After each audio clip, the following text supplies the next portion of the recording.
Hello, my friends, and welcome. I'm so glad you decided to join me tonight. Before we begin, I want you to take a moment to settle in. Dim the lights, find your most comfortable chair, and leave the busyness of the world behind. While you're getting settled, don't forget to like, subscribe, and tell me in the comments where you're listening from and what time it is.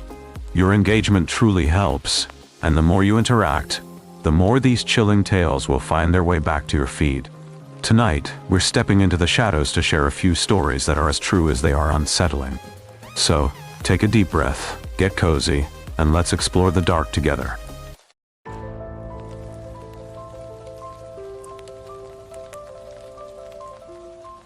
The Listening House. I had not planned to stop in Rockport. That is the honest beginning. I had a route, a sensible professional route from Portland south to Boston, with a single overnight in a chain hotel somewhere along a coast that I had not bothered to book, because I had assumed I would feel like driving straight through. I am the kind of person who makes that assumption. I am the kind of person who is usually wrong about it. My name is Daniel Marsh. I am 41 years old, and I work as a structural engineer, not the kind who designs the buildings you see on magazine covers. I am the kind who is called in after something has gone wrong, or after someone suspects something is about to go wrong.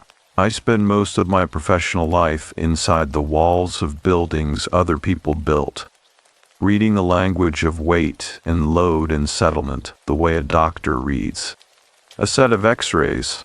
I am trained to see what is wrong before the building tells anyone. It is not a romantic profession. It is a precise one. And I have always preferred precision to romance. My wife Claire died 11 months before this particular September. I include that fact here because without it, the drive makes no sense. Without it, I am just a man in a rental car on a coastal road with nowhere particular to go. With it, I am exactly what I was. A man who had sold the house in which his wife had died, packed the last box 3 days earlier, handed the keys to a real estate agent on a Thursday morning, and then driven north instead of south because he could not face the hotel room in Boston yet, could not face the dinner alone at a table for two, could not face the particular silence of a room that has no history with you and asks nothing of you. Grief does strange things to direction.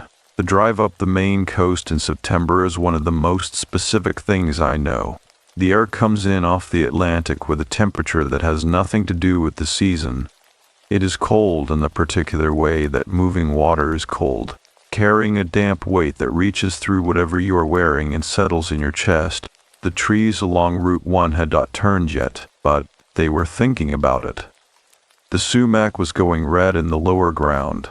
The light was the color of old brass coming in low and flat from the west, catching the tops of the spruce trees and leaving the road itself in a long, early shadow. I stopped at a gas station outside Thomaston for coffee and a granola bar that tasted like it had been manufactured during a different administration. The man behind the counter did not look up from his newspaper.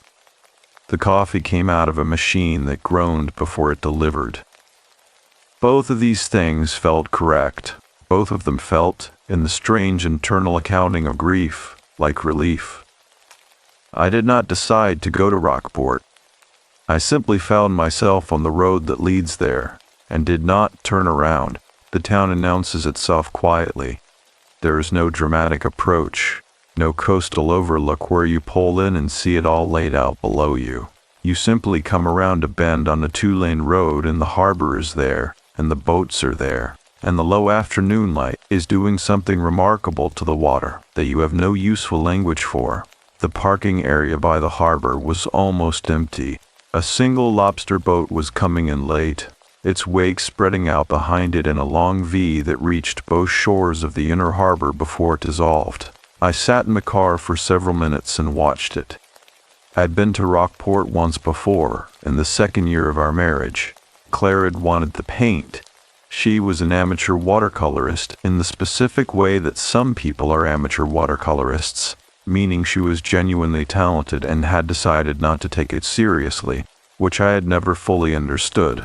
She'd painted the harbor from a folding chair on the public dock for an entire afternoon while I read a novel I no longer remember. We had eaten chowder at a place on the water and driven back to our rental in Camden in the dark, and I had been happy in the simple, unexamined way that you are happy when nothing is wrong yet. I did not intend to think about that, but I did. The inn I found was called the Harbor View, which was the kind of name that either means exactly what it says or is a polite fiction. In this case, it was accurate. The building was a converted Victorian sea captain's house, 3 stories of gray clapboard with white trim, a deep porch running the full width of the front, and a view of the outer harbor that, in the late afternoon light, was nearly painful to look at. The woman at the front desk was named Margaret. She was somewhere in her late 60s, with the particular efficiency of someone who has run a small business alone for a long time and has no patience for confusion, but considerable patience for people who are clearly having a difficult time. She looked at me for a moment before she said anything. She said she had a corner room on the 2nd floor that faced the water. She said the heating was reliable, but the radiators made noise at night, and that some guests found it soothing and some guests did not, and she wanted me to know in advance. I said that was fine. She handed me a key, an actual metal key, not a card, which I noticed, and told me that breakfast was served between 7 and 9 in the morning, and that there was a small library on the ground floor if I wanted company without conversation. I told her that sounded like exactly what I needed. She looked at me again, the same measured way, and said she thought it might be. My room was quiet in the way that old houses near water are quiet. Not silence exactly, but a layered stillness that includes the harbor sounds and the wind against the glass, and the distant sound of the fog buoy beginning its night work, all of it organized into something that felt, against all reasonable expectation, like rest. The radiator ticked once, twice, then settled. The window faced northeast, and through it I could see the mouth of the harbor where the inner and outer water met, and beyond that the Atlantic, gray and patient and enormous in the failing light. I set my bag on the rack by the door. I sat on the edge of the bed, which was covered in a quilt in a pattern I did not recognize. Deep blues and greens and a particular shade of off-white that had once been white, and had softened with age into something warmer. I sat there for a while without doing anything in particular. I noticed, absently, that I had not checked whether there was a good place for dinner. I thought about this in a distant, practical way, the way you think about logistics when you do not want to think about anything else. There was a restaurant somewhere on the main street. I had passed a sign. It had said something about seafood. That was when I noticed the photograph. It was small, framed in dark wood, hanging on the wall beside the window at a height that made it easy to overlook. A black and white image of the harbor, taken from a position that seemed to be roughly where the inn itself now stood. The boats in the photograph were old, working boats, not the pleasure crafts in the harbor today. And behind them the water was the same flat gray I could see through the window now. In the lower left corner of the photograph, visible only if you were close enough, a house sat at the edge of the water, separate from the others, facing directly out to sea. It was a plain house. Nothing about it was unusual, but something in its position, the particular directness with which it faced the open water, as though it had been built specifically to watch, or to be watched from, made me look at it for a moment longer than I intended. I did not think anything of it. I told myself I was tired, which was true, and hungry, which was also true, and that a photograph of a harbor is just a photograph of a harbor. But the house in the corner of that photograph faced the water the way a face faces a door. It is waiting to hear open. And later, when I understood what the house had been built to do, I would think back to that first evening and understand that I had already been shown everything, the beginning, the method, the quiet, patient intention of it. Before I had even thought to ask a question, the fog came in overnight and did not leave. By the time I came downstairs for breakfast, the harbor had disappeared entirely. Not the way a harbor disappears in rain, which is dramatic and wet and announces itself, but the way it disappears in true coastal fog, which is a quiet erasure. The boats were still there, probably. The water was still there.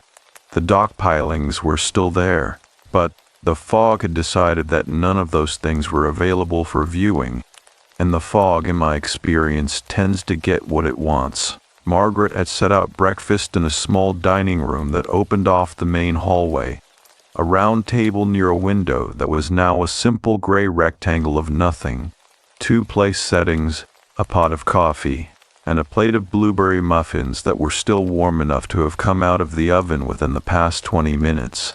There was one other guest at the table, a woman in her early 70s named Carol, who was in town visiting her daughter and who had decided to stay at the inn rather than her daughter's house because, as she explained without any embarrassment at all, sometimes the guest bedroom is just not for sleeping. She poured her own coffee. She was easy company. I ate more than I had intended. The muffins were genuinely good, the kind made with wild blueberries, small and dark and sharply sweet, the ones that grow low along the granite outcroppings of the Maine coast and taste nothing like their cultivated relatives. My coffee went cold while I ate a second one, and I did not notice until I picked up the cup. The warmth of the room, the fog pressing its blank face against the window, the ordinary sounds of someone moving around in the kitchen, all of it pulled me into a temporary and unexpected softness. Carol left after her second cup. I stayed. Margaret came in to clear, and I asked her about the photograph in my room, the harbor image, the old working boats, the small house at the edge of the water facing the open sea. She set the coffee pot down on the table and looked at me in the way she had looked at me the evening before, which I was already beginning to understand as a form of assessment rather than a pause. She said the photograph was taken sometime in the 1880s as best anyone could determine. She said the inn itself had been built in 1873 by a sea captain named Aldous Greer, which was a name that had clearly been assigned to a person who was born into a different century and a different relationship to the sea than anything I had ever known. She said that the inn had changed hands 4 times since then, that it had been operated as a private residence for a period in the middle of the 20th century, and that she had purchased it and restored it herself starting in 2003.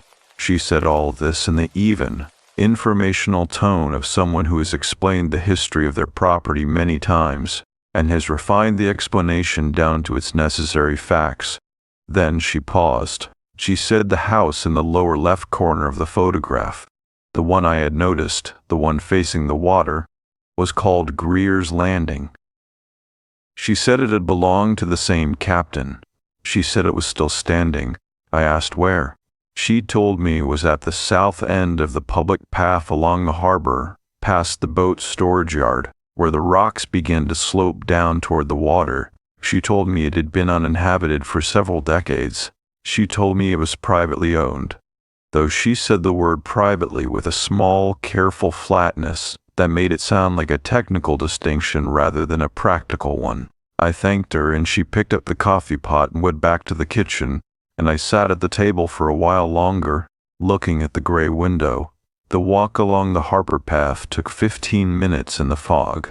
The path was packed gravel, well maintained, running between the waterside in the boatyards and storage lots that line the working side of any working harbor. The smell out there was specific: diesel and salt, and the particular cold organic smell of low tide, which is not an unpleasant smell exactly, but is a smell that carries information.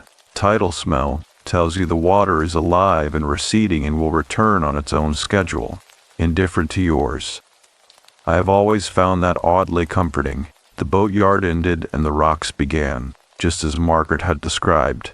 The house sat at the end of a short, weedy track that broke off from the main path and descended maybe 40 feet toward the water's edge. It was a story and a half, a cape-style structure, narrow, sided in weathered shingles that had gone a deep silver gray over the years, until they matched the fog almost exactly. 2 windows on the lower floor, one on either side of a central door. 1 window in the gable above.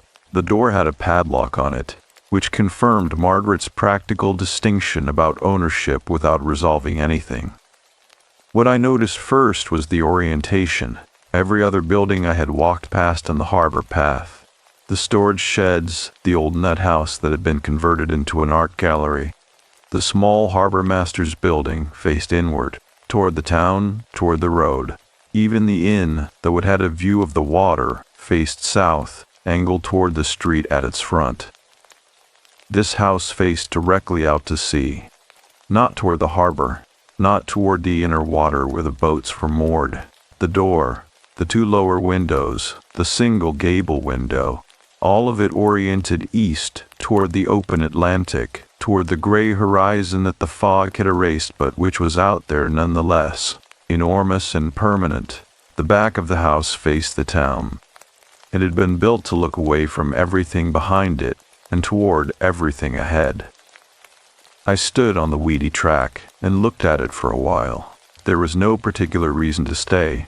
There was nothing obviously wrong. It was a small abandoned house on the Maine coast, and there are hundreds of those, maybe thousands, and most of them have nothing to say to anyone. But I noticed something else. The window frames had been installed at a slight outward angle. Not accidental weathering, not settlement shift, but a deliberate construction choice. The frames were angled perhaps 3 or 4 degrees outward from the wall plane, so that the glass, when it caught the light correctly, would face not just east but down toward the water at the base of the rocks, as though whatever the windows were meant to observe was not on the horizon but below it, beneath the surface. I know window framing. I know what happens to a building over 140 years of coastal weather. I know settlement angles and wood creep and the particular deflections caused by salt air working through old mortises and tenons over generations. This was not any of those things. Somebody had built these windows to look down. I took 2 photographs on my phone. I told myself this was professional habit, which was partially true. I noticed I had 31% battery remaining and thought, briefly and irrelevantly, that I had forgotten to charge my phone overnight and that there was probably a charger in the room that I had not looked for. The fog was cold against the back of my neck. I put my phone in my pocket and stood there another moment. The fog buoy was ringing somewhere out in the harbor. In the fog, with no visual reference to fix it, the sound moved in a way that did not match its actual position. It seemed first to the south, then directly ahead, then below, as though the source of it were drifting or descending. I understood this was acoustics. Sound bends in fog. The phenomenon has a name, anomalous propagation, or occasionally ducting. I had read about it in the context of foghorn placement in a paper on coastal structure engineering. Knowing the name of the phenomenon did not stop the sound from seeming to come from beneath the rocks. I walked back to the inn. I told myself I would look up the property records, not because anything was wrong, because it was interesting, and because I am a person who responds to architectural anomalies with research rather than feeling, and because thinking about window frame angles and construction dates was considerably easier than thinking about the other things that were waiting for me whenever I stopped moving. Margaret was at the front desk when I came back in. She looked up, and I had the distinct impression that she had expected me to return sooner than I did. I asked her if she knew anything about the construction of Greer's Landing, the original build, who had designed it, and when precisely, and what it had been built for. She was quiet for a moment, not an uncomfortable silence, the kind of silence that precedes something considered. She said it had not been built as a residence. I asked what it had been built as. She said that was a longer conversation, and asked if I would be staying another night. I had not considered this. I thought about Boston. I thought about the hotel room that had no history with me, and no expectations. I thought about the drive south on Route 1, which I had already driven once, and which would look exactly the same going back as it had coming up. I told her I thought I would stay. She nodded, as though this had already been settled, and went back to what she had been doing. The fog pressed itself against the front windows of the inn without sound. Somewhere out in the harbor, the buoy continued its low, patient work, marking the channel, warning the deep-water vessels, speaking its single note into the blank gray air, steady and unchanging and not at all like the voice of something waiting. I told myself it was not at all like that. That evening I found the inn's small library and pulled a water-damaged county history from the lower shelf, its spine cracked and soft. And when I opened it to the page on harbor construction, a handwritten name appeared in the margin beside a paragraph about the houses built along the South Shore in the 1870s, a name I recognized, and should not have, and which I will explain in the next part. The name in the margin was Claire, not my Claire. I understood that immediately, in the practical self-correcting way that a person who works with evidence understands things. The handwriting was old. The ink had browned to the color of weak tea. The county history itself had been published in 1922, and the penciled annotation had been made in a hand that matched the era, a careful, slightly formal cursive with the particular letter forms that were taught in American schoolrooms before the middle of the 20th century changed how people were instructed to hold a pen. This had been written by someone long dead. But I stood there in the library for longer than made sense, holding the book open to that page, not reading. The paragraph beside the annotation described the construction of several structures along the South Harbor shore during the decade following the Civil War. It listed property owners, construction dates, rough dimensions. It mentioned in a single subordinate clause that certain houses along the shore had been built to face the water rather than the town, a local practice the author described as characteristic of families who had lost men at sea. A way, the sentence suggested, of keeping watch, a vigil made of wood and glass and right angles. The author had moved on immediately to the next paragraph, which concerned a dispute over dock easements, and the overall tone was that of a man who found the vigil houses less interesting than the legal question that followed them. Whoever had written Claire in the margin had written nothing else. I sat in a library's single armchair, a wide, low chair upholstered in the dark green fabric that had worn smooth at the armrests, and read the full entry twice. The paragraph about the vigil houses was 4 sentences long. There was no further mention of Greer's Landing by name, but the construction date given for the southernmost of the shore-facing structures was 1871, 2 years before the inn had been built. The sea captain, then, had built the small house first, before he built the place where he would sleep and eat and receive guests. He had built the watch house first. The library window faced the garden at the back of the inn. I could see a small wooden table and 2 chairs on the stone patio, darkened by moisture, and beyond them a garden's late-season disorder.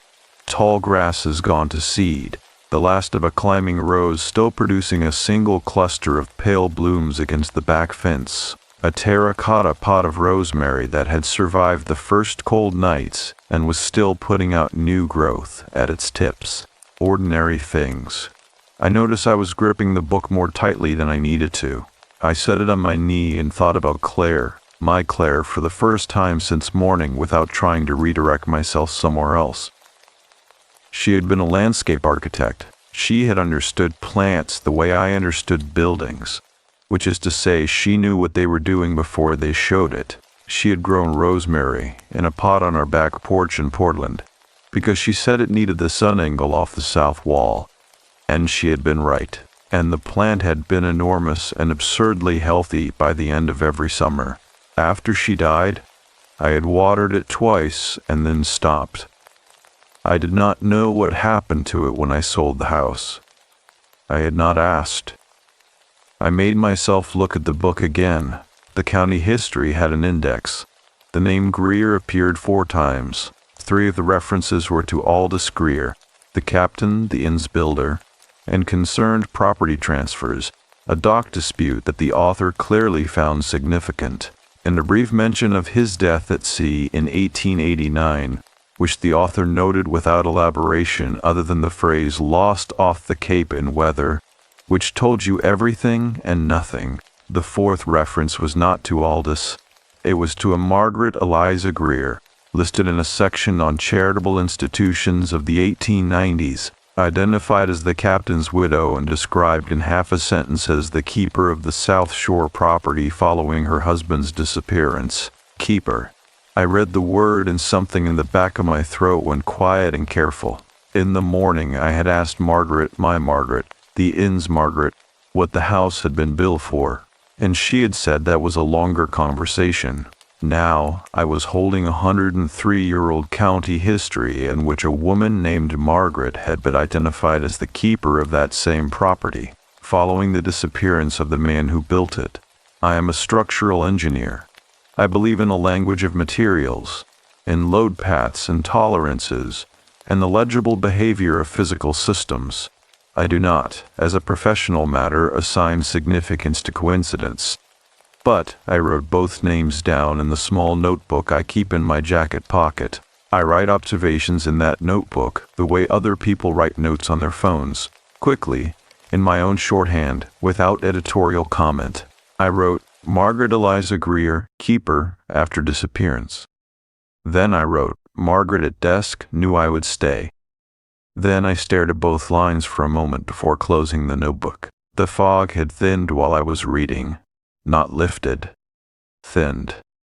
The garden was visible now in a flat, diffused evening light that made everything the same temperature of gray. I could hear the water, distantly, where I had not been able to hear it through the heavy fog of the morning. A low rhythmic sound, not the buoy, not waves exactly, but the particular sound of harbor water working between dock pilings and a light swell. Repetitive. Patient. I went upstairs and retrieved my phone from the charger I had found on the bedside table and called up the Knox County Assessor's records, which are publicly available online and which I have used in a professional capacity more than once when evaluating coastal properties. The parcel for Greer's Landing returned a single owner of record, an entity named the South Shore Preservation Trust. No contact information beyond a post office box in Rockport, with a text that is classified as non-operating heritage property. The last recorded assessment was 9 years old. Before the trust, the property had passed through 6 owners in 40 years. The shortest tenure, 11 months. The longest, 4 years. No owner had made any improvements. No owner had applied for a demolition permit either, which was the thing I actually checked first, because a building in that condition on that shoreline, with that assessed land value, should have been torn down and replaced with something 3 times its size by a buyer who wanted a water view.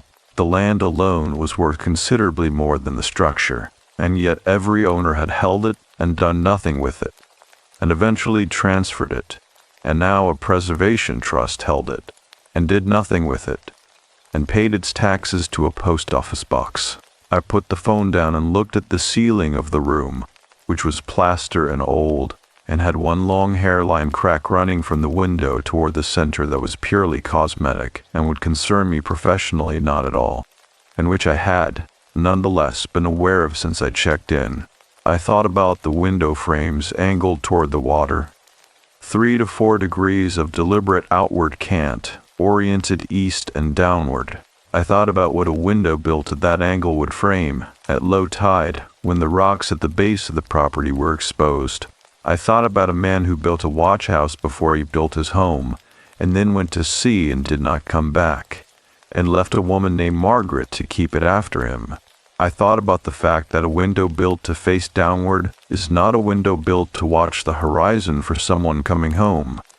It is a window built to watch the water itself. A knock at the door arrived at exactly that moment, which was not supernatural.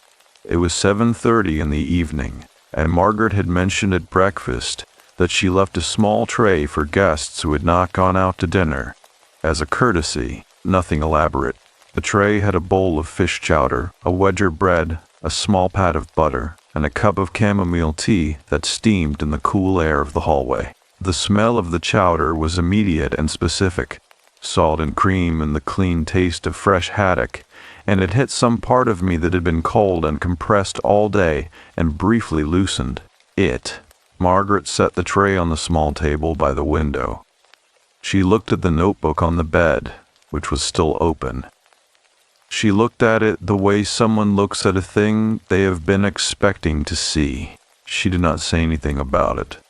She asked if I had found the library useful. I said I had found the county history, and that I had some questions. She said she thought I might, and that if I wanted, we could speak properly in the morning when she had more time. I said I would appreciate that. She looked at the window, the northeast-facing window, the one that looked toward the harbor mouth, and then looked back at me with the same assessing calm she had brought to every exchange since I arrived. She said, "The house tends to be more legible in the morning anyway." I asked what she meant by legible. She said only that fog changes what a building shows you, and morning light has a way of removing the fog, even when it does not remove the fog, and that I would understand what she meant when I had been here long enough. Then she left, and I ate the chowder while it was still warm, and I did not look at the window, and I did not look at the notebook, and I sat in the circle of lamplight with the harbor making its low, patient sounds beyond the glass, and tried with only partial success to think about nothing at all. The crack in the ceiling ran from the window to the center of the room and no further. I had measured it with my eyes when I lay down. 9 feet, roughly. A purely cosmetic separation in old plaster, caused by seasonal expansion and contraction over many decades. Structurally meaningless.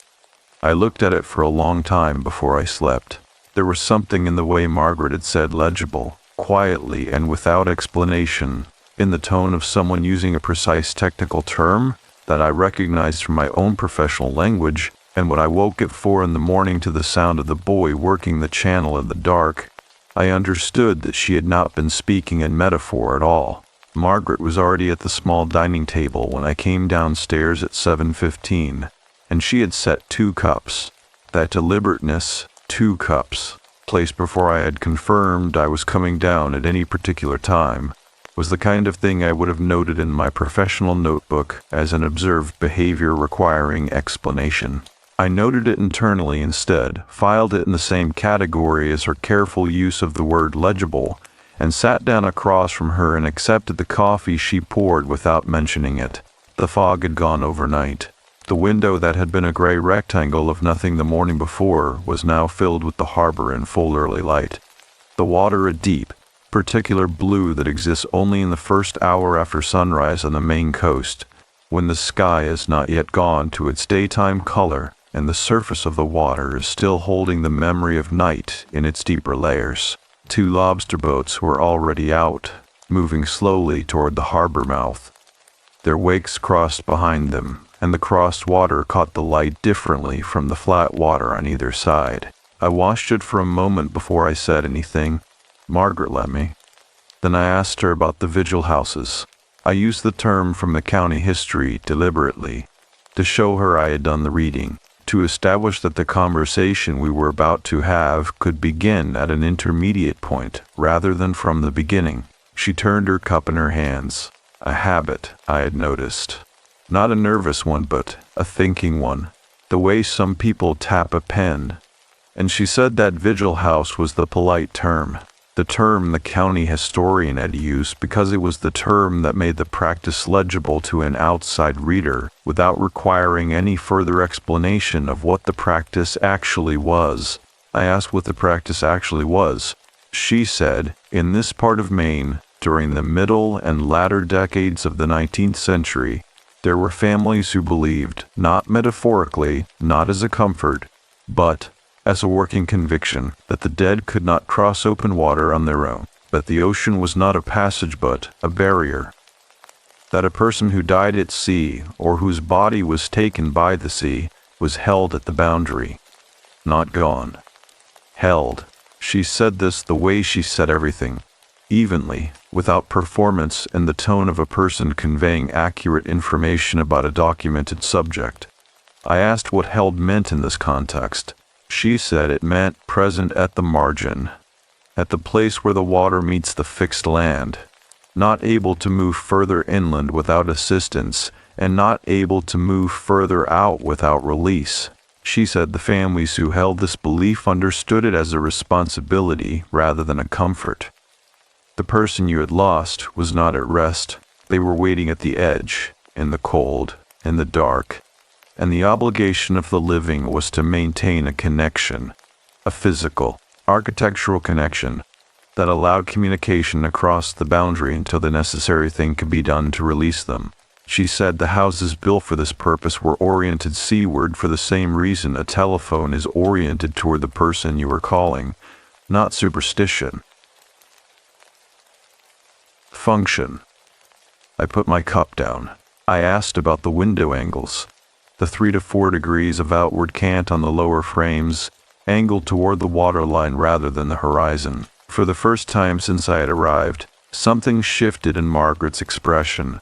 Not surprise, but a kind of recognition that I understood the significance of what I had noticed. She said the angle corresponded to the depth at which a body would rest on the floor of the harbor at low tide, given the slope of the granite shelf below the South Shore property. She said this without inflection. She said that Aldous Greer had been a practical man, and that practical men, in her experience, brought the same precision to grief that they brought to everything else.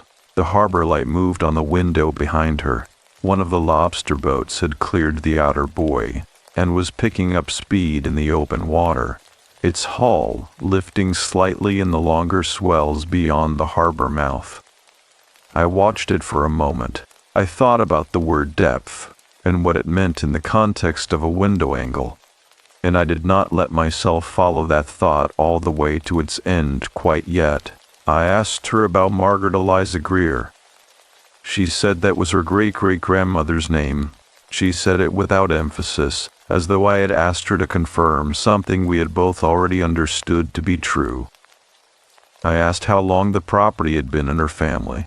She said it had never left it technically, that the trust was a legal structure she had established herself, for reasons of tax and liability and the practical management of a property that could not be sold in any meaningful sense, not because of the law, but because the house was still in use. I asked what use an uninhabited building served. She looked at me for a moment. Then she said, "You of all people should understand that a building does not have to be inhabited to be occupied." The room was very quiet. The coffee had gone cold in my cup, and I had not noticed until I reached for it. I set it back down. She said she wanted to show me something, and asked if I was willing to walk down to the South Shore with her after breakfast. I said I was.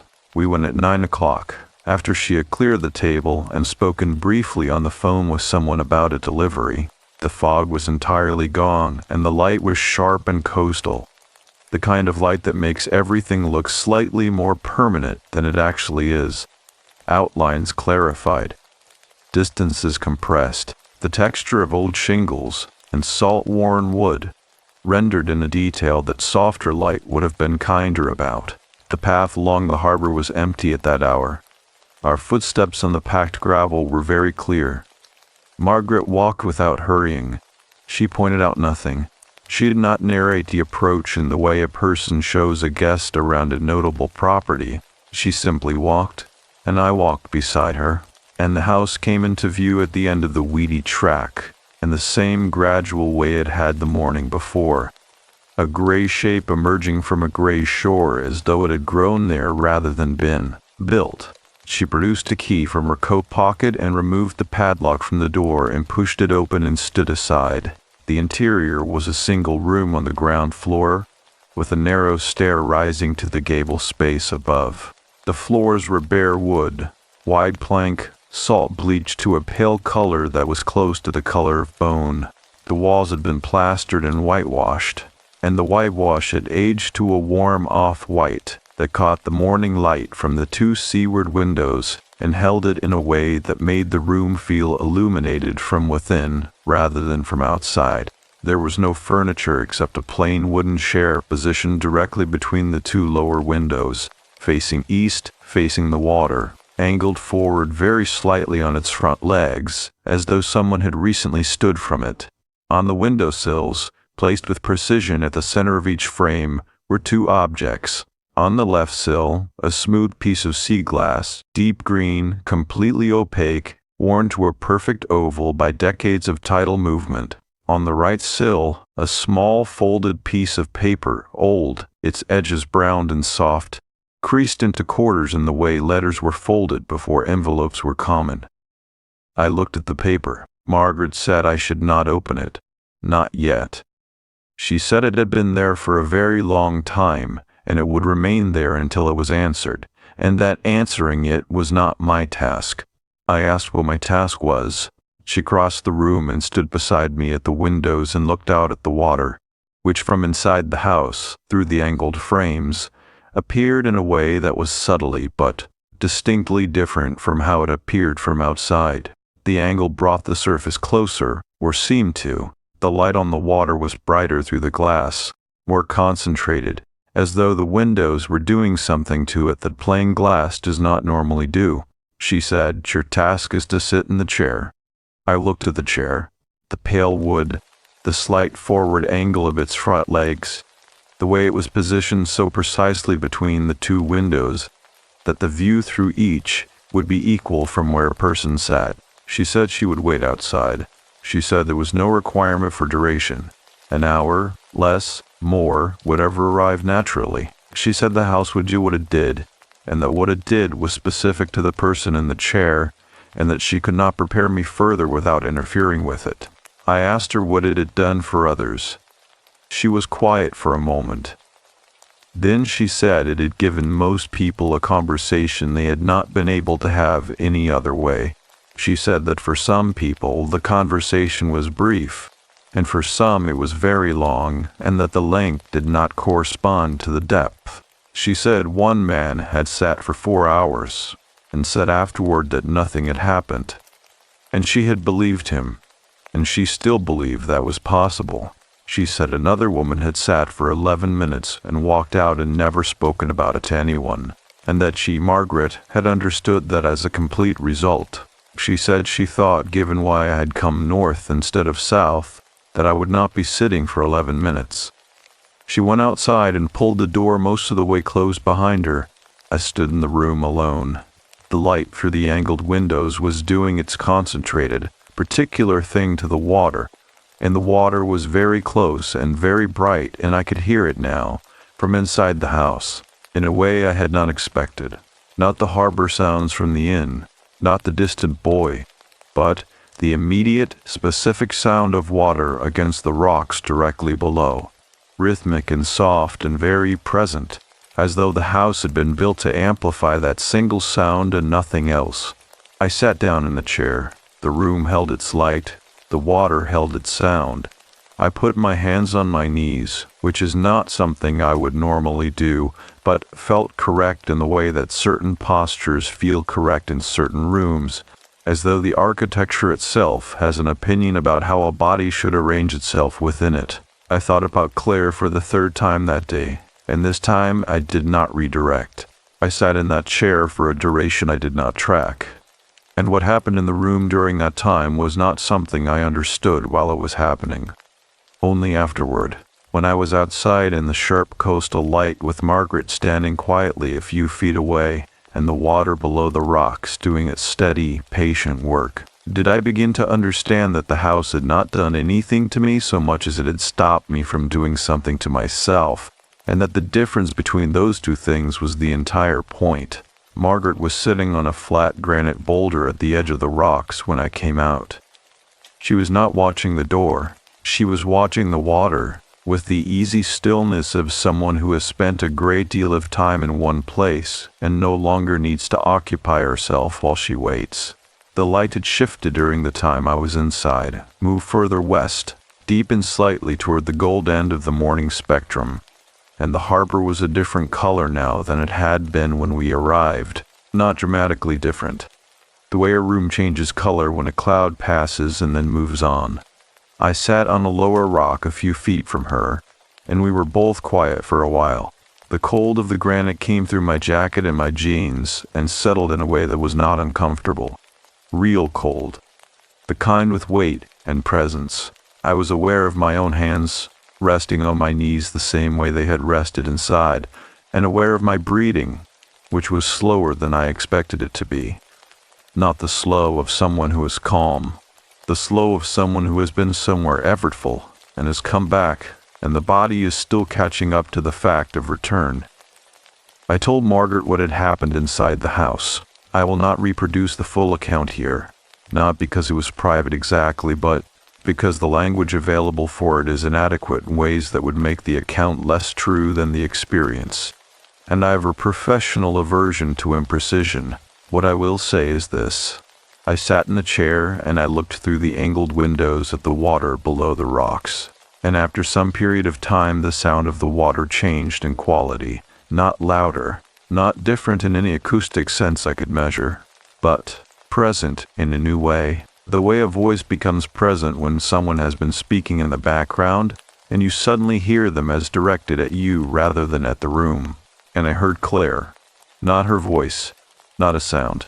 Nothing a recording device would have captured. But I heard her the way you hear someone you have known for many years when they walk into a room behind you. A presence recognized before it is seen, before it is confirmed by any sensory channel that has a name. I knew she was there with the same quality of knowing that I know a building is in distress before I have identified the specific failure. A structural recognition. Pre-verbal. Certain. She was not in pain. That was the first thing, and it was the thing I had not known I needed to know until I knew it. 11 months of carrying that question, unspoken, unexamined, packed in beneath the logistics of death and the mechanics of grief, and the long, exhausting administrative process of dismantling a shared life. And the question had been, was she frightened? Was she in pain? Did she know what was happening, and was she alone in it? That was the real question. Everything else had been circumstance and paperwork. She was not in pain. I do not know how the house communicated this. I do not have a framework for it that satisfies my professional standards of evidence. I am aware of how this sounds from the outside, and I am aware that I am a person whose credibility rests on precision and rigor.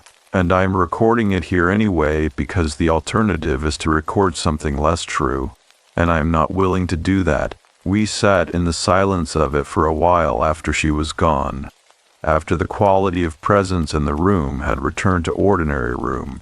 And I looked at the two objects on the windowsills, and I understood, without Margaret having told me, that the sea glass was an object of long-standing vigil, and that the folded paper was a letter that had been waiting a very long time for its recipient to be ready to receive what it contained. I had not opened it. I told Margaret this. She nodded. She said the paper was not mine to open, and she said it gently, and I understood she was not correcting me. She said there were accounts in the house, things left by the people who had sat in the chair over the many decades the house had been kept, and that most of them described the same primary experience I had described, a recognition rather than a communication, a quality of knowing, arriving whole without transmission, the way light arrives in a room when a curtain is drawn back. She said the ones who described more than that, the ones who described something that resembled a conversation, had almost always been carrying a specific unresolved thing, an apology not delivered, a confession, a question so precise and so long held that the house had enough to work with. I thought about Claire's rosemary plant. I thought about the last thing I had said to her on an ordinary Tuesday morning in February, 14 months ago, which had been something about the car needing an oil change and the possibility of dinner later in the week with a couple we both liked. I thought about how the last ordinary morning you have with someone does not announce itself as the last ordinary morning. It looks exactly like all the other mornings. You speak to each other in the shorthand of people who have 17 years of shared context and do not need to say everything because everything is understood, and then one of you leaves, and the shorthand turns out to be the last record. I had not apologized for anything. We had not had an unfinished argument. The accounts I had carried into that chair were not dramatic ones. They were the accumulated small debts of a long and mostly good marriage. The times I had been impatient, the times I had been absent in the specific way that a professionally absorbed person is absent, the times I had not said the obvious thing because it seemed too simple to need saying. I thought the house had given me back those debts, settled, not forgiven exactly, settled, the way a structural system finds equilibrium after a load is removed. Not restored to its original condition, because that is not how materials behave, but redistributed into a new stable configuration that can carry what comes next. Margaret was watching the water. She said without turning, "You do not have to understand it to have received it." I said I knew that. She said, "You will want to come back once more before you leave. Not to the house. Just to this rock. Just to sit for a while in the open air and let it become a memory rather than an event." She said this was the part that most people skipped and most people regretted. I said I would come back. We walked up the track to the harbor path, and I noticed the light had come fully into morning now.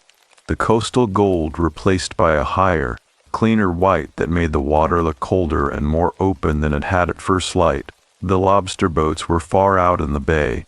A single kayaker was crossing the inner harbor, bright orange paddle flashing rhythmically. A gull was working a tide pool at the base of the breakwater, with a total professional focus that gulls bring to everything they want. Ordinary things. All of them ordinary, and I could see them clearly, which was not how I had been seeing things for 11 months, and the difference was significant enough that I stood on the harbor path for a moment and simply registered it. Margaret had walked a few paces ahead. She stopped when she noticed I had and looked back. I said, "What does the house do for you? You have been its keeper for how long?" She was quiet for a moment. Then she said she had been born in the back bedroom of the inn, in the same room where her mother had been born, and that she had understood the responsibility of the house since she was old enough to walk down the harbor path alone. I asked if she had ever sat in the chair. She said yes. Once, when she was 26, after her husband left and before she understood the distinction between the grief that the house could address and the grief that it could not. I asked what the distinction was.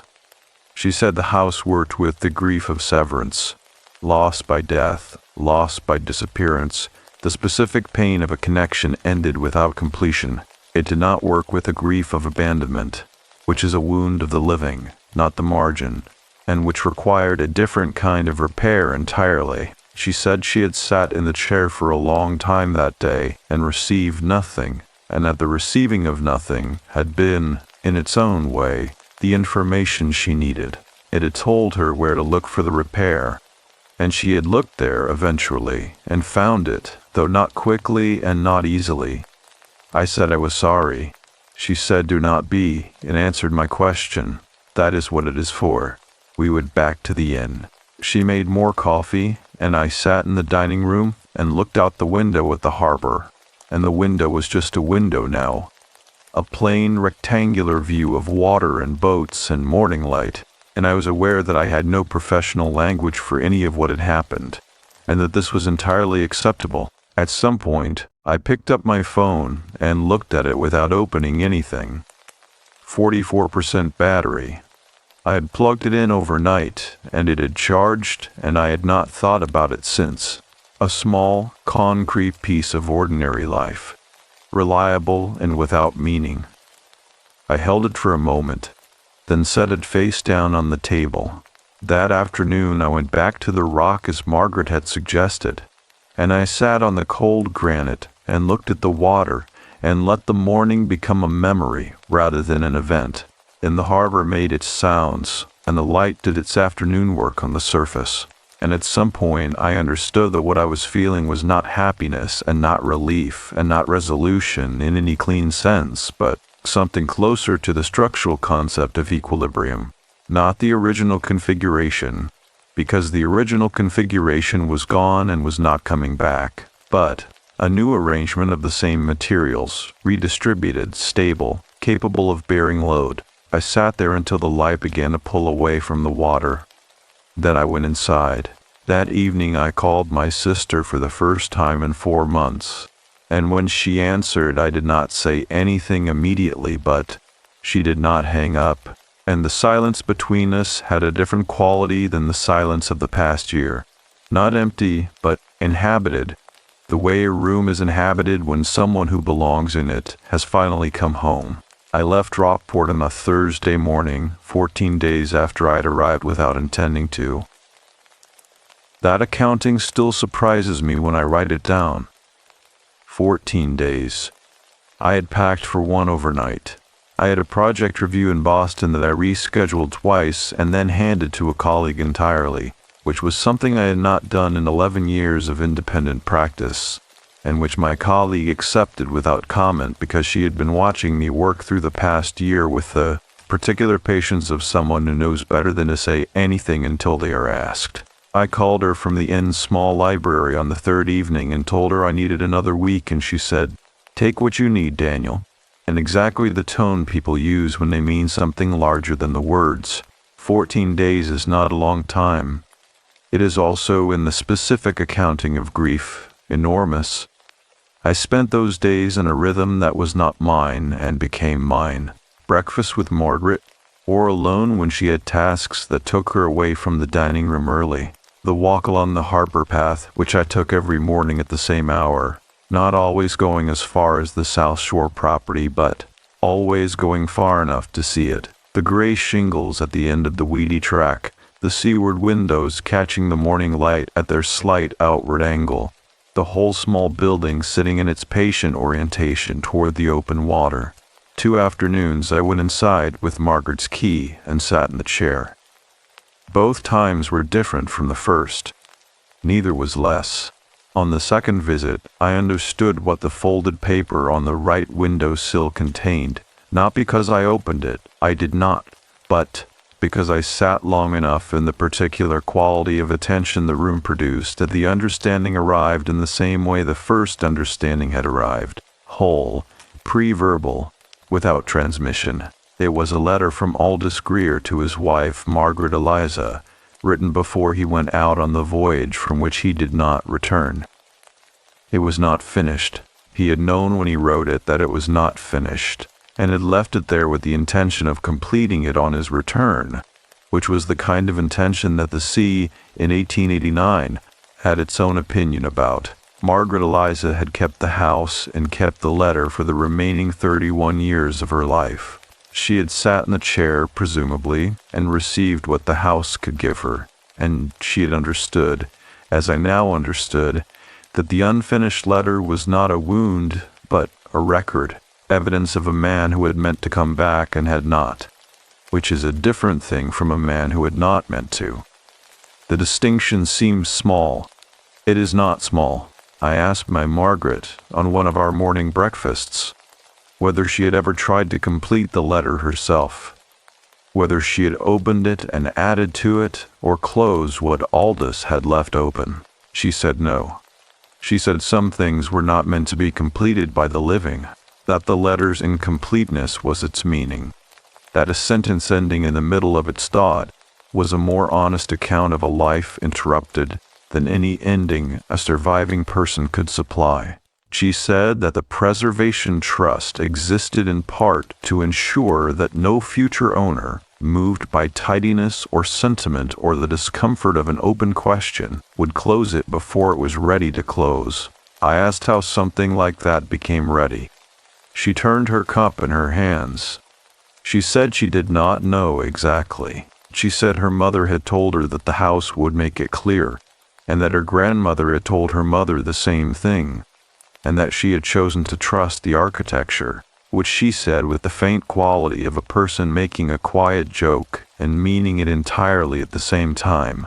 On my last full day in Rockport, I walked the harbor path one final time in the early evening. when the light was doing its low brass work on the water and the boats were coming in and the smell of the harbor was its richest, diesel and salt, and the cold organic depth of low tide, and, underneath it, something that was simply the smell of the sea itself, which is a smell without a proper name because it is too large to name.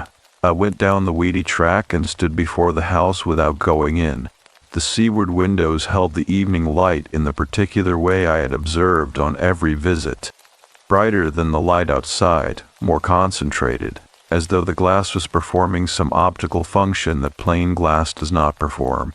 I understood by then that this was partly the angle of the frames and partly the orientation and partly the specific quality of light at that latitude in September. And I also understood that understanding the mechanism did not diminish the effect, any more than understanding the acoustics of a concert hall diminishes the experience of music heard inside it. I stood there for a while. The water below the rocks was doing its rhythmic work. The evening was cooling rapidly the way coastal evenings do, the temperature dropping with a precision that felt deliberate. I put my hands in my pockets. I said Claire's name out loud. Not loudly, not with particular ceremony, simply said it into the air in front of the house, in the direction the house faced, the way you might say the name of someone you are leaving when you have finished a visit and are standing at the door and want to mark the departure without making it large. Her full name, the name I had said tens of thousands of times in 17 years in every register, across a room, across a table in the dark, in the ordinary daylight of a shared kitchen on a Tuesday morning that looked like every other Tuesday morning. It did not echo. The air was soft and the water absorbed it, but the saying of it felt complete in a way that it had not felt complete in the 11 months before this week, and I stood with that feeling for a moment before I turned and walked back up the track to the harbor path. The light was nearly gone from the water by the time I reached the inn. Margaret was on the front porch with a cup of tea, which I had not seen her do before. She was always in motion, always purposeful, and the sight of her sitting still in the last of the evening light with her hands around a warm cup was so simple and so human that it stopped me for a moment on the path below the porch steps. She said, "Good walk?" I said yes. She said she had left something in my room, on the bedside table. She said I should take it when I left in the morning, and that I should not feel obligated to do anything particular with it, but that some people found it useful to have a physical object from a place like this, and that if I ever wanted to return it, I was welcome to bring it back. Upstairs, on the bedside table beside the lamp, was a piece of sea glass. Not the oval green piece from the left windowsill of the house. That one remained where it had always been, and I would not have taken it if offered. This was a different piece, smaller, a pale amber color that was almost the color of old whiskey held up to light, with one edge still slightly angular where the rounding was not yet complete. It sat in a small circle of lamplight and was very still and very plain, and was simply a piece of glass that the sea had been working on for a long time without finishing. I held it in my palm for a while.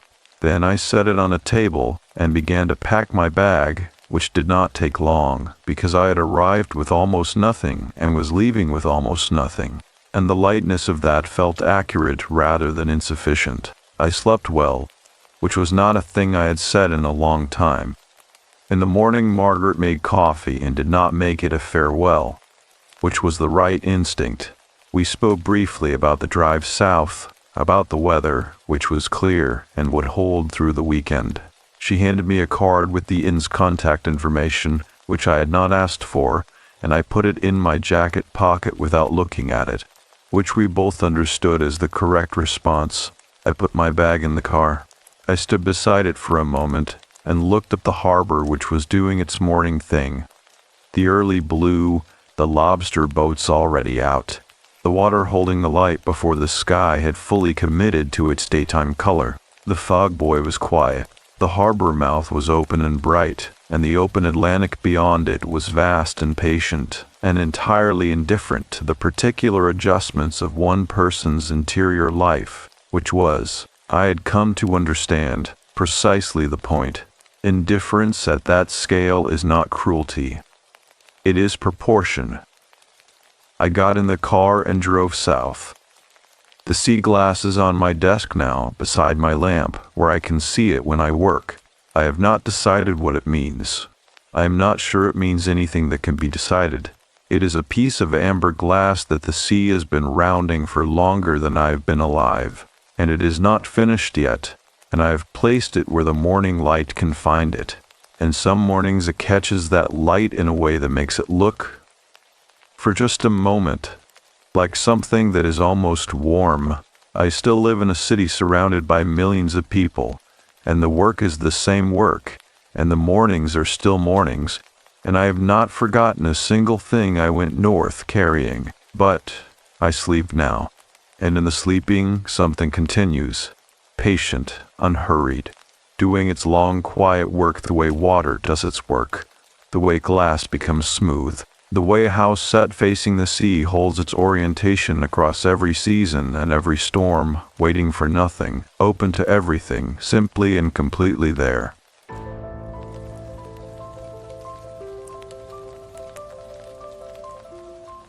The water keeps what it wants. I want to say I drove to Hatteras Island because I had a reason. A clean one.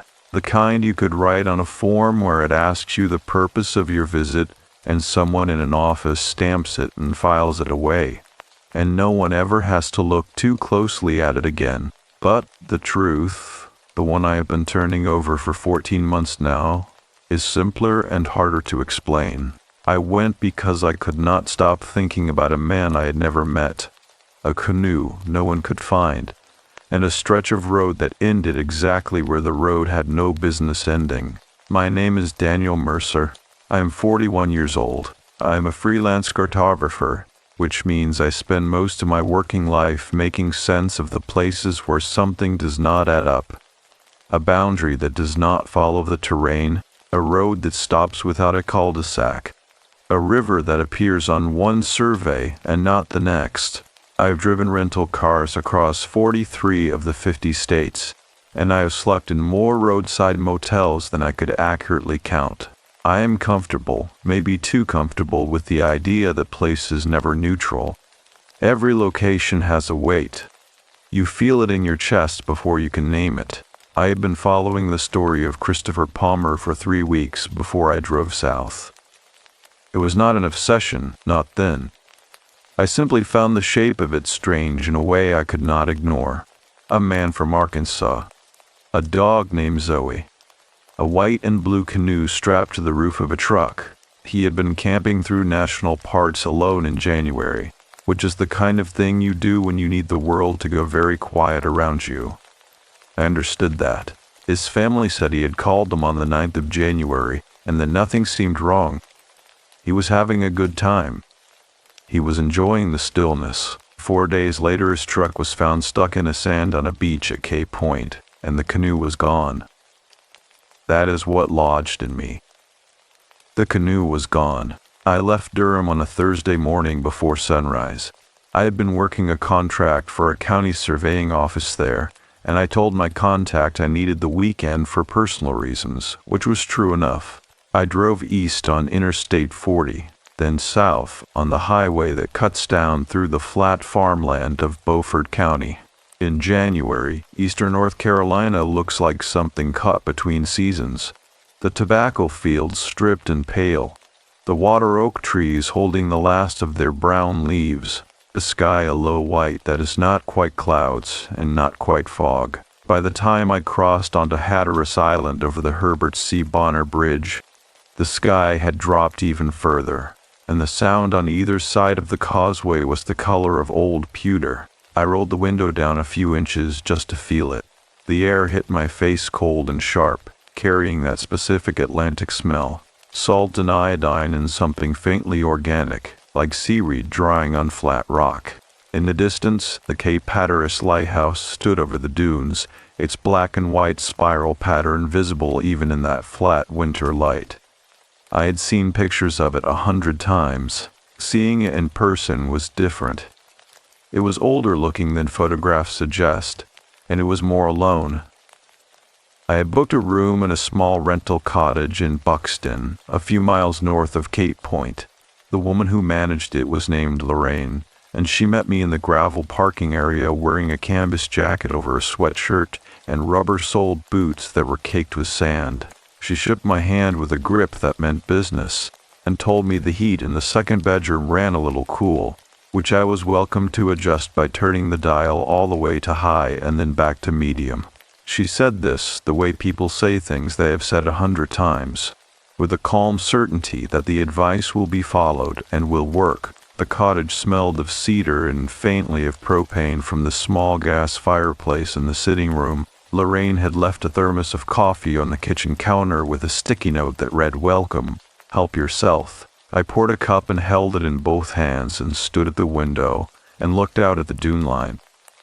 The grass on top of the dunes moved in a long, slow wave. There was no other sound. I thought, briefly and without meaning to, that I had left a pair of good work boots in the trunk of my own car back in Durham, not the rental, and that they were probably getting damp without me there.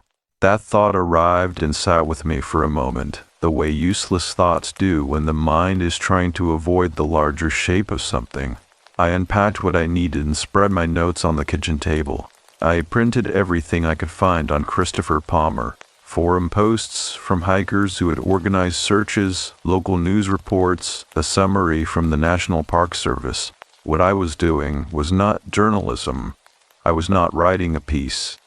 I am not sure, even now, what I would have called it if someone had asked me directly. I was following the geometry of a disappearance, the way I follow a surveying discrepancy. Not for drama, but because the shape of the gap tells you something about the shape of what was there before it. He had been in Washington National Forest in western North Carolina. He left on the 7th of January. He told his family he was heading to Monongalia National Forest in West Virginia. Instead, his truck turned up on a beach hundreds of miles in the wrong direction, at the very tip of Hatteras Island on the 11th of January. The canoe had been on the roof when he arrived. The canoe was not there when the truck was found. His phone at last pinged in the Cape Point area. I stood at the window again with my second cup of coffee. The dune grass was still moving. The light was fading now, even though it was barely 4 in the afternoon, the way it does in coastal winter when the sky and the water exchange colors and suddenly neither one is bright enough. I could see, just past the dunes, a thin strip of dark water. The sound, not the ocean. The Atlantic was on the other side, invisible from where I stood, but audible. A low, continuous pressure against the land that was less a sound and more a sensation, something you felt in your sternum rather than your ears. I turned on the small lamp by the couch. It threw a warm amber circle on the ceiling, and for a moment the room felt entirely ordinary. A rented room, a winter evening, a man with a cup of coffee, and too many printed pages on a kitchen table. Safe. Small. Specific. I sat down and read through my notes again, and at the bottom of one page I had written a question I did not remember writing. It said, "Why the wrong direction?" I did not have an answer, but, out past the dunes, in the specific dark that gathers over water before it gathers anywhere else, something about the question felt less like curiosity and more like the first recognition that the map I was working from had a feature I had not accounted for yet.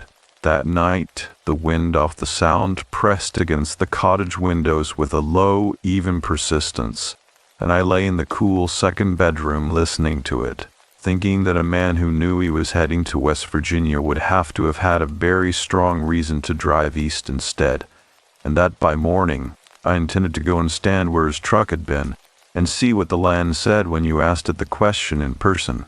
The cold that settled over Cape Point the following morning was not the dramatic cold of inland winters, not the kind that cracks tree bark or turns breath into clouds you can watch dissolve. It was quieter than that, and more persuasive. It came off the Sound and off the Atlantic simultaneously, as if the island itself were breathing it outward from somewhere beneath the sand. and by the time I had walked a quarter-mile down the access road toward the beach, it had worked its way through my jacket and my flannel shirt, and was pressing against my sternum with a patience that felt almost intentional. I had parked to the end of the paved road and continued on foot. The sand road that extends toward Cape Point is not a road in any conventional sense. It is a compressed track through low scrub and dune, the kind of route that only exists because vehicles have crossed it enough times to leave a memory in the ground. In January it was empty. No four-wheel drive trucks, no surf fishermen, no one, just the track and the dune grass on either side and, ahead of me, the gradual opening of the land as the island narrowed toward its tip. I stopped when the vegetation ended. The beach spread out in front of me in a long, pale arc, and I stood at its edge for what might have been 2 minutes without moving. The sand was dark near the waterline, where the tide was still pulling back from the morning's high point, and it dried to a pale gray farther up the beach. There was no color anywhere. The sky, the water, the sand, all of it existed in the same register. A single low note held continuously. Only the foam at the breaking waves was white, and even that seemed to be fading into the general gray of the morning as I watched. I walked to the approximate area where Christopher Palmer's truck had been found, according to the coordinates I had noted from the ranger report. There was nothing there, no marker, no outline in the sand, no indication that anything had ever been parked in that spot. The sand had simply continued being sand. It did not owe me anything. I crouched down and pressed one hand flat against it. It was cold and faintly damp, and it held the impression of my palm for a moment, and then released it, filling back in slowly, grain by grain, driven by a small wind coming off the water. I was not sure what I had expected to feel. I had not expected to feel anything, which is the lie you tell yourself when you do exactly this kind of thing. I stayed crouched for a while. I thought about the drive ahead of me back to the cottage, and whether I had enough milk for a second morning of coffee, and whether the small grocery I had passed on the highway in Avon would still be open on a January Saturday. These thoughts arrived quickly and in sequence, the way the mind produces paperwork when it does not want to sit with a larger document. I let them pass. The water was perhaps 30 yards from where I crouched. The Atlantic at Cape Point is not a stable shoreline. It is one of the most active stretches of beach on the eastern seaboard, where the southward drift of sediment and the northward push of the Gulf Stream meet in a long, slow argument. The waves broke at an oblique angle to the shore, and then broke again in the opposite direction as the backwash met the incoming swells, producing a crosshatch of churned water just beyond the break line. It looked like two forces arriving at the same point from different directions, neither one willing to yield. I thought, a man with a canoe could have put in here. And then I thought, but where would he have gone? I stood and watched the water's edge and stopped just short of where the foam reached. The sound was still behind me, invisible across the island's narrow width. The Atlantic was in front of me. Between them, the island itself. This thin, improbable strip of accumulated sand, not more than half a mile wide at its broadest point here, and narrowing to almost nothing at the Cape. I had mapped coastal barriers before, and they always surprised me in person. On paper they looked substantial, the way any landmass looks substantial when you can see its edges and give it a name, standing on one, feeling the water on both sides, understanding that the land beneath your feet is not bedrock but deposit, that it arrived here and could leave again, produced a specific and clarifying unease. I walked back up the beach and turned north along the shoreline. About 300 yards from where I had started, I found the post. It was a simple wooden stake, the kind used to mark survey points or erosion monitoring stations, driven into the sand above the tide line. It should not have interested me particularly, but there was something tied around it.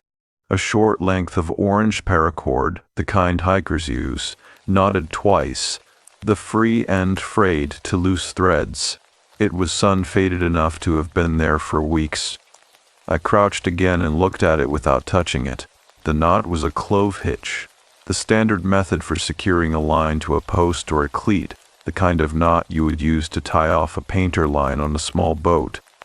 On a canoe, for instance. I sat back on my heels and looked at it for a long time. The frayed end moved in the wind, back and forth, too light to do anything but respond to every small variation in the air, with the particular restlessness of something that used to be attached to something else and has not yet accepted the change. I did not take a photograph. I am not sure why. I stood up and noted the position relative to the access road and walked back to my car. That afternoon, I went to find Lorraine. She was in the small office attached to the rental management building, a converted storage room that smelled of old paper and a plug-in air freshener working hard against the damp. She was entering something into a laptop with two-finger precision when I knocked on the open door. She looked up without surprise, as if she had been expecting someone to come and knock, though not necessarily me. I told her I had been down at the Cape that morning. She held my eyes for a moment before she said anything. It was not an unfriendly look, but it was careful.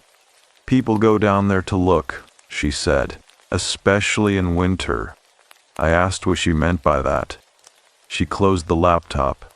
She folded her hands on top of it, a gesture of deliberate patience. "Since January," she said, "you are not the first person to rent a cottage and spend their first full day walking the Cape. I have had 7, maybe 8. She paused. All of them were interested in the same story. I asked whether she knew Christopher Palmer. "No," she said, "but I knew of him. After the truck was found, the rangers put out the information and it traveled around the island quickly. Places this small, news does not need help." She looked toward the window which faced the parking area, and beyond it, a stand of wax myrtle pressed flat by decades of wind. "What I know is what everyone here knows. He came from the mainland with a canoe. He drove in the wrong direction, and then the truck was there and the canoe was not, and he was neither." I told her about the orange paracord. Something shifted in her expression, not alarm exactly, and not surprise. It was the look of someone who has been waiting for a specific sentence to arrive, and has just heard it. She was quiet for long enough that I counted, without meaning to, the ticking of a small clock on the shelf behind her. "That post is an erosion marker," she said. "It has been there for 2 seasons. What was tied to it before the paracord was a survey ribbon, and it was green." She paused again. The green ribbon was gone by the 12th of January. I noticed it because I walked the Cape that morning after the ranger called to let the property managers know they had found the truck. She looked at me directly. I assumed the ribbon had blown off. I did not think about it again until right now. The 12th of January.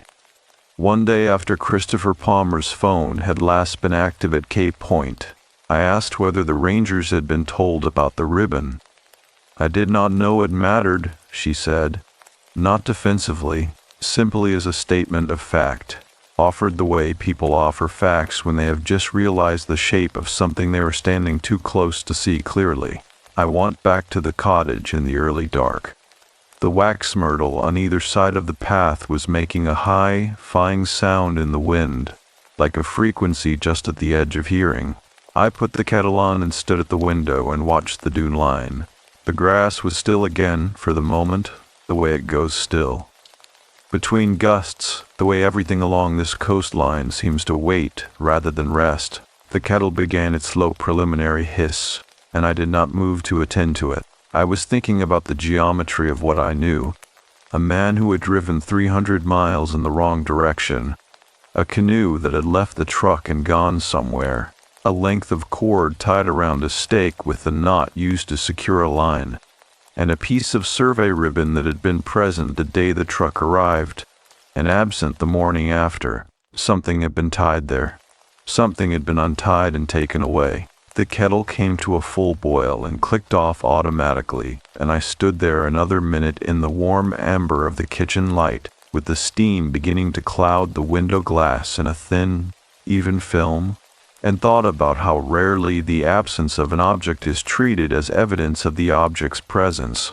The ribbon and the cord and the crossing lines of water at the cape's tip stayed with me through the evening, and I went to bed knowing that by morning I would need to speak to the ranger who had made the initial call.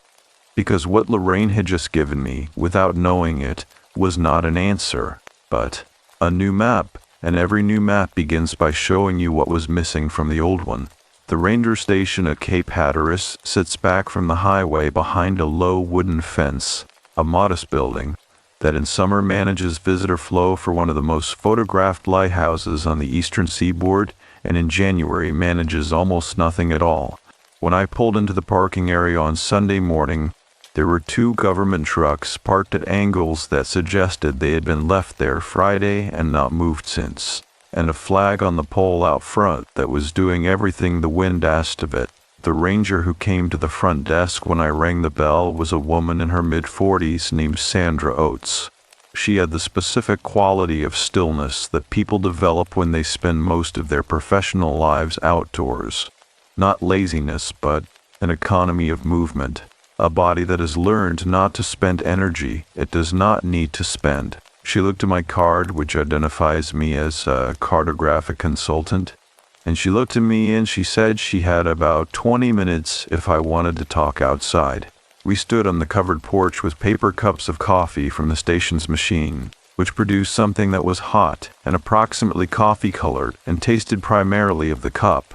I held mine with both hands because the porch faced north and the wind came straight down it without interruption. Sandra Oates did not appear to notice the cold. She stood with her weight evenly distributed and her eyes on the tree line across the road, and she listened to what I had to say about the paracord and the survey ribbon with the attention of someone who has learned that information arrives from unexpected directions and that the direction does not determine the value. When I finished, she was quiet for a moment. "The ribbon," she said. "I know which marker you mean. We have 14 of them along that stretch." She drank from her cup. I would not have noticed one ribbon missing against everything else that was happening that week. I asked what everything else included. She glanced at me sideways. Not unfriendly, but measuring. The standard elements of a missing person response in a coastal wilderness area, she said, coordinating with the county sheriff, notifying the Park Service regional office, establishing a search perimeter, contacting next of kin through the county, reviewing what physical evidence was present at the vehicle. She paused. The vehicle itself was the primary object of interest. What was tied to a survey stake a quarter-mile north was not on anyone's list. I said I understood that. "What I can tell you," she said, "is that the truck was found with the engine in the on position, but not running. The battery was not dead.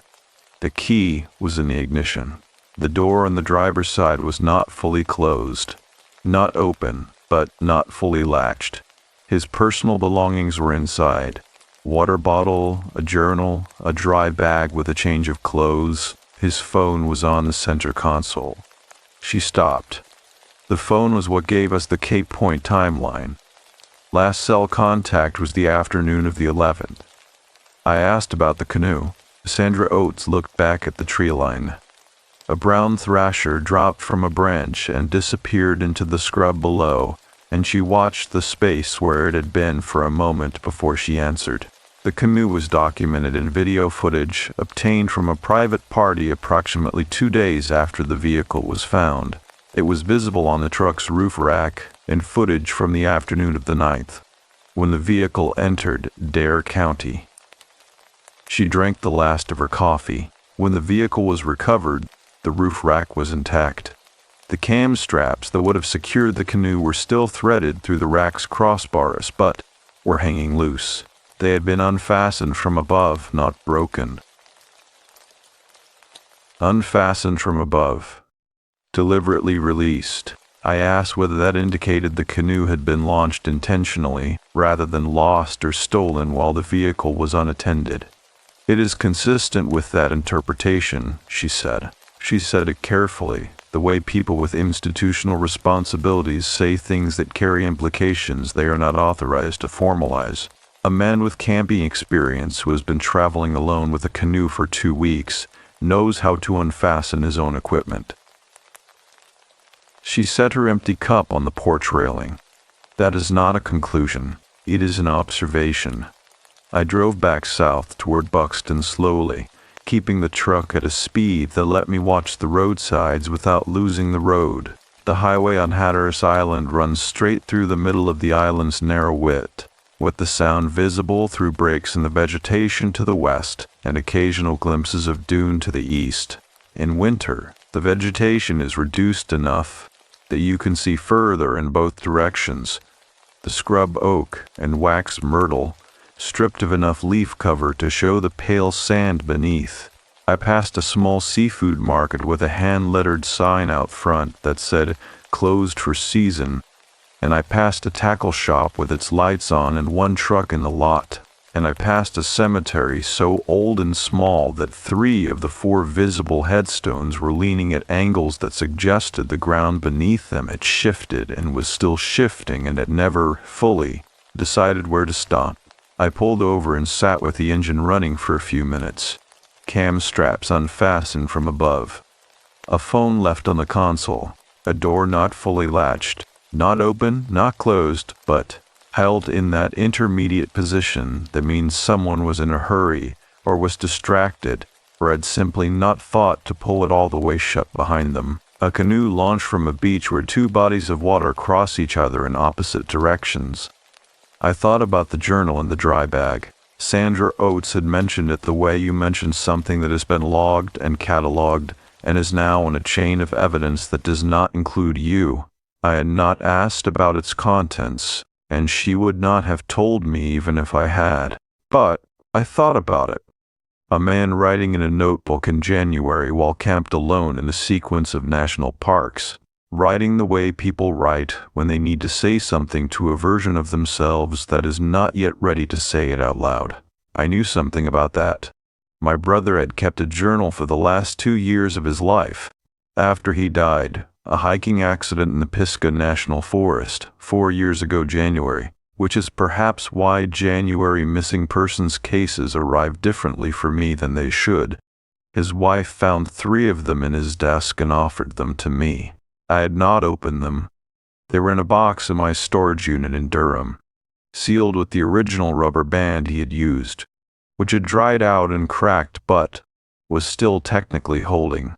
I had not been able to account in 4 years for what I was afraid the journals would say. That he had been unhappy in ways I had failed to notice. That he had been trying to tell me something in the months before the accident. That the accident had not been an accident. I pulled back onto the highway. The thought arrived and I let it arrive, and I did not examine it, which is a thing I had learned to do with it over 4 years of practice. The mind, when it is managing something it cannot resolve, finds roots around the unresolved material the way water finds roots through rock, not by confronting the obstacle, but by working around it until the root becomes so habitual that you forget the obstacle is still there. I parked at the cottage and went inside, and spread the notes across the kitchen table again with fresh eyes. What I had now was a sequence. Entry into Dare County on the afternoon of the 9th. Last phone contact in the Cape Point area on the afternoon of the 11th. Truck found on the 12th. Engine on, door not latched. Canoe absent, cam straps loose. Survey ribbon present on the morning of the 12th. The rain had confirmed it. And absent by the following day. Replaced at some later point by a length of orange paracord knotted around the same stake. The ribbon and the cord were the part that would not settle. If the canoe had been launched at Cape Point, and if the painter line from the bow had been briefly tied to the survey marker while the paddler made final preparations, stowing gear, adjusting ballast, perhaps simply steadying the boat in the chop while deciding on a heading, then the green ribbon might have been removed to use the stake as a tie point. It would have been a practical act, done without much thought. You clear what is in the way. You secure what needs securing. You go. And then the paracord. Someone had come back to that stake after the ribbon was gone and tied a fresh line around it. Not to secure Canoe. There was nothing to secure, not by the time I had found it, but the knot was a clove hitch. The knot was a mooring knot. Whoever had tied it correctly, deliberately, in the manner of someone who wanted the knot to remain and wanted it to be recognized for what it was. The January light was failing early again, dropping below the dune line and taking the warmth of the afternoon with it in one long pull the way a tide recedes. Not all at once, but steadily, and then all at once. The room went cooler. I got up and turned on the gas fireplace and crouched in front of it while it found its level. The blue flames settling into orange, the small mechanical click of the thermocouple doing its work. The warmth reached my face and I held still in it for a moment and let it land. Outside, the wind had shifted. It was coming from the northeast now, off the open Atlantic, and it was pushing against the south-facing windows with a low and continuous pressure that the cottage absorbed without complaint, the way old structures in coastal places learn to absorb pressure, by yielding slightly, by letting the force move through them rather than meeting it directly, so that from the inside you heard the wind, and felt the wind, and knew the wind was there. But the walls held, and the lamp held its light, and the room remained a room. I sat down and wrote 3 words in my notebook. The cord remained. Someone had not wanted that mark on the stake to disappear. By the time I turned off the lamp that night, I had stopped asking where Christopher Palmer had gone, and had started asking instead who else knew this particular stretch of beach well enough to return to a specific survey marker in January, and tie a sailor's knot in orange cord, and why they needed whoever came next to find it. There is a particular quality to the second week of a January on the Outer Banks that is different from the first. The first week still carries the memory of the holidays. The last echoes of occupied houses, mainland relatives driving home with full coolers and sandy children, the island exhaling slowly back into its off-season self. By the second week that exhale is complete, the island has fully become what it is, without witnesses, a 30-mile strip of accumulated sand between 2 bodies of water, holding its lighthouses and its scrub oak, and its year-round residents with the calm self-possession of a place that has never required anyone's attention to exist. I had been on the island for 5 days when I drove north to Rodanthe. I went because of a name, and the ranger report summary I had obtained through a public records request filed the previous month, before I had driven down. When I was still telling myself I was conducting research, rather than pursuing something I could not articulate, there was a reference to a consultation with a local historian regarding the cultural context of Cape Point and the surrounding waters. The historian's name appeared once in a subordinate clause, as if the report's author had included it almost accidentally, for consultation with E. Dillard, Rodanthe. That was all. No title, no affiliation, no explanation of what the consultation had produced, or why it had been sought. I had written the name in my notebook and circled it. E. Dillard, Rodanthe. Rodin seats at the northern end of Hatteras Island, where the island is at its narrowest, barely a quarter-mile of land between the sound and the sea at some points, so that in a strong nor'easter the spray from the Atlantic can cross the highway and fall into the sound on the other side. The town itself is small even by Outer Banks standards, a scattering of elevated houses on pilings, a few commercial buildings, a water tower, a post office the size of a generous closet. In summer it fills with surfers and kiteboarders who come for the wind and the waves and the specific conditions produced by the island's orientation relative to the continental shelf.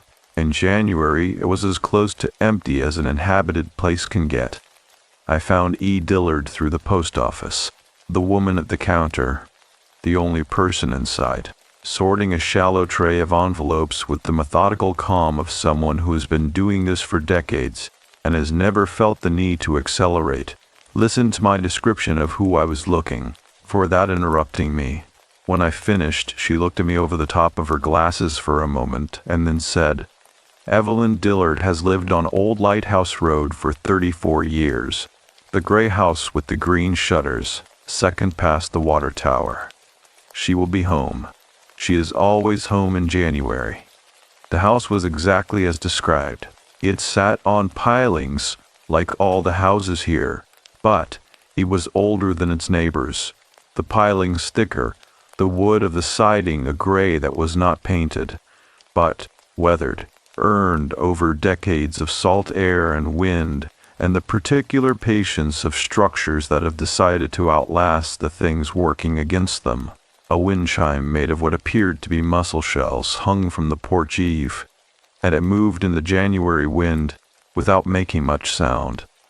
The shells too dense for delicacy, producing instead a low, irregular percussion, like someone knocking softly at intervals on a wooden door. Evelyn Dillard was 73 years old. She was tall and lean, with white hair cut short and practical, and she wore reading glasses on a cord around her neck and a quilted vest over a flannel shirt, the color of old copper. She opened the door before I reached the top step of the porch stairs. She had heard the truck and the drive, she said, and had been watching me from the window. And she regarded me with the particular expression of someone who has been expecting a category of visitor and is now assessing which variety has arrived. I told her my name. I told her I was a cartographer. I told her I had been at Cape Point and had spoken with Sandra Oates at the ranger station, and that her name had appeared in a document I had obtained through a public records request. She studied me for a moment longer. Then she stepped back and held the door open and said, "You had better come in." Then, the inside of her house was organized with the precision of a person who has lived alone for a long time and has arranged her environment to support sustained thought. Books on every available wall, organized not by author or title but, as far as I could tell, by subject, and then by some secondary principle I could not immediately identify. Perhaps chronology, perhaps geography. A large work table occupied the center of the main room, covered in papers and maps and what appeared to be photocopied documents from a county archive. A wood stove in the corner was doing serious work, and the room was warm enough that I unzipped my jacket before she had offered me a seat, which she did by gesturing toward a low chair near the stove and then settling herself into the taller chair opposite, the one that was clearly hers, positioned with a direct sight line to the work table, and, beyond it, the sound-facing window. She did not offer coffee. She folded her hands in her lap and looked at me and waited. I told her everything I had observed. The paracord, the cam straps, the ribbon, the crossing currents at the cape's tip, Sandra Oates's careful language about the canoe being unfastened rather than lost. I laid it out in sequence, the way I lay out a surveying discrepancy, start with the known coordinates, work toward the point of divergence, identify precisely where the expected and the actual stop matching. Evelyn Dillard listened without expression. When I finished, she was quiet for what felt like a long time, though it was probably 30 seconds. Outside, the mussel shell chime made its low knocking sound twice and then stopped. "What do you know," she said, "about the history of this particular passage of water?" I told her what I knew in a professional capacity, that the convergence of the Labrador Current and the Gulf Stream in the waters off Cape Point produced one of the most dynamic and unpredictable stretches of coastal water on the eastern seaboard, that the shifting sandbars had destroyed more than 600 documented vessels over 3 centuries, that the Cape's orientation made it a natural funnel for both southward and northward maritime traffic. She nodded once, not to confirm that I was right, but to indicate that I had arrived at the doorway she wanted me standing in. "The ships are the part everyone knows," she said. "The graveyard of the Atlantic. It is in every tourist brochure. It is on the magnet in the gift shop at the visitor center." She said this without contempt, simply as an observation about the distance between the public version of a thing and its full interior. What is not in the brochures is the pattern of the recoveries. She stood and went to the work table and returned with a single sheet of paper, a photocopy of what appeared to be a hand-drawn chart, old enough that the original ink had spread at the edges of each line, the paper stained faintly amber with age. She held it toward me rather than handing it to me, so that I had to lean forward to see it. It showed the coastline of the southern Outer Banks in rough but accurate proportion. At Cape Point, someone had drawn a series of arrows indicating current directions, the familiar convergence pattern I knew.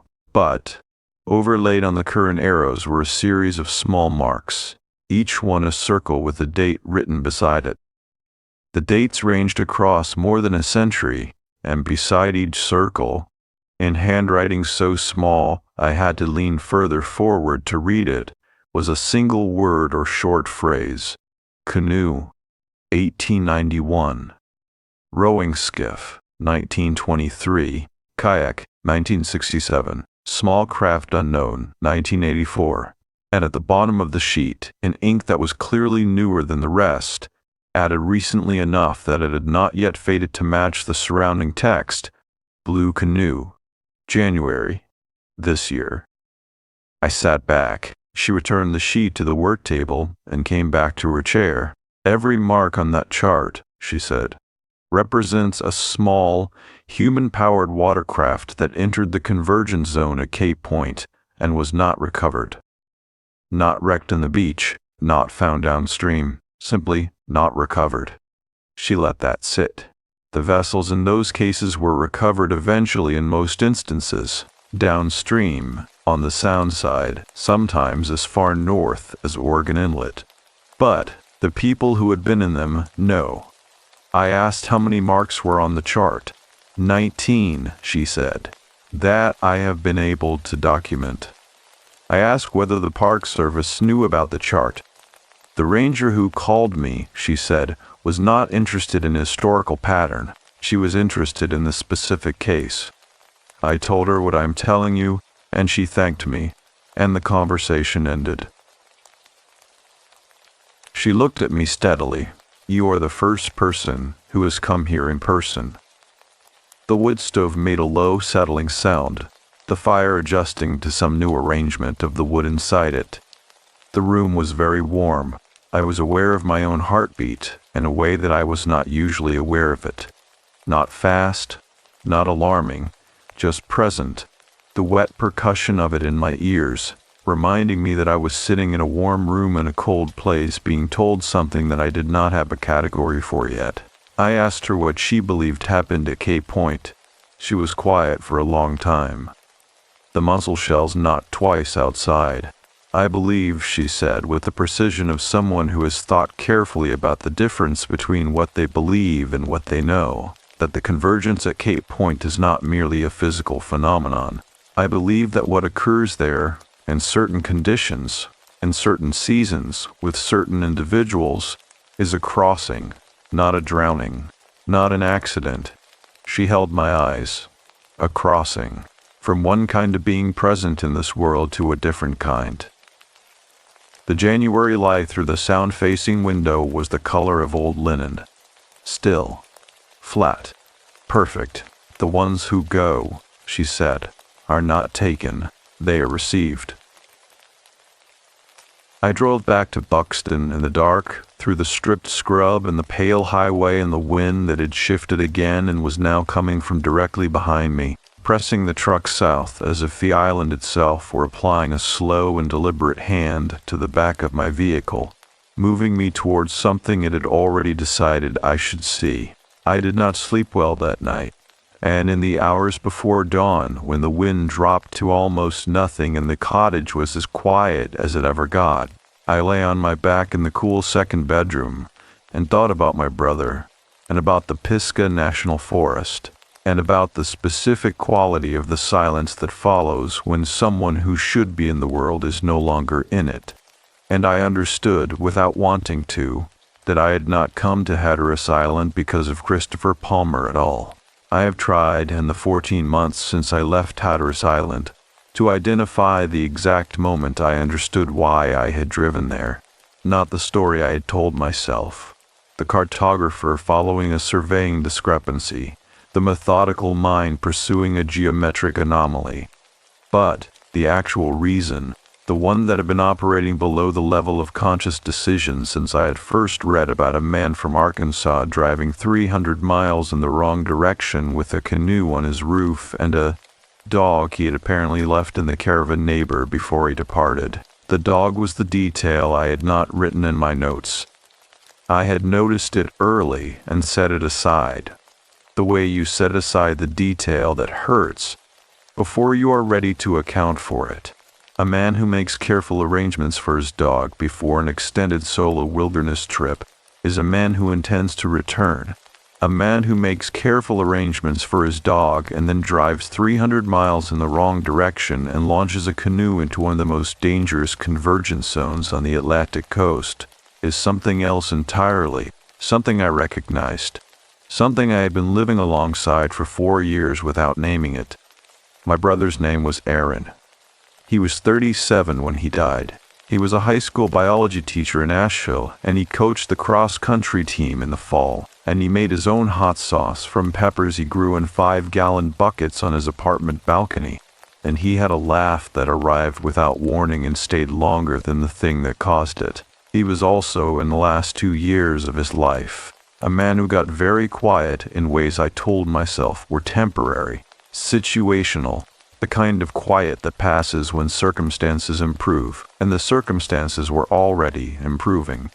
He had a new apartment, a new position at the school, a relationship that seemed to be steadying him in ways his previous ones had not. I had evidence of improvement. I had presented this evidence to myself repeatedly and found it sufficient. He went hiking alone in the Pisgah on a Tuesday in January 4 years ago. He had done it dozens of times. He knew those trails the way I know survey grids, from the inside, from repeated contact, from a familiarity that makes the unfamiliar details stand out immediately. The trail report filed by another hiker 2 days later described a boot print at the edge of a ridge overlook that stopped without a corresponding set of prints returning to the main trail. That was the language used in the official report. Stopped without a corresponding set of prints returning. I had read that sentence perhaps 200 times. I got up before dawn on the 5th morning in the cottage, and I did not make coffee, and I did not look at my notes, and I drove south on the highway without a clear destination. Past the lighthouse, past the turnoff for the Cape, all the way to Hatteras village at the island's southern tip where the car ferry crosses to Ocracoke. I parked in the ferry lot and sat in the truck with the engine off. The lot was empty.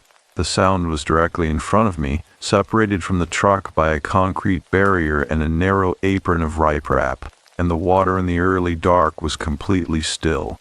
Not the stillness of calm, but the stillness of depth, the way very deep water holds itself in the absence of wind, with a density that the surface merely suggests. The ferry was not running yet.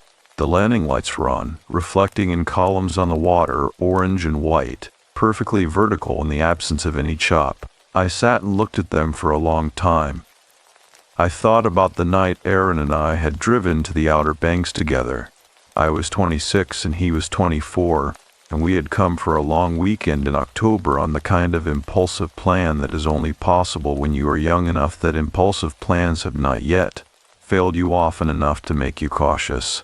We had rented a cottage much like the one I was staying in now, and we had eaten shrimp from a paper bag sitting on the tailgate of his truck at a boat ramp, and we had driven to the Cape late at night to watch the bioluminescence in the breaking waves, which is a phenomenon I had read about and he had been skeptical of, and then stood in front of in complete silence for a long time, watching the blue-green light pulse in the foam at his feet, saying nothing, which was how Aaron responded to things that moved him, not with words, but with a quality of stillness that meant he was absorbing something all the way down. I had not thought about that night in 4 years. I had not permitted myself to think about it, which is different. The sky over the Sound was beginning to separate from the water, a thin line of distinction appearing at the eastern horizon. Not light yet, but the withdrawal of complete dark, the first suggestion that the dark was not permanent. I watched it widen by increments so small that each individual increment was invisible, and yet the accumulation of them was not. I understood, sitting in that empty ferry lot, what Evelyn Dillard had meant by a crossing. Not literally. I am a cartographer. I work in the verifiable, the measurable, the documentable. I do not believe that Cape Point is a portal or a threshold in any supernatural sense, but I understood what she was describing as a human phenomenon. The way certain people at certain points in their lives arrive at a place where the geography of the interior and the geography of the exterior briefly coincide, where the cross-current inside them and the cross-current in the water in front of them are running in the same pattern, and where the decision to enter that water, to paddle out into the convergence zone in a blue canoe on a January afternoon, is not a decision born of despair alone, but of something more complicated, a need to meet the thing directly, to stop managing the distance between yourself and it, to let the gap close. Aaron had stood at the edge of a ridge in January, and the prince had stopped. Christopher Palmer had unfastened his own cam straps and carried his canoe to a beach where two bodies of water argued continuously against each other, and he had pushed off from the sand. I was sitting in a rental truck in a ferry lot on the southern tip of a barrier island, and I had driven here because some part of me had recognized the shape of one man's disappearance as the shape of my own particular grief, which I had been carrying for 4 years, like a piece of surveying equipment I could not put down, because I was afraid of what the ground would show me if I stopped moving long enough to take a reading. The ferry horn sounded once across the water, a long, low note that traveled without any particular urgency across the still surface of the Sound, and arrived at the truck and passed through it and kept going north. The landing lights shivered on the water where the horn's vibration had reached them. Then the water settled again. I had 3 things I had not done. I had not opened Aaron's journals. I had not gone back to the Pisgah since January 4 years ago. I had not said to anyone that I believed his death had not been an accident, not because I was certain it had not been, but because the possibility that it had not been was something I had kept in a sealed box in the same storage unit as the journals, behind a wall of ordinary daily function that I had maintained with the same 2-fingered precision Lorraine used to enter her rental data. Methodical, sufficient, enough to keep everything operational. The sky was lighter now. The water was beginning to show color, a dark blue-gray that was not the pewter of the open Atlantic, but warmer, the specific tone of Sound water in early morning, which holds the sky's color more faithfully than the ocean does, because it is calmer and shallower and has less of its own agenda. I thought about the paracord on the stake. Someone had tied a mooring knot there and left it, not as evidence, not as a message in any literal sense, as a mark, as the kind of notation a cartographer makes on a working map to indicate something was here, something passed through. The mark is not the thing. The mark is what remains when the thing has moved on. To show the next person working the same territory that this point has significance, that the ground here is different from the ground on either side of it, that whatever you are mapping, you should map this. I started the truck and turned the heat up, and sat with my hands on the wheel.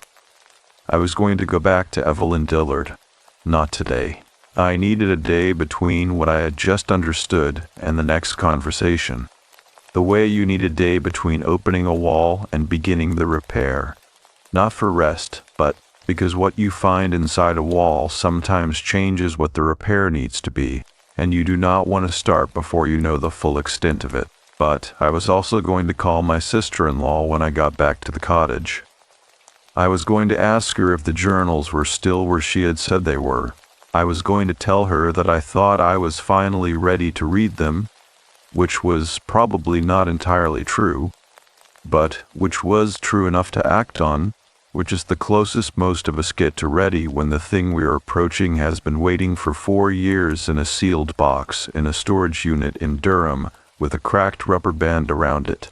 The fairy horn sounded again, a second time longer. Something in the water near the riprap moved. A pelican, lifting off the surface with that particular ungainliness of large birds at the moment of departure, all effort and awkwardness. And then once airborne becoming something else entirely, something efficient and ancient and perfectly suited to the medium it occupied. I watched it until it crossed the landing lights and disappeared into the gray above the water. The light was coming fully now, not sunrise. The sky was too overcast for any direct light. But a general brightening, the world becoming legible again by increments, shapes separating from their backgrounds, the far shore of the Sound emerging from the dark as a low dark line, and above it the slightly lighter dark of the sky, and between them the water holding both colors and returning neither one exactly, the way a place holds what passes through it.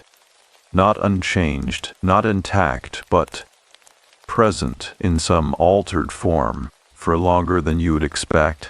I drove back north through a morning that was just becoming itself, and I thought that I had come to Hatteras Island carrying a weight I had named as curiosity, and that the island had known from the moment I crossed the bridge what the weight actually was, and that Evelyn Dillard, in her warm room with her wood stove and her century-old chart, was the person who was going to help me set it down. I called my sister-in-law from the cottage that afternoon. Her name is Margaret, and she answered on the second ring the way she always answers. Without preamble, without the performed surprise of someone who was not expecting the call, simply present, as if she had been sitting quietly somewhere waiting for the phone to do exactly what it was doing. We had not spoken in 7 months. That was my fault, and we both knew it, and neither of us mentioned it. I told her where I was. I told her, in the careful abbreviated language we had developed over 4 years of managing the same loss from different distances, what I had been doing on the island and why I had come. I did not tell her about Evelyn Dillard's chart, or about the crossed currents at the cave's tip, or about the paracord and what I believed it meant. Those things were not yet mine to give to someone else. What I told her was simpler and harder, that I thought I understood something new about Aaron, and that I needed to read the journals, and that I was sorry it had taken me this long to be able to say that. Margaret was quiet for a moment. Outside the cottage window, the dune grass moved in a long, slow wave and settled and moved again. "They are still in the desk," she said. "Not the storage unit. I kept them here." A pause. "I thought you might need them to come from somewhere warm." I did not say anything for a moment. "When you get back," she said, "come to the house. I will make dinner." I said I would. We said goodbye without the usual architecture of conversation that people construct around the things they cannot say directly, and I sat with the phone in my hand for a while after the call ended, feeling the specific weight of something that has been held in one position for too long, beginning, very slowly, to shift. I drove to Rudanthe the following morning. The sky had cleared overnight, and the January sun was doing its winter work, present, precise, cold, illuminating everything without warming anything. The way winter light on the coast operates as documentation rather than comfort. Every surface was sharp-edged and exact.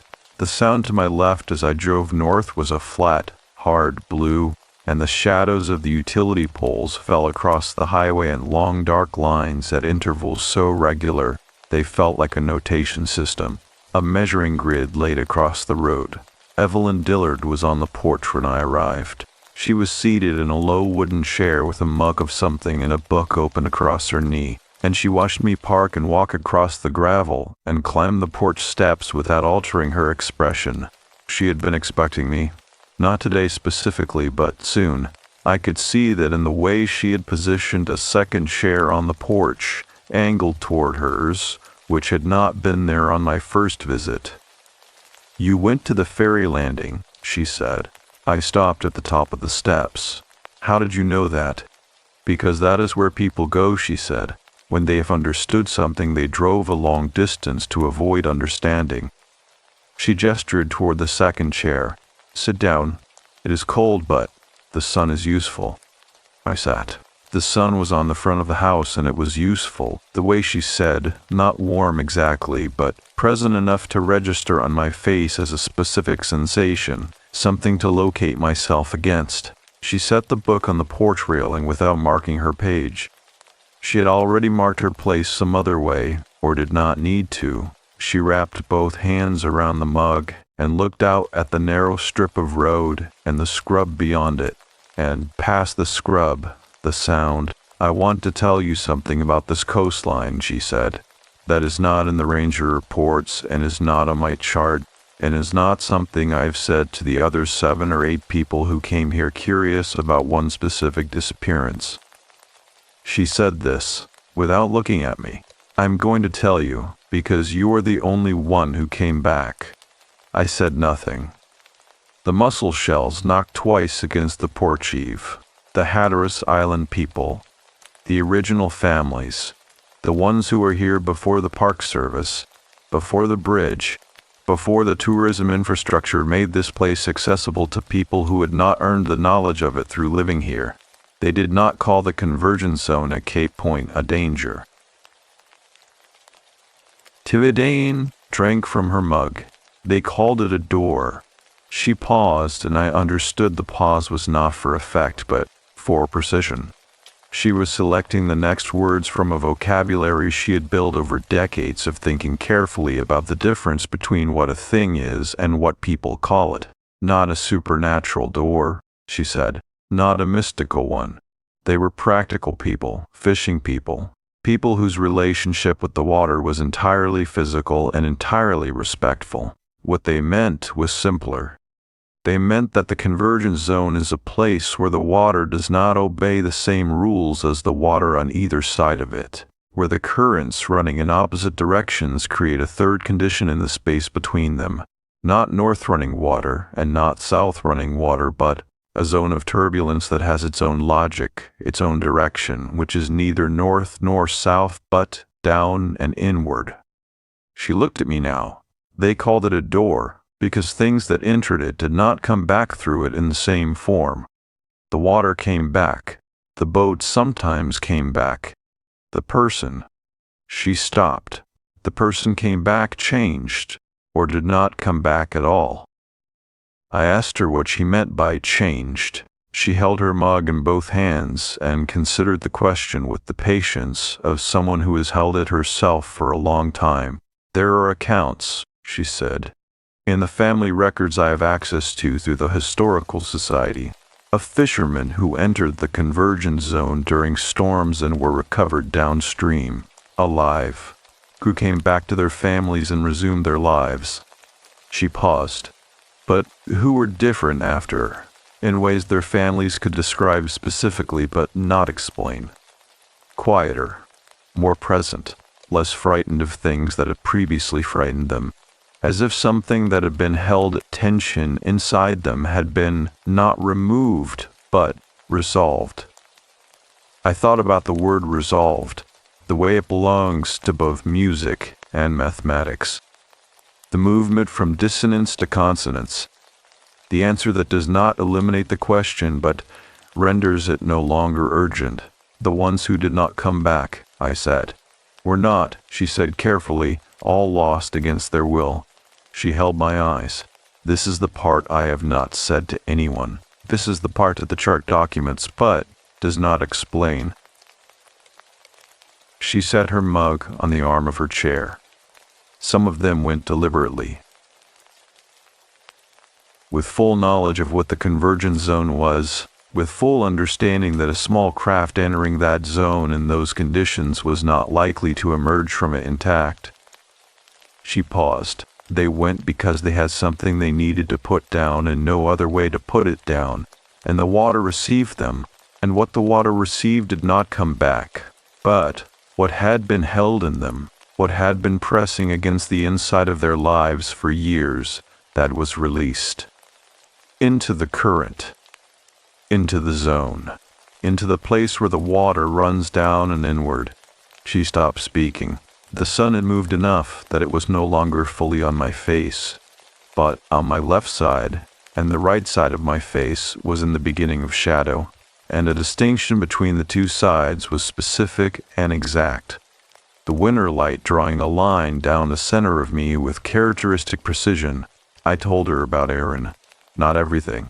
Not the journals or Margaret or the storage unit, but the essential fact of it, the Pisgah, the ridge, the boot prints stopping at the edge without a corresponding set returning to the trail, and the 4 years I had spent managing the distance between myself and what that fact implied, and the sealed box I had kept it in, and how I had driven to Hatteras Island, carrying that box under the story of a missing man with a canoe and a dog in a wrong direction, and how the island had declined to accept the story I had brought and had offered me instead the one that was actually mine.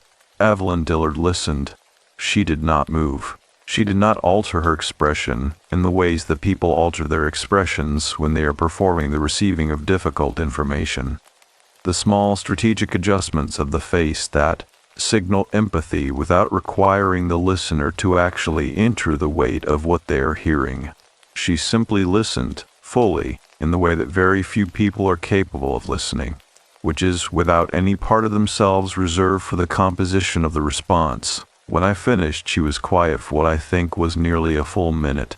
The wind moved through the scrub across the road, and the mussel shells knocked, and the sound lay flat and blue beyond everything. "The journals," she said. "You have not read them." I said I had not. "You are afraid," she said, "that they will tell you he knew, that in the weeks before January he had already decided, and that you missed it, and that the missing of it is a thing you are responsible for." She said it without inflection, not as a question, not as a judgment, as a coordinate. The precise location of the thing I had been navigating around for 4 years, named aloud for the first time by someone who had no stake in where it landed. My throat had closed in the way it closes when the body decides that speech is not the appropriate response to something. I nodded. "Then I will tell you what I know," she said. "From 34 years of sitting with this coastline and these accounts and these families." She leaned forward slightly in her chair. "The people who arrive at that decision, the ones who approach the door, as the old families called it, do not arrive there because someone failed to see them. They arrive there because something inside them has been running in 2 directions simultaneously for too long, like the currents at the Cape, and the pressure of that has become greater than the available structure." She paused.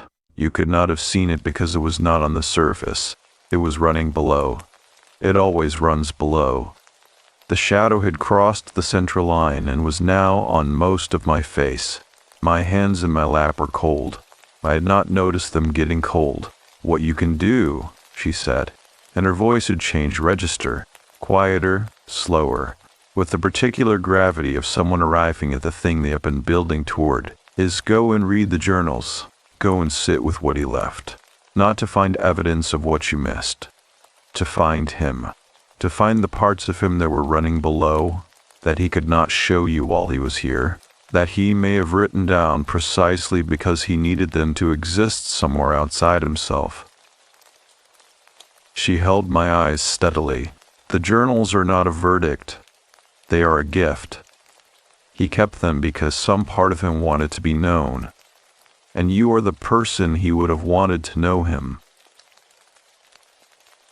I looked out at the sound, the flat blue of it, the hard winter light on it, the far shore barely visible, present but not detailed, the way things at the edge of range appear on a working map, indicated but not yet fully rendered, awaiting closer survey. I thought about Aaron standing in the dark at the Cape's edge, watching the bioluminescence pulse in the breaking waves, saying nothing, absorbing it all the way down, present in a way he rarely let himself be present, the water doing its work on him even then, even at 24, finding the place where the pressure lived and pressing back against it with something that was not language and not logic, but was perhaps enough that night to make the rutting in two directions feel briefly, provisionally bearable.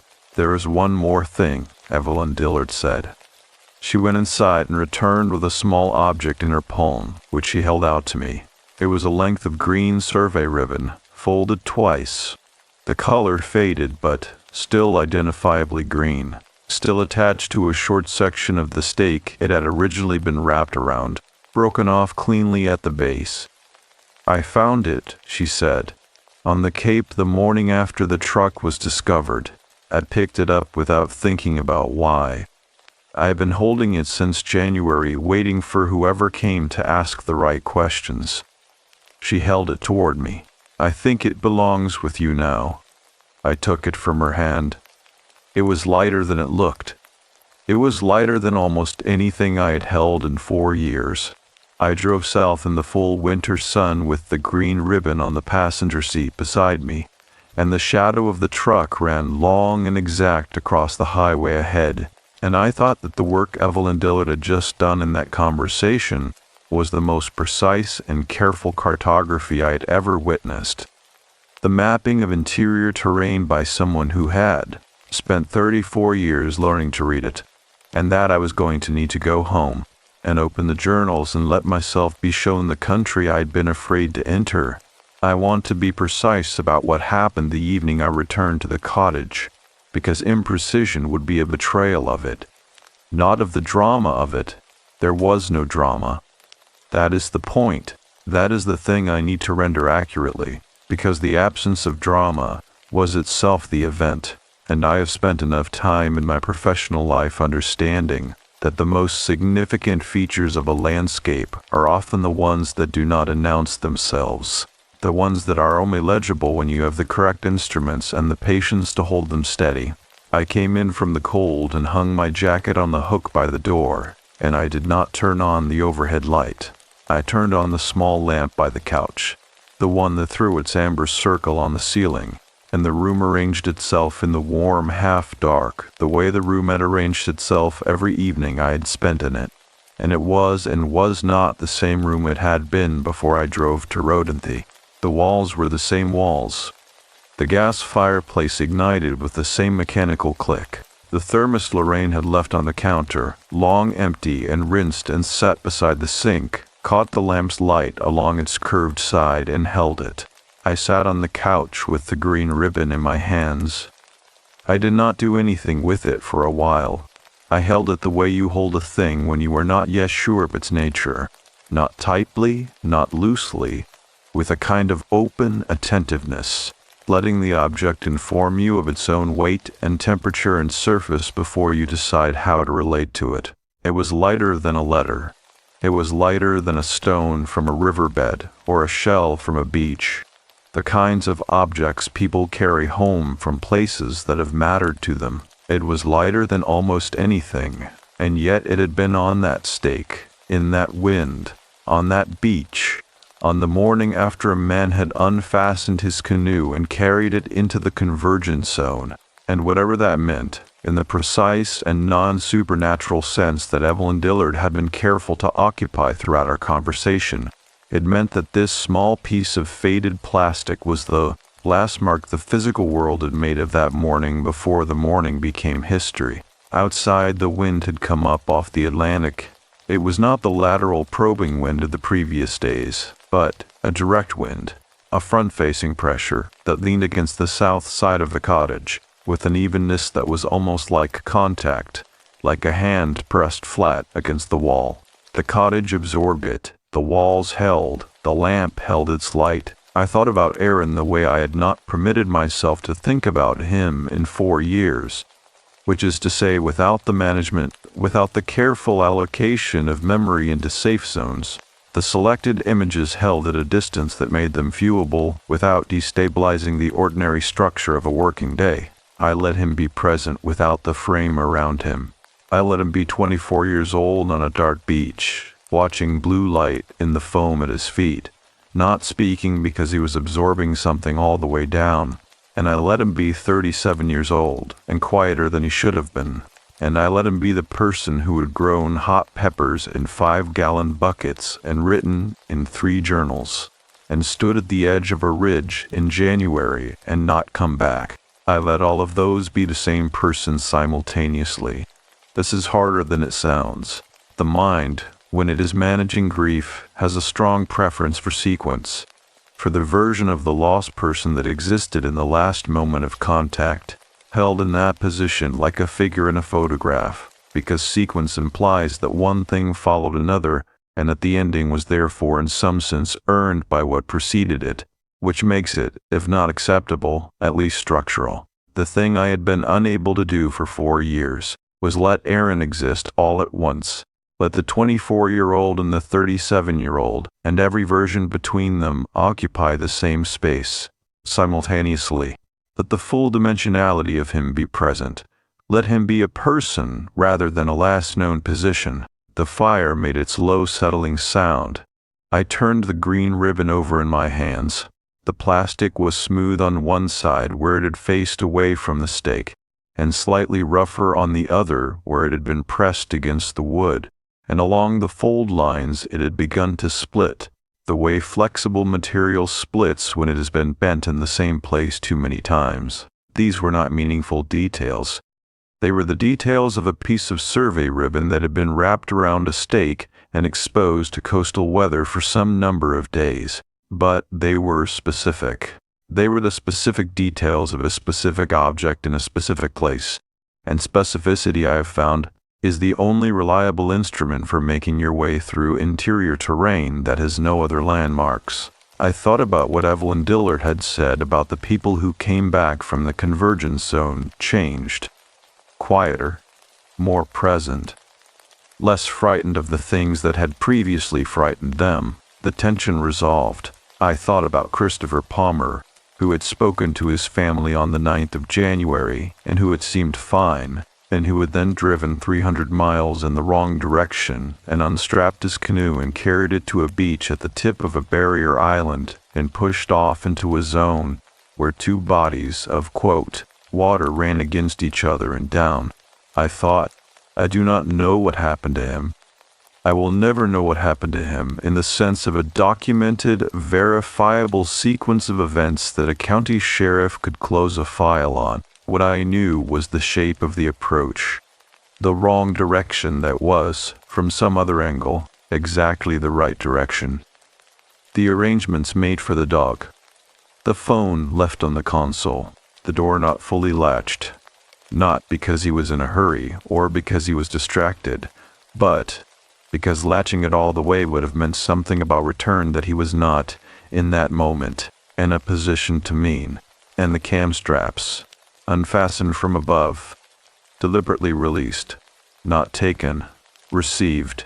I set the ribbon on the cushion beside me and pressed both hands flat on my knees and looked at the amber circle the lamp made on the ceiling, and I said Aaron's name out loud in the empty room, not as a summons, not as a question, simply as a statement of his existence, his continued existence, in the sense that Evelyn Dillard's old families had meant when they said, the water received rather than took, which was not a supernatural claim but a human one, that what a person has been, what they have thought and felt and written in 3 journals and grown in 5-gallon buckets and laughed without warning, does not cease to be when the person ceases to be locatable, that it goes somewhere, into the current, into the zone, into the territory that runs below the surface of the daily, navigable world.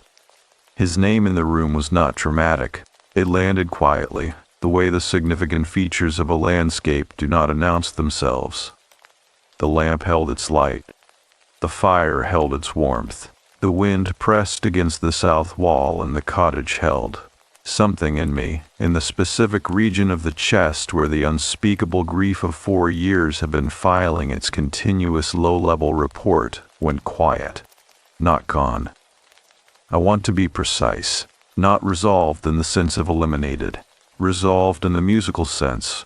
moved from a dissonance that had been sustained so long it had begun to feel like the natural condition of things, into a consonance that was unfamiliar and therefore strange and not entirely comfortable, but which was recognizably a different key, a more honest key, the one the piece had been trying to reach all along. I sat in that room for perhaps an hour after that without moving. The wind eased. The fire settled twice more into new arrangements of itself. Outside, the specific dark of the coastal night, denser than inland dark, carrying the sound of the ocean in it, the low continuous pressure of the Atlantic working against the shore, pressed against the windows without menace, simply present, simply doing what it does. I thought at one point about whether I had left the gas burner on in my apartment back in Durham, a thing I always worried about when I was away, and the thought arrived and passed without hooking into anything, the way mundane thoughts pass when the mind is genuinely resting rather than using mundanity as a shield. It was simply a thought about a gas burner. The burner was almost certainly off. It was always off. When I finally moved, it was to get up and fill a glass of water from the kitchen tap and stand at the window and look at the dune line. The grass was barely visible in the dark, a suggestion of movement at the top of the dunes, caught in whatever faint light the overcast sky was reflecting off the sand. The motion of it was the same motion it always made, long, slow, lateral, neither urgent nor indifferent, simply responsive to what moved through it, bending with the pressure and returning, bending and returning, in the patient rhythm of a thing that has been doing this for as long as the island has been an island, and intends to keep doing it, for as long as the island remains one. I set the green ribbon on the windowsill facing the dunes, not as ceremony, not as ritual, as placement.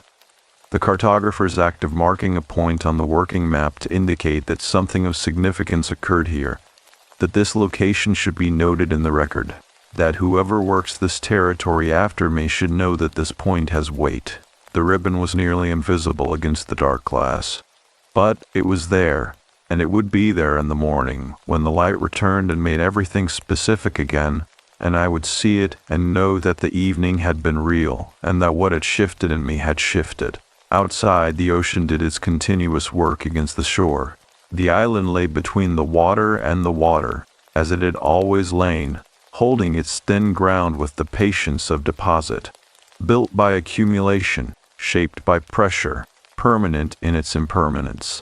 A place where the land and the sea had been negotiating the terms of coexistence for longer than anyone had been present to record the negotiation.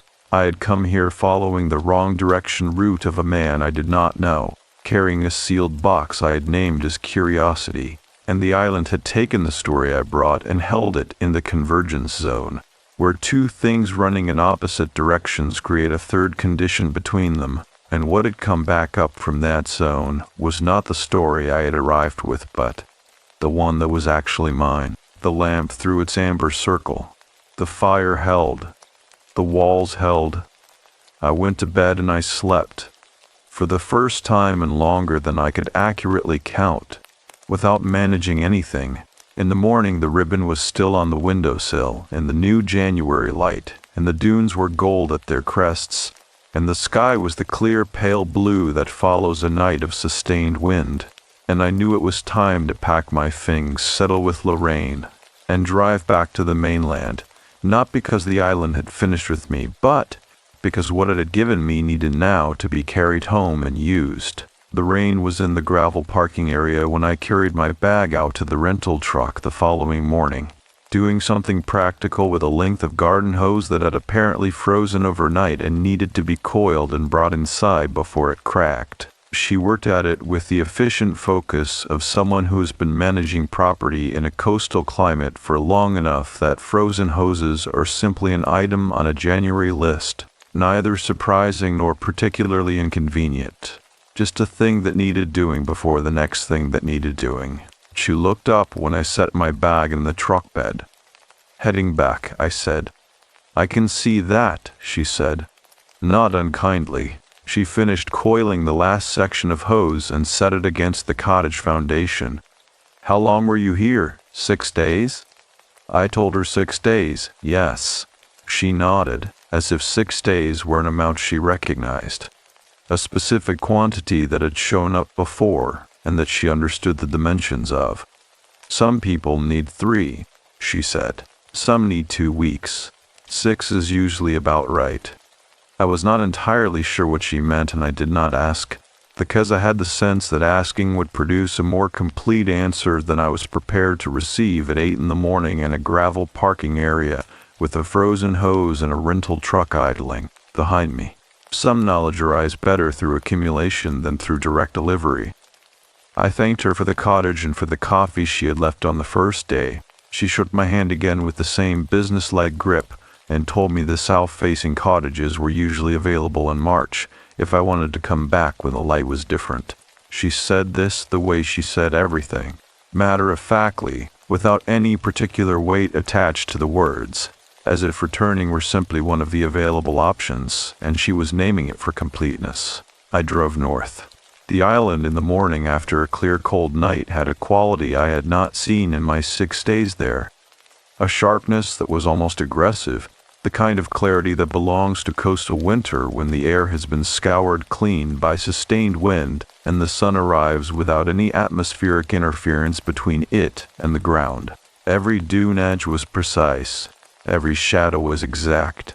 The scrub oak and wax myrtle caught the low morning light along their topmost branches and held it in a thin, bright line, while below the line everything was still in shadow, and the effect was of a landscape that had been divided very deliberately into what the sun had reached and what it had not yet reached, with a boundary between the two that moved incrementally as I drove north, and the sun climbed its shallow January arc. I stopped once at the Cape Access Road turnoff and sat with the truck idling for a moment. I did not get out. I looked down the road toward where it disappeared behind the dune line, toward the beach and the convergence zone and the survey marker with its orange paracord mooring knot that had been tied by someone who needed the mark to remain. I held the green ribbon, which I had transferred from the windowsill to my jacket pocket that morning, between my fingers without taking it out of the pocket. I felt its specific lightness through the fabric. Then I pulled back onto the highway and drove north, through Avon and Salvo and Waves and Rodanthe without stopping, across the bridge at the island's north end, and back onto the mainland, where the road widened and the land flattened and the trees grew tall enough to interrupt the horizon and the particular quality of light that belonged to the Outer Banks. The light that came from being surrounded by water on 3 sides and had nowhere to go but directly down, gave way to the ordinary light of interior eastern North Carolina, which is fine light, honest light, but which does not do the same things. I stopped for gas in a town called Columbia on the Albemarle Sound. The gas station was the kind that has been in the same family for generations, and shows it. The pumps newer than the canopy over them, the canopy newer than the building behind it, the building settling comfortably into the ground in the way that structures do when they have decided to stop competing with the earth and simply become part of it.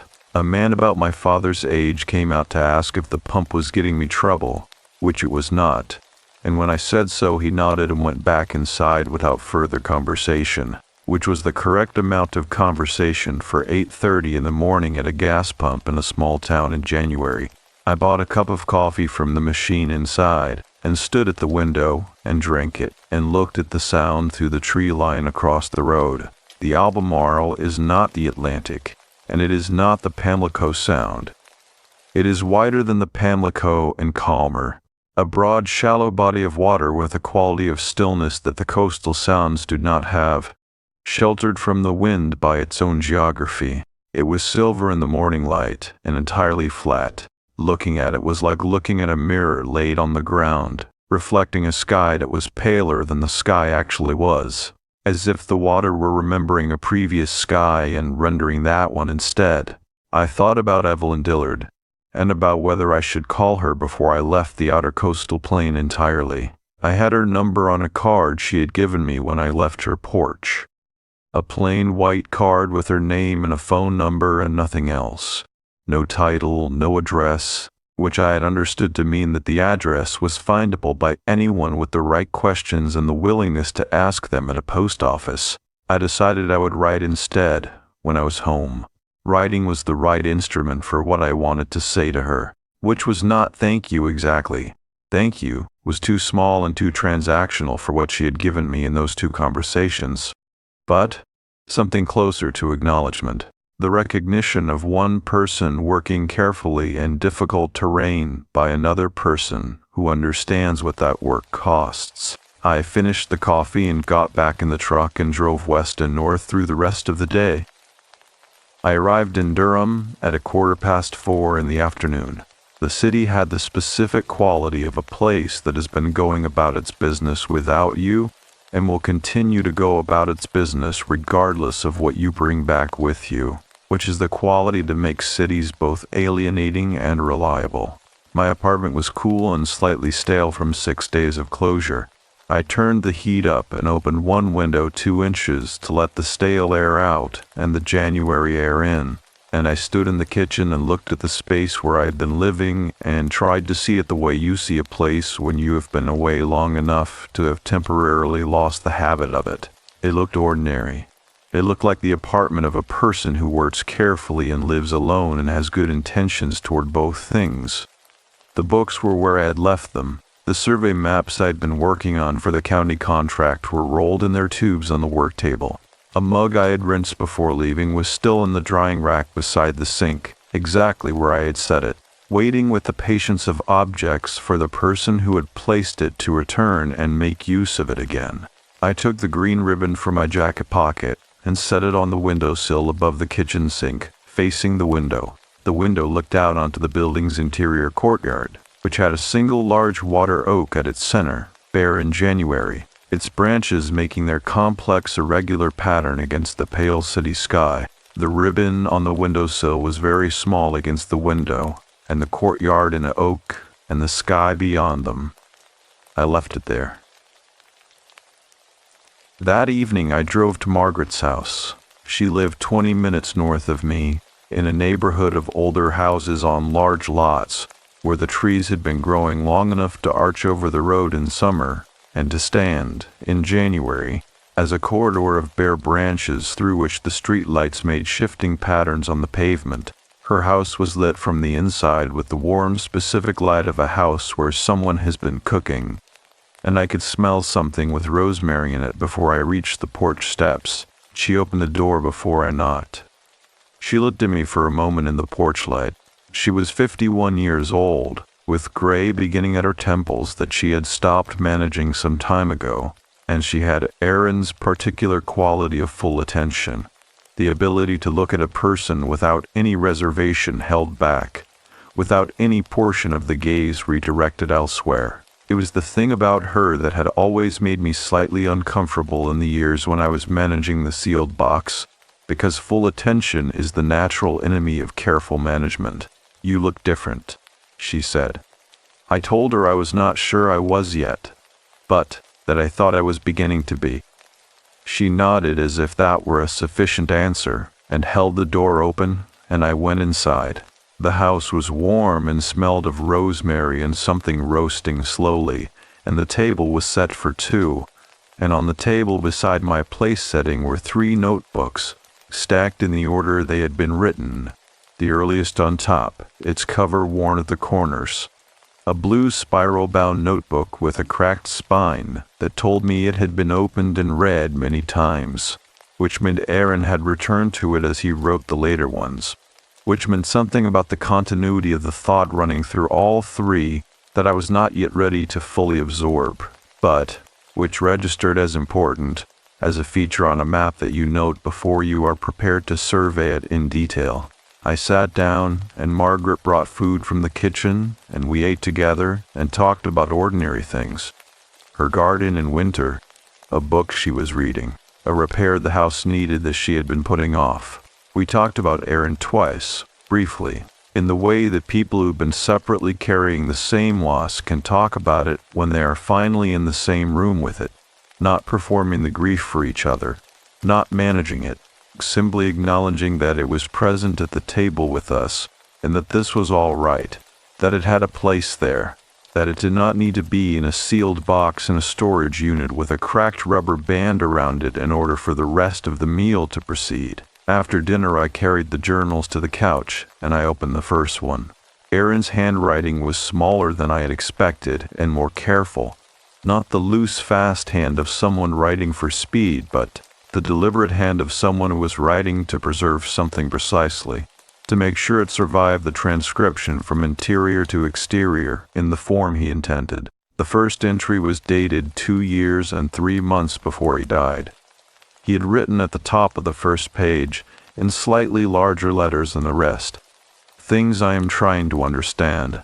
I read for 2 hours. What I found was not what I had been afraid of finding. There was pain in the journals, real pain, the kind that runs below the surface of a functional life and does not show at the waterline. But there was also humor and precision and the specific beauty of a mind working honestly on difficult material. And there was, near the end of the second journal, a passage about the Outer Banks, about the night we had driven to the Cape and watched the bioluminescence, which he had written about in such specific sensory detail. The temperature of the sand, the sound the waves made in the dark, the way the blue-green light pulsed in each breaking crest like something breathing, that I had to set the journal down for a moment and press the heels of my hands against my eyes and wait. He had written, "I think that is the closest I have ever felt to understanding that it is all right to simply be what I am, that the water does not require anything of me, that the light does not require explanation." I sat with that for a long time. Margaret had gone to bed by the time I finished the second journal. I covered the third one with my hand and held it there without opening it, feeling the slight give of the cover beneath my palm, the solidity of the pages inside, the specific weight of what a person leaves behind when they have written carefully and honestly, and for no audience except the version of themselves that needed to know the things were written. I did not open it that night. I knew I would, but not that night. I drove home in the late quiet of a January night in Durham, through the bare-branched corridor of the neighborhood streets, with the 2 journals on the seat beside me, and the weight in my chest that I had been carrying for 4 years, sitting differently than it had sat before. Not lighter exactly, not diminished, but shifted into a position that the body could bear with less continuous effort. The way a pack carried correctly transfers weight to the hips and the legs and distributes the load across a structure designed for it. I parked and went upstairs, and the green ribbon was still on the windowsill where I had placed it, small against the dark window and the courtyard beyond, the water oak's branches making their complex pattern in the light from the building's exterior fixtures. I did not turn on any other lights. I stood at the window for a while in the dark kitchen and looked at the ribbon and the tree and the sky above the courtyard, which had 3 or 4 stars visible through the city's ambient light, not the dense field of stars that would have been visible from the Outer Banks on a clear winter night. But enough. A few. Sufficient. The next morning I called Margaret and told her the journals were extraordinary, which was the word that arrived when I tried to find the right one, and she said yes, she had thought so too. And we made a plan to have dinner the following week. And when I hung up, I understood that the plan itself, the ordinary logistical fact of 2 people deciding to share a meal on a specific future evening, was something I had not been capable of making and meaning at the same time for 4 years, and that I was capable of it now, and that this was not a small thing. 14 months is not long enough to say that a thing has been resolved. I want to be precise about that, the way I have tried to be precise about everything in this account, because imprecision in the final stretch of a difficult survey is where the errors compound, where a small inaccuracy in the early measurements becomes, by the time you reach the far boundary, a gap large enough to drive a truck through. So let me say it correctly. 14 months is long enough to say that a thing has changed shape. But the shape it has now is one the body can work around without constant redirection, that the formally sealed box is open, and its contents are distributed throughout the ordinary rooms of a daily life in ways that are sometimes hard and sometimes not hard, and are always, at minimum, honest. I read the third journal on a Sunday in February, 3 weeks after I came home from Hatteras Island. I made coffee first, and I sat at the work table with the survey maps pushed to one side, and I opened it without ceremony, which is how Aaron would have wanted it opened. He had no patience for ceremony, which he distinguished from ritual, the latter of which he respected for its function. A ceremony, he had once told me, is for an audience. A ritual is for the person performing it. The third journal was different from the first two in a way I had not anticipated. The first two were exploratory, the writing of a man working through the structure of his own interior, with the patience and occasional frustration of someone who is not sure the structure is going to hold but keeps working anyway. The third journal was quieter, simpler. The sentences were shorter and the observations more specific and less argued with. He wrote about the cross-country team he coached, about the specific quality of watching young people discover what their bodies could do when pushed past the distance they had set as their limit. He wrote about the peppers growing on the balcony, noting the progress of each plant by name. He had named them, which I did not know, which made me laugh for a moment in the quiet apartment, a laugh that arrived without warning and stayed longer than the thing that caused it, and which I recognized sitting there at the work table as his. He wrote, near the middle of the journal, about the pressure. He did not call it depression. He called it the pressure, as if it were a physical force being applied from outside rather than generated from within, which was both inaccurate and more honest than the clinical vocabulary would have been, because it described the experience of it rather than the mechanism, and Aaron had always been more interested in experience than in mechanism. He wrote that the pressure had been present in some form for as long as he could remember, and that he had learned to work around it the way you work around a chronic injury, not pretending it was not there, but not organizing his life around it either, finding the angles of movement that were available and using those. He wrote that some days the available angles were many, and some days they were few, and that this was simply the condition of his life, and that he had mostly made peace with it. He wrote, "I think Daniel thinks I am all right. I am glad he thinks so. I am, mostly. The mostly is important, and I do not know how to tell him about the mostly without making him carry it, and he already carries enough." I read that sentence 4 times. Then I set the journal down and looked at the survey maps on the work table, the county boundary work, the careful notations of where the terrain and the recorded lines agreed and where they did not, and I let the sentence be what it was, which was not a verdict and not an accusation but a communication, the thing he had needed someone to know, written in a blue spiral notebook, because the other available channel had been too complicated, because he had been trying to protect me in the only way that felt clean to him, and because some part of him had understood that the notebook would eventually arrive where it needed to arrive, which was here, in the hands of the person it was written for, 14 months after that person had finally driven to a barrier island and let the island do its work. I did not put the journal down again. I read it to the end. The last entry was dated 11 days before he died. He wrote about the cross-country team's indoor track season beginning, about a student named Priya who had a stride length slightly longer than her current form could support and who was going to be exceptional when she grew into it. He wrote about the documentary he had watched about migratory birds and the specific mechanism by which they navigate, not by landmark, not by star pattern alone, but by sensing the magnetic field of the Earth directly, feeling the planet's orientation as a physical fact in their bodies, knowing where north is not by calculation but by being the kind of creature that simply knows. He wrote, "I want to be that kind of creature. Maybe I already am, and just haven't learned to trust the knowing yet." That was the last thing he wrote.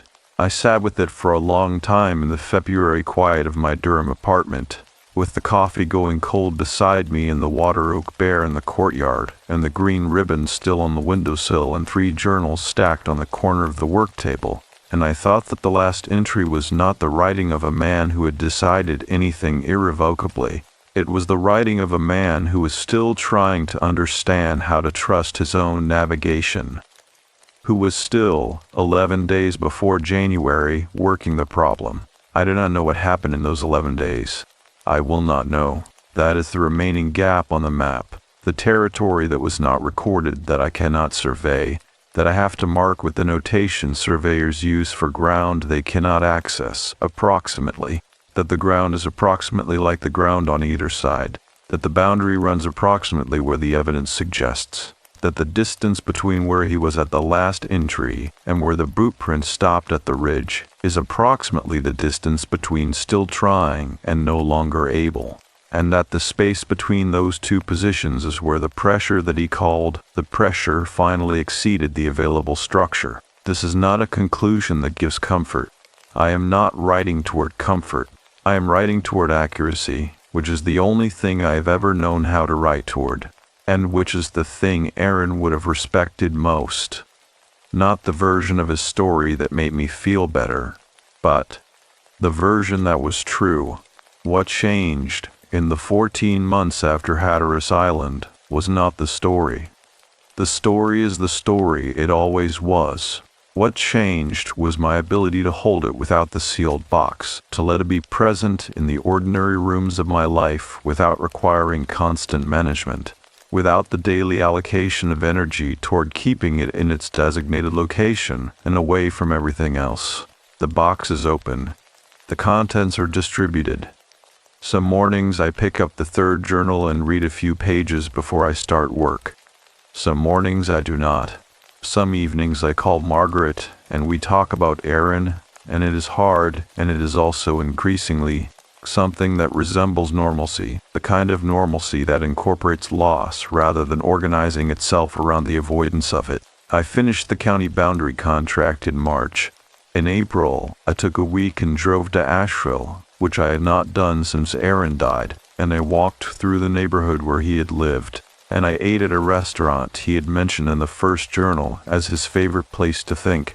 I had the soup, and I sat at a corner table, and I thought about him in the city he had chosen and loved, and it was hard in the way that things are hard when they are real, and it was also something else, something that Evelyn Dillard would have had precise language for, something in the range of what she had meant when she said the tension resolved. In June I drove to the Pisgah.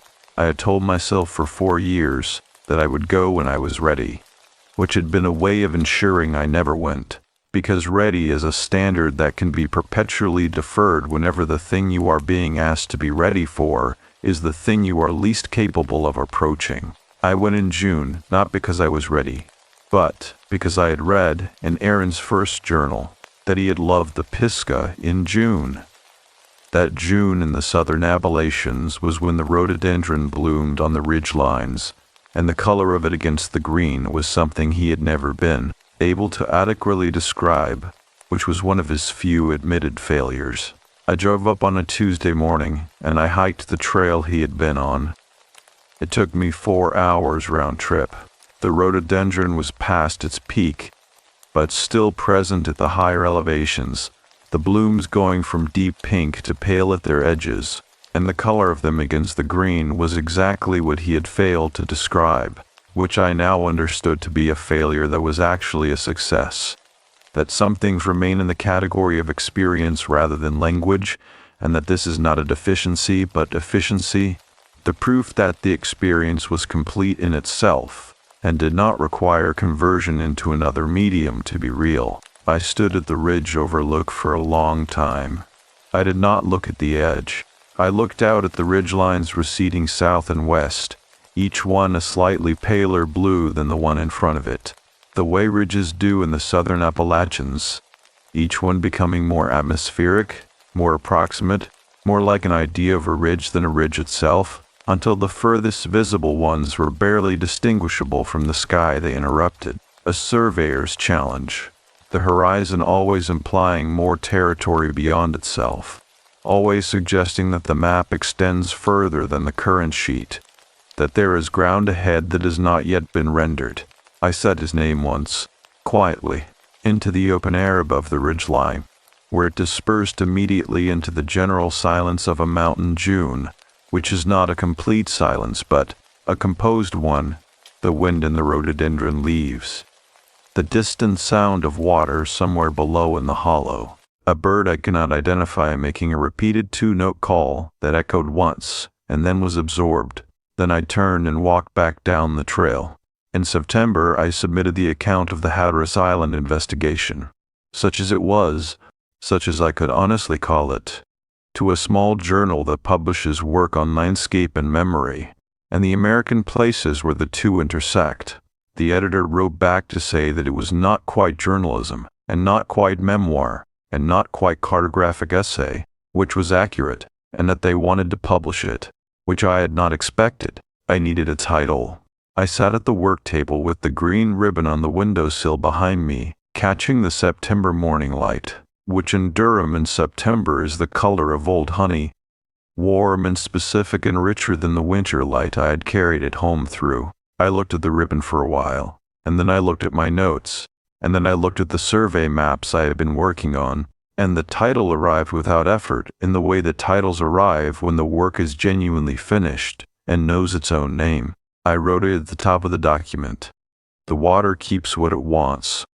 I pressed send before I could think about it further, which is always the correct method. That evening I walked to the end of my block and stood at the corner where the streetlight makes a circle on the pavement and the water oak that had been planted in the sidewalk strip 20 years ago arches over the road, and I stood in the light and looked up through the branches at the September sky, which had 2 or 3 stars visible through the city glow, and I thought that Aaron had been right about the migratory birds, that navigation at its finest is not calculation, but trust, and that I had spent 4 years calculating and was only now, slowly and imperfectly, beginning to learn the other thing. I drove back to Hatteras Island in the 3rd week of January, 1 year and 11 days after I had first crossed the bridge onto the island with the salt air coming through the cracked window and the Cape Hatteras lighthouse standing alone in the flat winter. Light ahead of me, I drove the same route, west on Interstate 40, south through the flat farmland of Beaufort County, east toward the coast, and the land looked the same as it had looked the previous January, which is to say that it looked like a place in the middle of becoming something. The stripped fields and the pale sky and the water oak trees holding their last brown leaves in that particular state of suspension that belongs to the deepest part of eastern North Carolina winter, when the season is committed to cold but has not yet committed to resolution. I crossed the bridge at dusk. The sound on either side of the causeway was the color it had been the first time, old pewter, flat, holding the last of the day's light in a way that made the water appear to be generating the light itself rather than reflecting it, as if the illumination were coming from somewhere below the surface rather than from the sky above. I did not roll the window down this time. I drove across in the last of the warmth the truck's heater had been accumulating, watching the island come toward me through the windshield, and I thought about the year between the 2 crossings. The journals, the Pisgah, the September submission, the dinners with Margaret, the ordinary accumulation of days that had been, each of them, slightly more bearable than the days of the previous year. Not because anything had been eliminated, but because the weight had been redistributed into its correct position. Lorraine had the same south-facing cottage available, which I had reserved in October when the editor accepted the account, and I had understood that the return was part of what the account required. She met me in the gravel parking area with the same canvas jacket and rubber-soled boots and the same business-like handshake, and she looked at me with the particular attention of someone who takes careful inventory of the people who stay in her properties. 6 days again, she said. I told her 4 this time. She nodded as if 4 were also a quantity she recognized. A different but legitimate measurement. The cottage is warm, she said. I left the fireplace on low. She went back inside without further conversation, which was the right amount of conversation. The cottage was warm. The small gas fireplace threw its orange light across the sitting room floor, and the ceiling had the amber quality I remembered, and the kitchen counter held a fresh thermos of coffee with a new sticky note in Lorraine's handwriting that said the same thing as before. Welcome. Help yourself. I stood at the counter and poured a cup and held it in both hands and looked out the window at the dune line, and the dune grass was moving in the long, slow wave it always moved in. And I felt, without sentimentality and without the management of it, that I was somewhere I recognized. I called Margaret from the kitchen table. She answered on the second ring. I told her I was back on the island, and she said she was glad, and asked me to drive carefully on the way home. And we talked for 20 minutes about nothing of great consequence. Her garden planning for the spring, a new student in her pottery class who had arrived knowing nothing and was now, 8 weeks later, producing bowls of genuine quality. We talked about Aaron once, briefly, in the particular register we had developed over the previous year for talking about him, not avoiding the sharp edges of it, not performing the tenderness of it, simply speaking about him the way you speak about someone who is not in the room but whose presence in your life is so established that referring to them requires no special preparation. When we hung up, I sat for a while with the phone on the table in front of me, and the coffee going, the pleasant temperature of slightly cooled, and I thought that the conversation had lasted 20 minutes and that at no point during it had I been managing anything. In the morning, I drove north to Rodanthe. Evelyn Dillard was on the porch again, as she had been on my second visit, seated in her low wooden chair with a mug, watching me park and cross the gravel and climb the steps. The second chair was on the porch again, in the same position. The mussel shells knocked twice against the eave in the January wind. I had brought her a copy of the published account, which had appeared in the journal's December issue. I handed it to her, and she took it without ceremony and looked at the cover, and then at the page where the account began, and then at the title at the top of the first page. "The water keeps what it wants," she said. "Yes." She looked at the title for a moment longer, and then set the journal on the arm of her chair with the care of someone who intends to read something properly and is not going to begin now, in company with insufficient attention available. "I will read it tonight," she said, "when the light is right and I have the wood stove going." We sat on the porch in the January sun and drank our coffee and talked for an hour. She told me about a family whose records she had been working through for the previous 6 months. A fishing family who had lived on the island from the early 19th century forward, whose papers contained, among other things, a letter written in 1863 by a woman to her sister describing what she called the door at the Cape's tip, in language so specific and so undramatic that Evelyn Dillard believed it to be a direct description of observed experience rather than received legend. She read me one line from the letter, which she had committed to memory rather than copying, and which she reproduced from memory rather than from any document. "The water does not take cruelly. It takes only what is ready." I held that line in a cold January air. I told her about the Pisgah, about the rhododendron and the ridge, and Aaron's name spoken once into the open air, about the third journal, and the last entry, and the migratory birds, and the student named Priya, who was going to be exceptional when she grew into her stride. She listened the way she always listened, completely, without reservation. When I finished, she was quiet for a moment, looking out at the sound, which was the same flat, hard blue it had been on the morning of my second visit, the winter sun on it without warmth, but with an extraordinary precision, each small ripple catching and releasing the light in a rhythm too fast and too complex to follow as individual events, but comprehensible as a whole, as a single long continuous movement. "He knew you would come eventually," she said, not as mysticism, as an observation about the specific knowledge that people have of each other when they love each other carefully and over a long time. "He left the journals because he knew." I did not say anything. "And you came to the island because you already knew, without knowing that you knew." The navigation was running correctly the whole time. She looked at me. You simply needed to learn to trust it.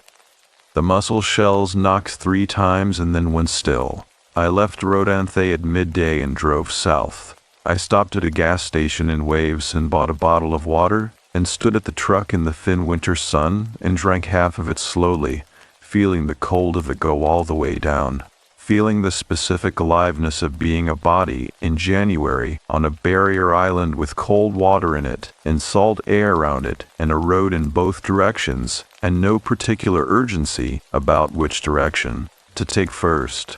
Then I drove to the Cape. I parked at the end of the paved road and walked the sand track through the scrub as I had walked it the previous January, and the dune grass on either side moved in the same lateral wave, and the scrub oak made the same fine high sound in the wind, and the vegetation ended and the beach opened in front of me in the same long pale arc. The sky was a clear pale blue of a January day after a night of wind.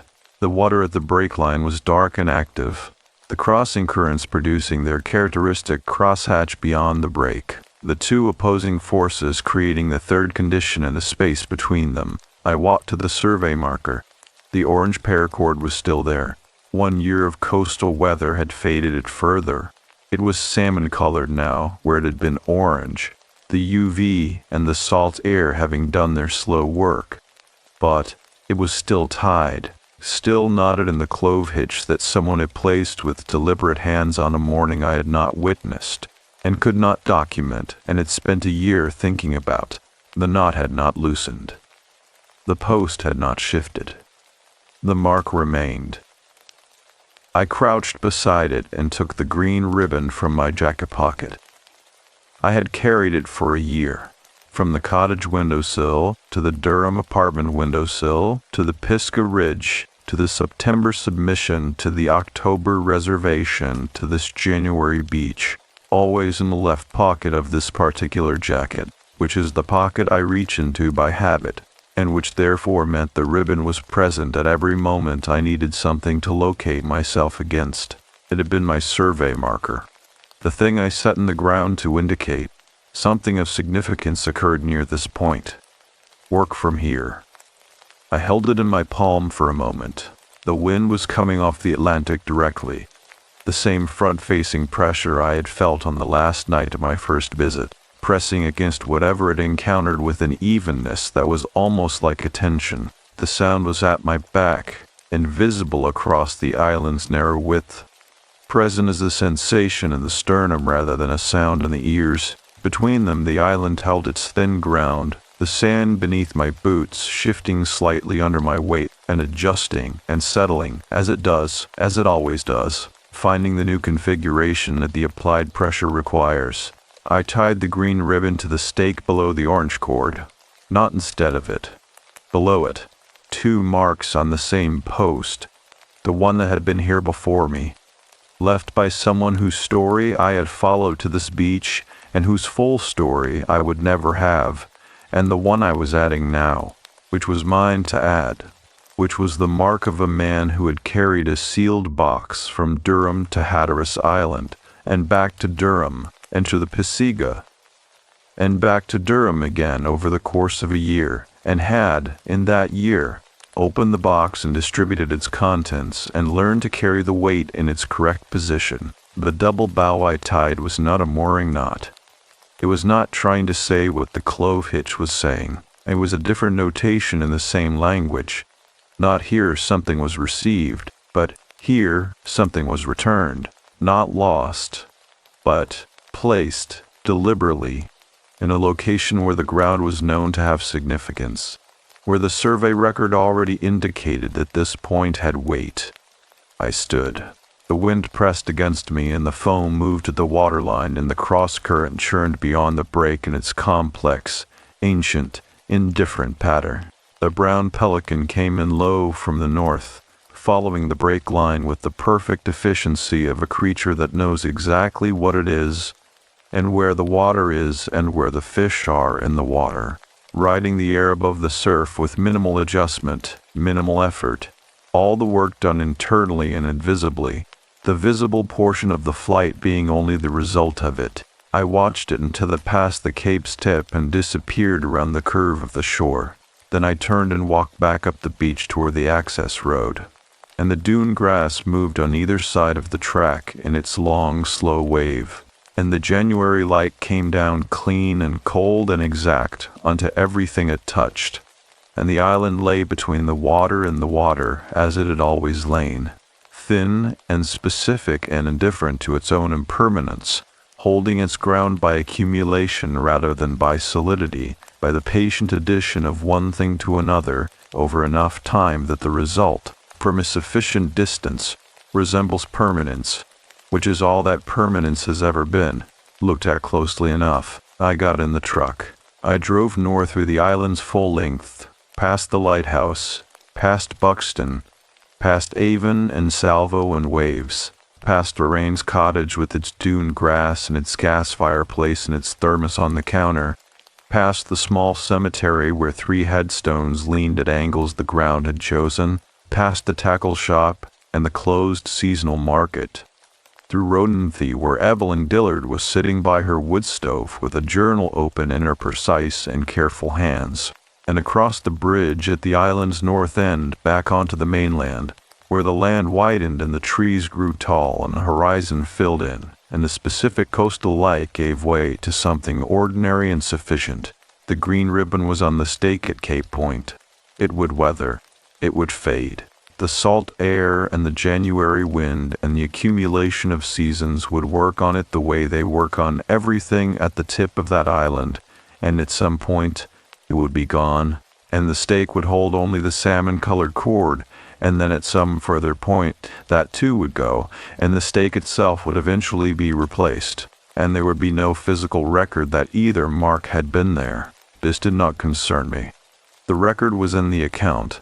The account was in the journal. The journal was on its way to a small number of readers, who would lie in the dark with headphones on, and let the story settle into them at whatever depth it found, and some of them would feel, in the particular dark of their particular nights, that the story was theirs as much as mine, that the sealed box in the wrong direction and the convergence zone and the names spoken once into open air above a ridge were not foreign to them, were in fact the oldest and most common geography in the world, the interior terrain that every person navigates alone and that no map fully captures, and that occasionally, if you are fortunate and willing and have enough miles on the road to recognize a significant landmark when the landscape offers you one, resolves, not into silence, into a different, more honest sound, the kind you can rest inside.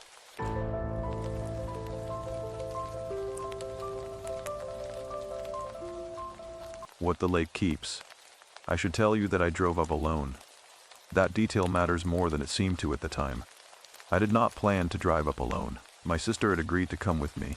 I'd been the one to suggest the trip in the first place, and then 3 days before we were supposed to leave, she sent me a text message that said simply that she was not ready, and I understood, and I went anyway, because I had already taken the time off work, and because some part of me, the part that does not announce itself in polite conversation, wanted to be alone with whatever I was going to find there. My name is Renata Cole. I am 38 years old. I am an archivist at a university library in Columbus, Ohio, and the careful organization of other people's history has been my entire professional life for 14 years. I know how to look at documents. I know how to read the spaces between what is recorded and what was left out. It is not a glamorous skill, but it is an honest one, and it is the skill that eventually brought me to Lake Superior. My brother Daniel disappeared from a research vessel on Lake Superior 2 years before I made that drive. He was 26 years old. He was a graduate student in limnology, which is the study of inland bodies of water, which meant that he spent his summers on the water because he genuinely loved it, which is the kind of biographical fact that stopped being a comfort very quickly after he was gone. The vessel he was on was found drifting with its engine still running. The other 2 researchers on board were recovered. Daniel was not. The National Transportation Safety Board concluded that he most likely went over the railing during a weather event. They used the word likely.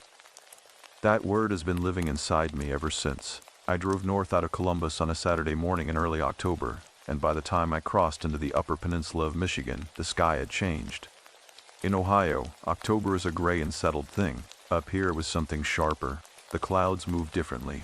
They came off Superior and pushed inland fast, and the light under them was a pale yellowish color that made the birch trees on either side of the two-lane road look almost fluorescent. Almost wrong. The way things look in photographs taken a fraction of a second before something goes bad.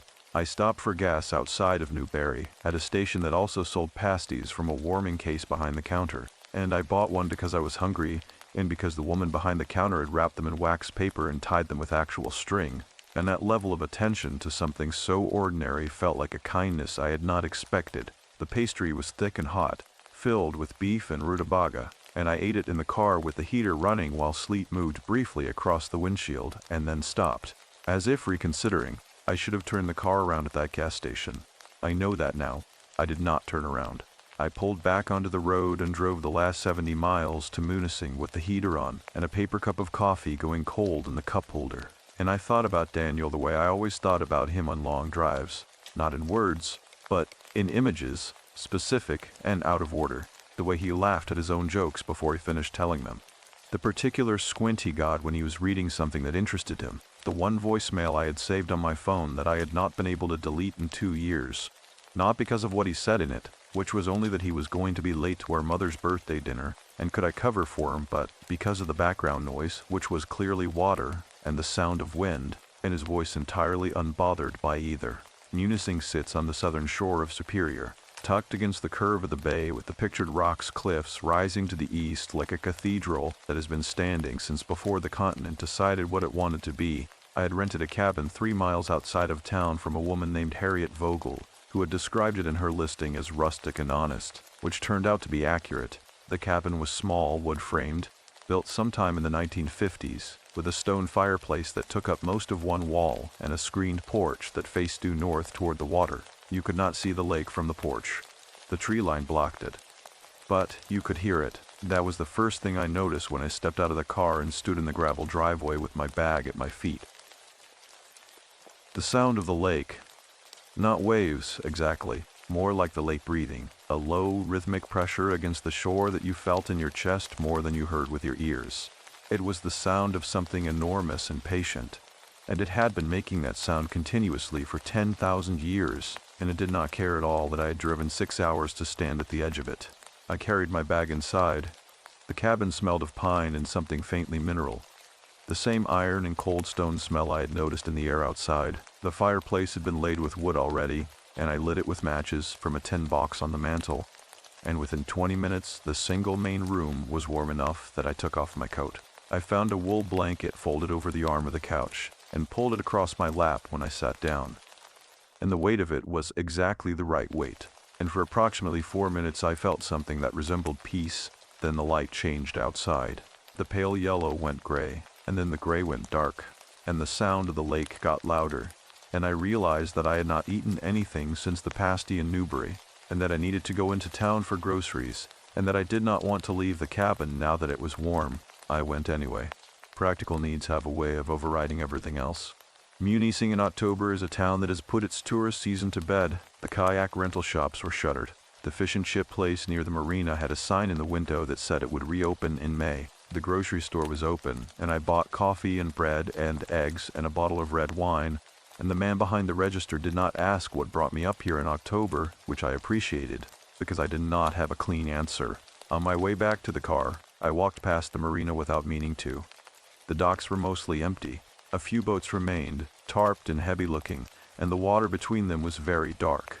The kind of dark that has depth to it. That makes you aware that you are looking at a surface and not at a bottom. I stood there for longer than I meant to.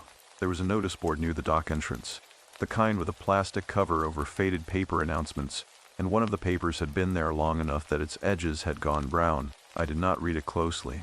I told myself I would come back in daylight when the light was better. I did not immediately connect that impulse, that instinct to come back and read something I had barely seen, to anything meaningful. It was just a board with papers on it. I was tired from the drive, and the lake was dark, and I was cold, and the car was 30 feet away. But I looked at that board one more time before I turned to leave, and even in that thin marina light, even at that distance, I could see that one of the papers had a photograph on it. The photograph looked like a face I recognized. I told myself the light was playing tricks, that 6 hours of highway and highway coffee and grief will do things to pattern recognition. And I walked back to the car and I drove to the cabin, and I sat with the fire until almost midnight. But I could not explain, even then, why my hands had gone cold in a way that the fire did not reach. The fire had burned down to coals by the time I woke on the couch, still wrapped in that wool blanket, with the room gone dim and the sound of the lake pressing against the tree line outside, like something that had been waiting patiently for me to stop making noise. I had not meant to fall asleep. I had been sitting with a glass of wine I barely touched, watching the firework through the wood Harriet Vogel had stacked so carefully beside the hearth, and at some point the day had simply taken me under without asking permission. I lay still for a moment before sitting up, the way you do when you are not entirely sure where you are, letting the room reassemble itself. The stone fireplace, the low ceiling, the single lamp I had left on near the kitchen, casting a pool of amber light across the wooden floor. Outside, the trees were moving. I could see them through the window above the couch, their shapes shifting in the dark, and behind them, below them, was the sound. I got up and put 2 more pieces of wood on the coals and stood watching until the flame caught again. Then I made coffee, because it was 6 in the morning, and because I had learned in the months after Daniel disappeared that the body requires routine even when the mind has misplaced its reason for caring. I drank the coffee standing at the kitchen window, looking out at the back of the property. The cabin sat on a slight rise, and the tree line fell away steeply on the northern side toward the shore, and through the gaps in the birch trunks I could see, for the first time in daylight, an edge of the water, just a stripe of it, between trunk and branch, pale gray, under a pale gray sky. It did not look like water from that distance. It looked like a mirror laid flat in the earth, reflecting nothing. I thought about the notice board at the marina. I thought about the photograph I had seen, or believed I had seen, in that flat marina light with my eyes already strained from 6 hours of highway. I had convinced myself in the night that I had misread it. That grief manufactures resemblance out of nothing. That the brain of a person who has lost someone will find that person's face in doorknobs and cloud formations and the grain of wooden floors, because the alternative, the absence, is something the mind refuses to fully accept. I had read about this. I understood it intellectually. I drove into town anyway at 7:30 in the morning before the light changed. The marina was quiet. The dock planks were wet and dark from the night, and the few boats still in the water sat heavy and motionless in the glassy bay. The notice board stood exactly where I had left it. I walked to it and read it in the thin morning light, and my hands were steady, which surprised me. The board held a collection of the usual things. A reminder about winter boat storage deadlines. A notice from the county about road closures. A hand-lettered advertisement for firewood delivery, and then in the lower left corner behind the plastic cover, the paper I had seen from a distance the night before. It was a missing persons notice, the kind that local communities produce when official channels have already closed their files. It had been printed on standard paper and laminated, which was why it had survived the season. There was a name at the top, and a date of disappearance, and a description, and a phone number, and a photograph. The photograph was not Daniel. I stood there long enough that a man walking his dog along the dock slowed down and looked at me, and I must have appeared strange, because I was standing perfectly still in front of a notice board at 7:30 in the morning on a cold October day with my coffee cup held at my side, not drinking it. The man did not stop. I did not explain. I turned and walked back to the car and sat in it for a moment with the engine off. The photograph was not Daniel, but the name on the notice was familiar in a way that took me several minutes to place, and then I placed it. Thomas Verne, 24 years old. Disappeared from the water 18 months ago. A student. I had seen that name in the documents from Daniel's case file. Not prominently. A line item in a supplementary report. A witness deposition. A name included in a list of other researchers who had been on the water in the same general area, in the same general window. I had read everything in that file so many times that individual names had taken up residence in my memory without invitation, and Thomas Verne was one of them. A peripheral detail, a name with no particular weight attached, until now. He had disappeared from the water. 18 months ago. 14 months before I came to Munising, he had gone into Superior and not come back. I went back to the cabin and opened my laptop. The research took most of the morning. I have strong research habits. I know how to move through databases and news archives without losing the thread, without following interesting tangents so far that I forget what I was originally looking for. What I found about Thomas Fern was this.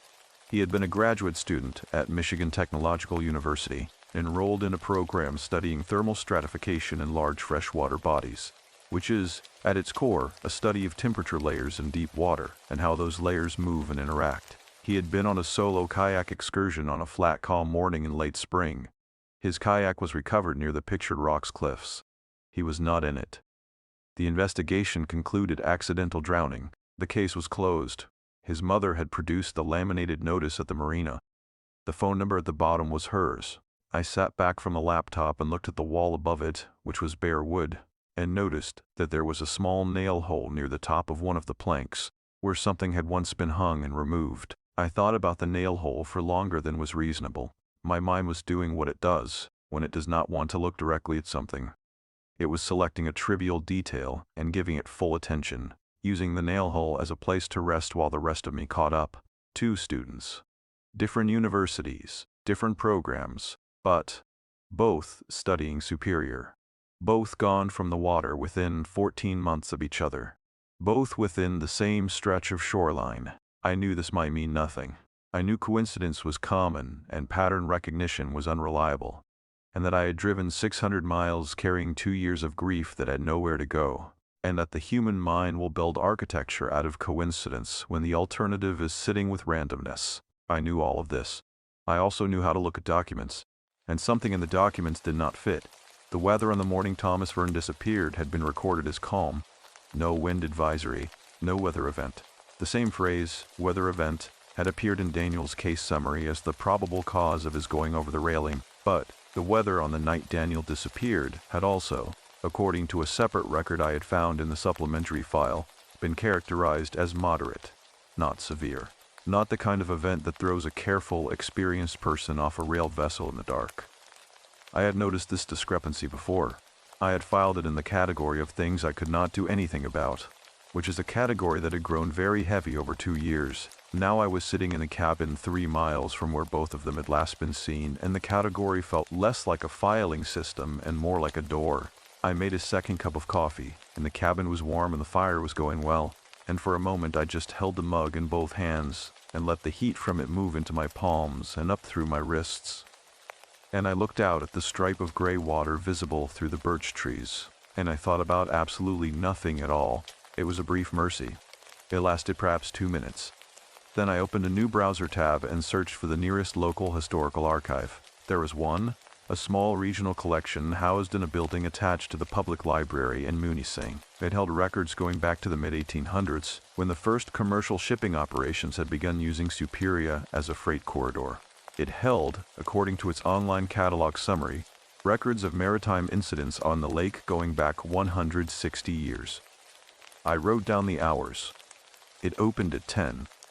I had 40 minutes. Outside, the birch trees moved in a wind I could not hear through the cabin walls, and the stripe of water through their trunks went from gray to a darker gray, and the color of it had a quality I had not seen before in any body of water. It looked, in that light, less like a surface than like an aperture, the kind of dark that is not the absence of light, but the presence of depth. Depth beyond what the eye can calculate, or the mind willingly accept. I noticed that. I wrote it down. I write things down when I do not yet understand what they mean. It is an archivist's habit, and in this case it was also, I think, a way of making sure that what I was seeing was real, and not a production of 2 years of accumulated wanting. Above all, for Daniel's disappearance to have a reason that was something other than random and weather and the indifference of deep water. I closed the laptop. I put on my coat. I drove to the library. Something in the archive's first room had already been pulled from its box and left on the reading table, as if someone had been there before me and stopped mid-work. And the paper they had left face up in the center of the table had the kind of age that makes edges curl, and a title at the top, in faded ink, was a list of names I was not prepared to see. The archive room smelled of paper and something older than paper. A mineral dryness, the kind that accumulates in spaces where air has not moved freely for decades. It was a small room, 4 reading tables, 2 of them pushed against the wall, a single window facing the side alley between the library and the building next door. and through that window, the light arrived pale and reluctant, as if it had been filtered through something on its way in. I stood in the doorway for a moment before I entered. I do not know why. The room was empty of people, but it did not feel empty in the way that most rooms feel empty. That neutral inert blankness of an unoccupied space. It felt the way a room feels when someone has just left it. A slight warmth in the air that does not match the temperature of the building. A quality of interrupted attention. The document on the table was exactly where I had seen it from the doorway. I approached it slowly, which was not a decision. My body simply moved at that pace. The way it moves when some part of it has already registered something the thinking part has not yet caught up to. It was a ledger page. A reproduction, I realized on closer inspection. A photocopy of an original document. The kind of careful archival copy made from something too fragile to handle repeatedly. The header at the top read, Superior Maritime Incident Record, compiled by the Alger County Historical Commission, covering the years 1847 through 1912. Below the header, in 2 dense columns, was a list of names. 61 names. I counted them later, when I had stopped pretending I was not going to count them. Each name was followed by a date, a location description, and a single word in the rightmost column. The single word in every case was the same. Unrecovered. I pulled out the chair and sat down. The chair scraped against the wooden floor, and the sound was very loud in that small room, and then it was gone. And what was left was the paper dryness and the pale alley light and 61 names in 2 columns. None of them Daniel, none of them Thomas Fern, but all of them belonging to the same body of water and the same final outcome. A woman appeared in the doorway. She was perhaps 65, with short gray hair and reading glasses pushed up onto her forehead, and she was carrying a lidded cardboard box the way archivists carry boxes, with both hands flat underneath, weight distributed, no grip on the edges. She stopped when she saw me. "I did not hear you come in," she said. She did not say it as an accusation. She said it as a fact that she was noting for her own records. I told her my name. I told her I had seen the archive listed online. I said I was a researcher, which is true in the professional sense and felt true in every other sense as well, though the nature of what I was researching was something I did not yet know how to state plainly. She set the box on the table 2 seats away from me. Her name was Margaret Lund.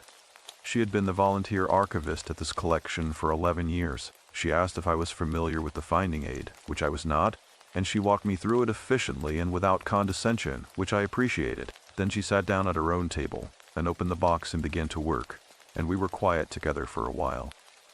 I looked at the ledger reproduction. I looked at the dates. They ran from 1847 through 1912, which was the document's stated range, and in that 65-year span, 61 people had gone into Superior in this stretch of shoreline and had not been returned by it. Fishermen mostly in the early decades. Then shipping crew. Then, toward the end of the list, 2 recreational boaters and a surveyor.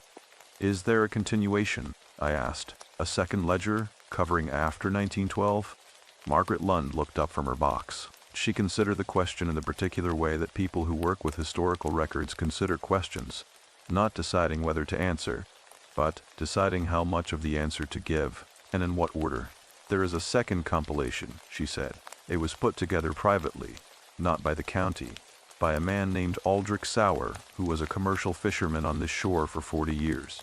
He kept his own record. It covers 1912 through 1981. She paused. She looked at the ledger reproduction on my table. "He arrived at the same number," she said, "for that same stretch of coastline. Adjusted for the longer period, the rate is consistent." I asked her what number Aldrich Sauer had arrived at. "He stopped counting at 100, she said. He told the person he gave the record to that he stopped because 100 was enough to make the point, and that counting past 100 felt like something other than record keeping. I sat with that. The room was very still. "What point?" I asked. She returned her attention to the box. She moved a folder from one side of it to the other, with the careful deliberateness of someone who is choosing their words at the same speed as their hands are moving. "Superior does not behave the way other large bodies of water behave," she said, "in terms of what it returns and what it does not. Statisticians have looked at it. The rate of unrecovered remains on this lake is significantly higher than on comparable bodies of water, accounting for depth and temperature.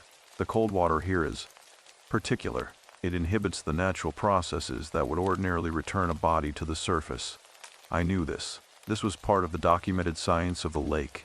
The reason Daniel's case had been closed with the language it had been closed with. The reason the word likely still lived in me. The cold of Superior, specifically the thermal layer that sits below the surface in the deep sections, is cold enough to prevent the biological decomposition that generates the gases that cause a submerged body to rise. People who go into Superior in the deep water do not, in the ordinary course of things, come back up. The lake holds them. I had known this for 2 years. Knowing it and sitting 3 miles from the shoreline where it had happened were not the same experience. Was Aldrich Sauer's record ever formally archived? I asked. It is here, she said, in the collection. It was donated by his granddaughter 8 years ago. It is not catalogued publicly because the family requested that it not be searchable by name. The names in it are real. Most of them have living relatives. She said this in a tone that was not a warning and not a refusal. It was information, delivered precisely, so that I could make a fully informed decision about what to ask next. My brother's name is in it, I said. I had not planned to say that. It arrived fully formed from somewhere below the level of planning, the way truths tend to arrive when the body is tired and the room is quiet. Margaret Loon set down the folder she was holding. She looked at me directly for the first time since she had told me her name. Her expression did not change in a dramatic way. It settled, slightly, the way a face settles when it recognizes the actual shape of a conversation it thought was going to be something else. When did he disappear? She asked. 2 years ago, I said. 2 years ago, I said. October. He was on a research vessel. Graduate student. Michigan State. She was quiet for a moment. Outside, the alley between the buildings channeled a gust of wind that rattled the window in its frame. A brief and rattling sound. And then silence again. I remember, she said. There was a brief piece in the local paper. There were 2 of them, I said, 14 months apart. Both students, both studying the lake. I had not planned to say that either. I watched her face while I said it. I am good at watching faces. It is part of archival work, learning to read what is not written down, what is present in a pause, or an expression, or the specific quality of a silence that follows a statement. What I saw in her face was not surprise. It was the opposite of surprise. It was the careful, deliberate stillness of someone who has been expecting a particular sentence for a long time, and is now hearing it, and is deciding, in real time, what to do with the fact of having heard it. She looked at the window. She looked at the box in front of her. She picked up the folder she had set down and held it for a moment without opening it, and I could see that her hands were steady, and I thought about steadiness as a practiced thing, as something that is maintained rather than felt. You should come back tomorrow, she said. Her voice was even, not evasive, precise.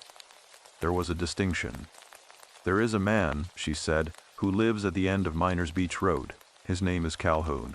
He has lived on the shore for a very long time, and he knows the water in a way that does not come from books or databases, and he is the person you need to speak to before you look at Aldrich Sauer's record. She set the folder down again. Final.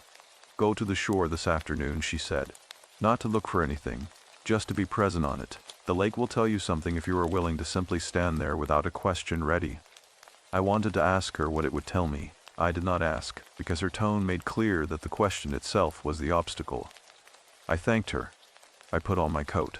I walked back through the library and out into the cold morning air, and the wind off the lake was moving through the main street of the town at an angle that felt deliberate, that found the gap between my collar and my jaw with a precision that made me pull the coat tighter and walk faster to the car. I drove to the shore.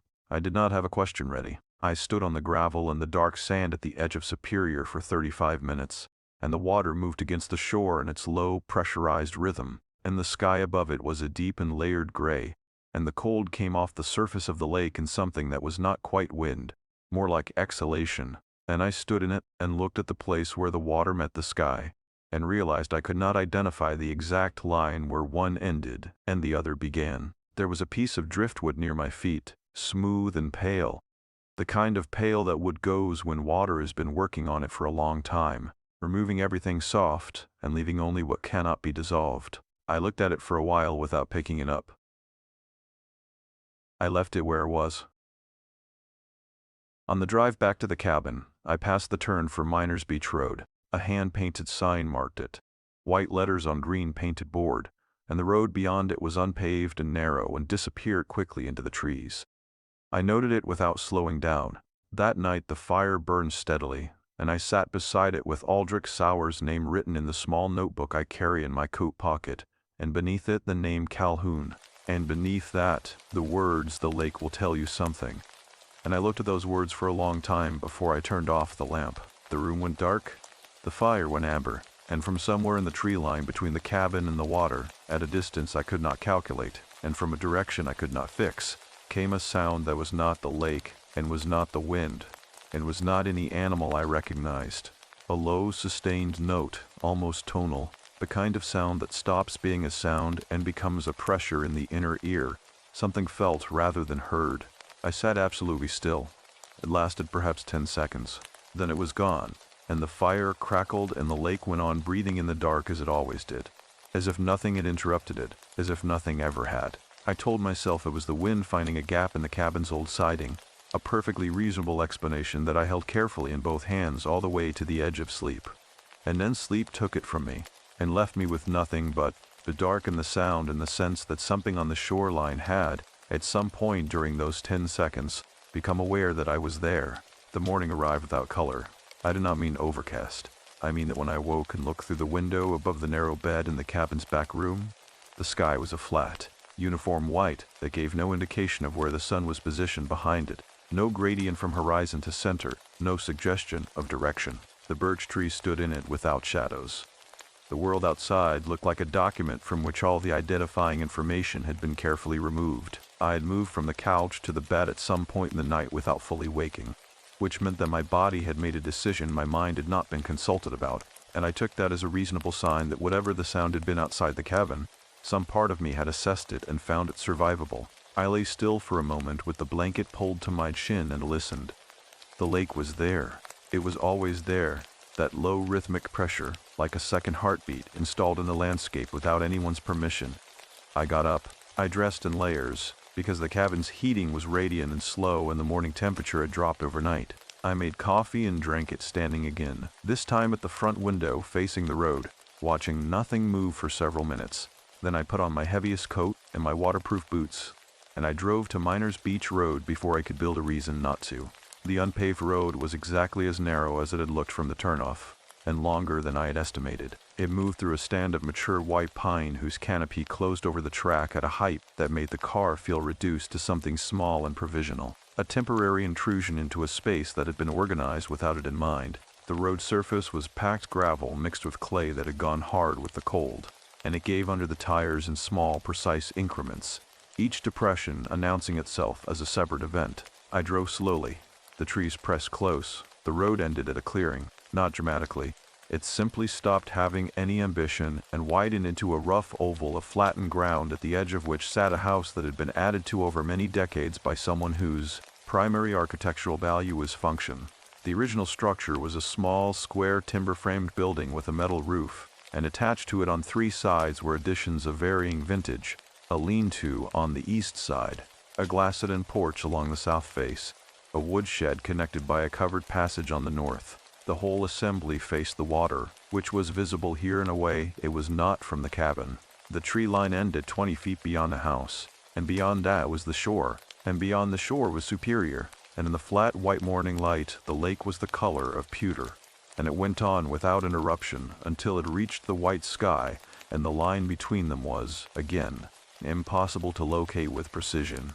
A man was splitting wood at the side of the woodshed. He was tall, somewhere between 70 and 80, with the particular physical economy of someone who has been doing the same physical tasks for so long that all unnecessary motion has been eliminated. He split wood the way a clock keeps time, without variation, without hesitation, each action the precise consequence of the one before it. He did not look up when the car stopped. He split 2 more pieces before he set them all against the stump and turned. His name was Calhoun. I did not learn his first name until much later, and by then it felt less important than it would have at the beginning. He had a face that the weather had worked on extensively, and pale gray eyes that were doing the same thing Margaret Lunds had done when I told her about Daniel and Thomas Fern, taking in information with an attention that did not appear to require any expression to accompany it. "Margaret called," he said. not a question. I told him she had not, as far as I knew, that I had simply come because she suggested I should. He looked at me for a moment. Then he picked up a split piece of wood and carried it to the woodshed, and I understood this as an invitation to follow him inside. The shed was half full of split wood stacked in columns of meticulous evenness, and it smelled of pine resin and cedar, and the faint ghost of decades of the same smell laid over itself until it had become something almost architectural. He stacked the wood.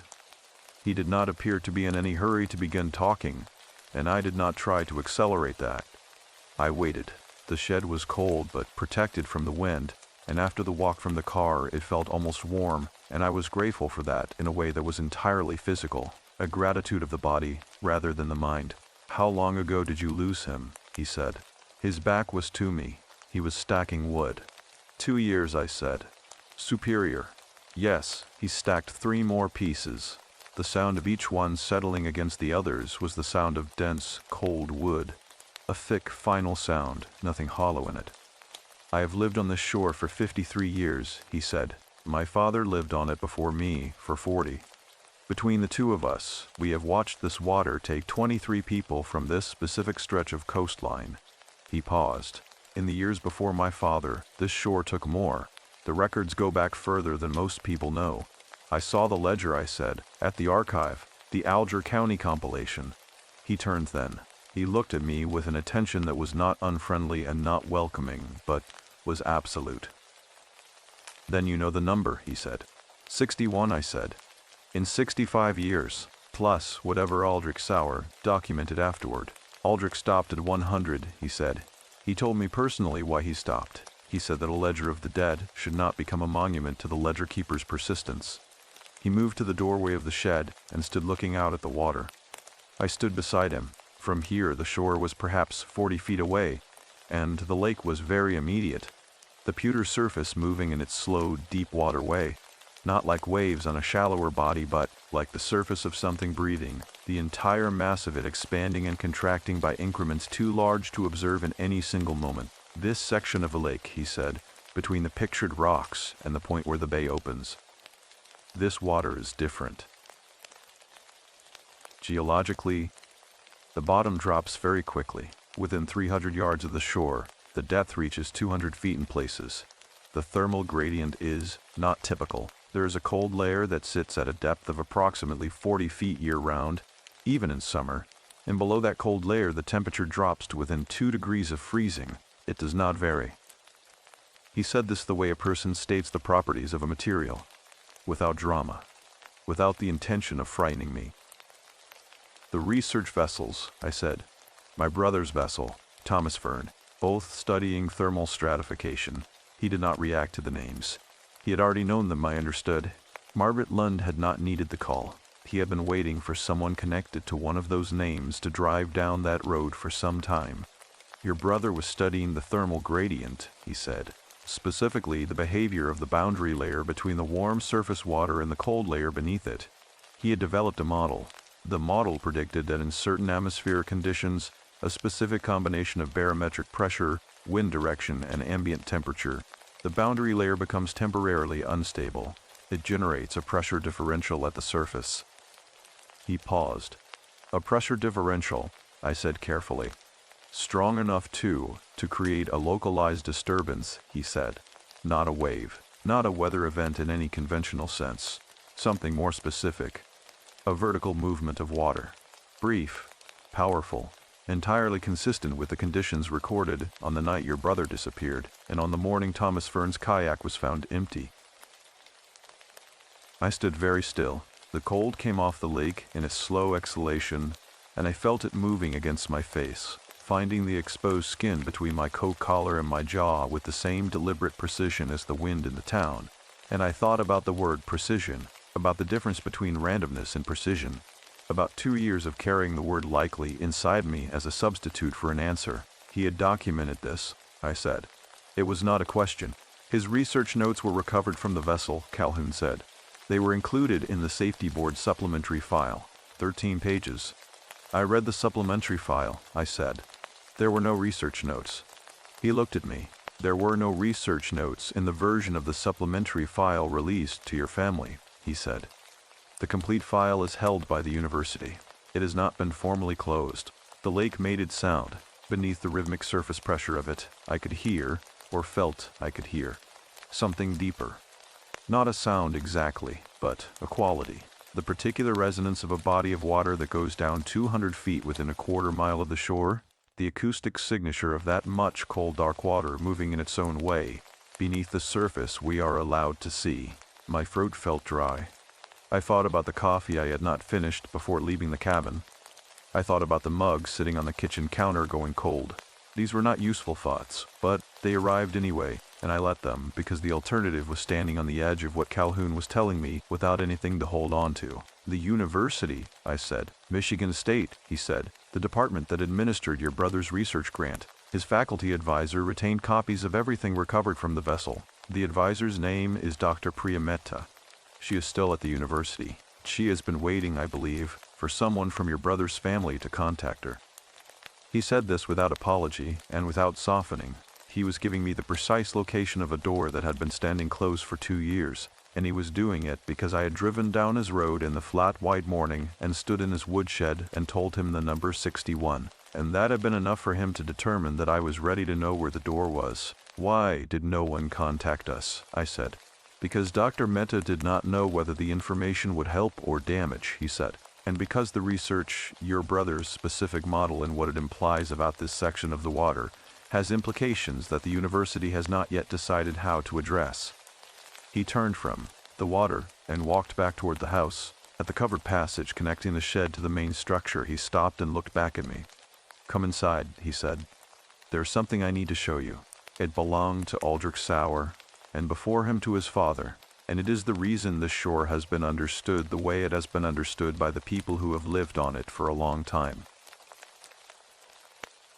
I followed him. The wind off the lake moved against my back as I walked, and it was not the neutral push of ordinary wind. It had a direction, and the direction was inward, away from the water, and it moved with a steadiness that felt less like weather and more like intention, as if the lake were pressing me forward, toward the door Calhoun was holding open, into the warmth and the dim interior light and whatever waited for me there. Inside, on a work table beneath a single hanging lamp, lay an object I had no framework to interpret, and yet, when I looked at it, my body understood something my mind had not yet put into words, and my hands, entirely without my instruction, reached toward it.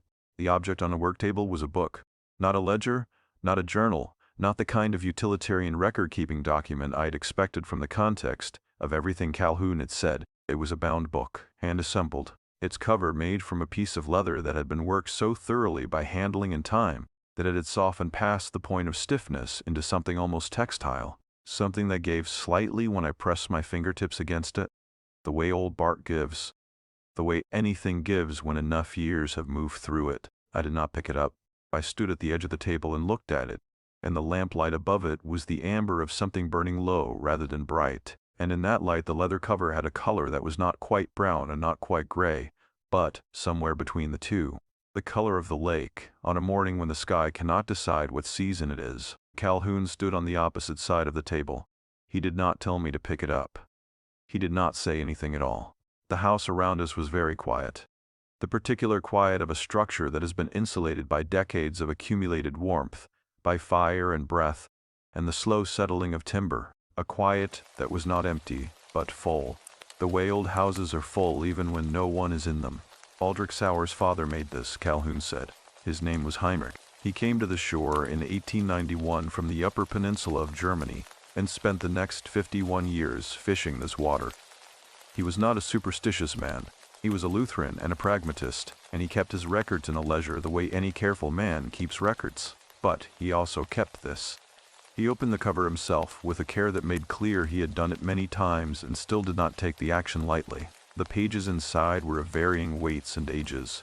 Some of them the thick cream-colored paper of an earlier era, some of them thinner and slightly yellowed, some of them, toward the back, standard white paper from the last several decades, additions made by Aldrich after his father's death, continuing something Heinrich had started. The pages were not text. They were drawings. Precise, careful, technically accomplished drawings of the shoreline, not artistic renderings, documentation.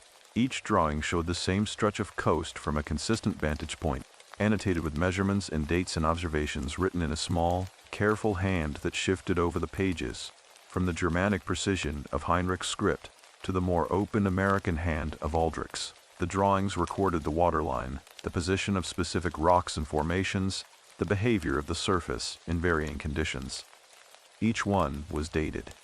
The earliest was from 1893. The most recent was from 1978.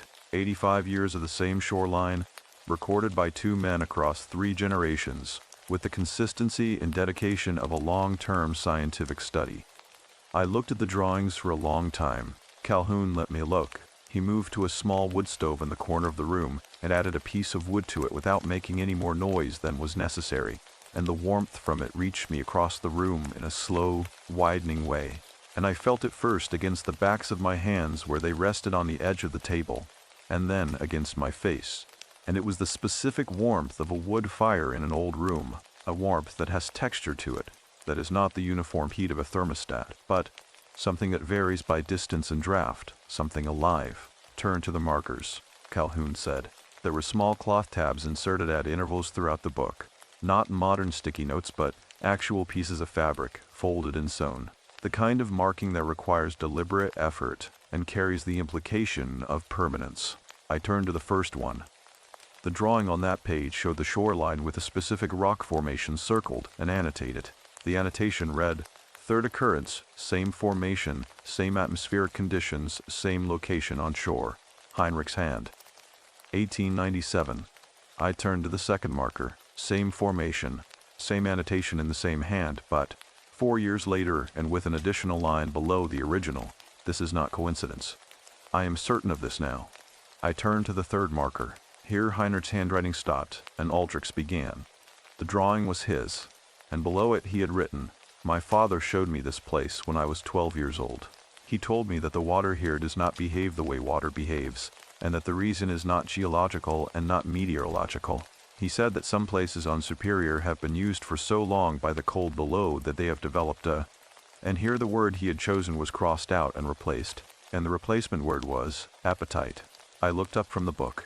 Calhoun was watching me from across the room. His expression was the same as it had been in the woodshed. Absolute attention, no performance of any kind. He was not a mystical man, Calhoun said. Aldrich. He was his father's son in that way. He used that word because he had spent 40 years watching this water and could not find a word that was more accurate.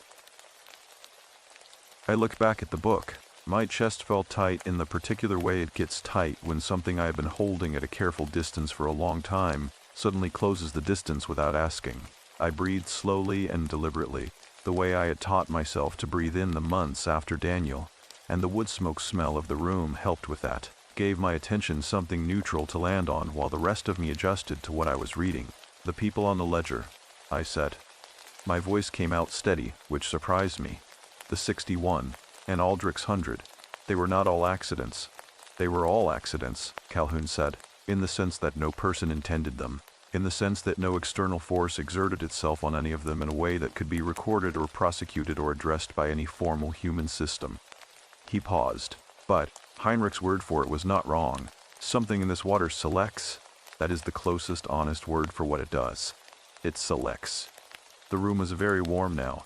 The wood stove was doing its patient work, and the warmth had filled the corners, and I had stopped feeling the cold in my hands. I was aware of this in a peripheral way, the way you become aware of your own breathing when someone mentions it. Not alarmed, but conscious. "It's selected, Daniel," I said. Calhoun did not answer immediately. He crossed to the table and turned to another marked page, farther back in the book, in the section where Aldrich's handwriting gave way to the thinner white paper of the more recent editions. He turned the book toward me. The drawing on this page was different from the others. It was not of the shoreline.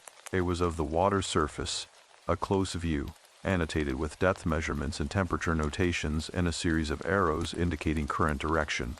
In the center of the drawing, Aldrich had sketched the boundary layer that Calhoun had described on the shore, the line between warm surface water and the cold mass beneath it, and around the boundary layer, in a series of careful concentric circles, he had drawn what the pressure differential looked like when it expressed itself at the surface. Below the drawing, in handwriting that was smaller and more compressed than Aldrich's usual hand, as if he had been writing quickly or under some internal pressure, were these words: "It does not take what it cannot use." Every person in the record was engaged with this water in a serious way.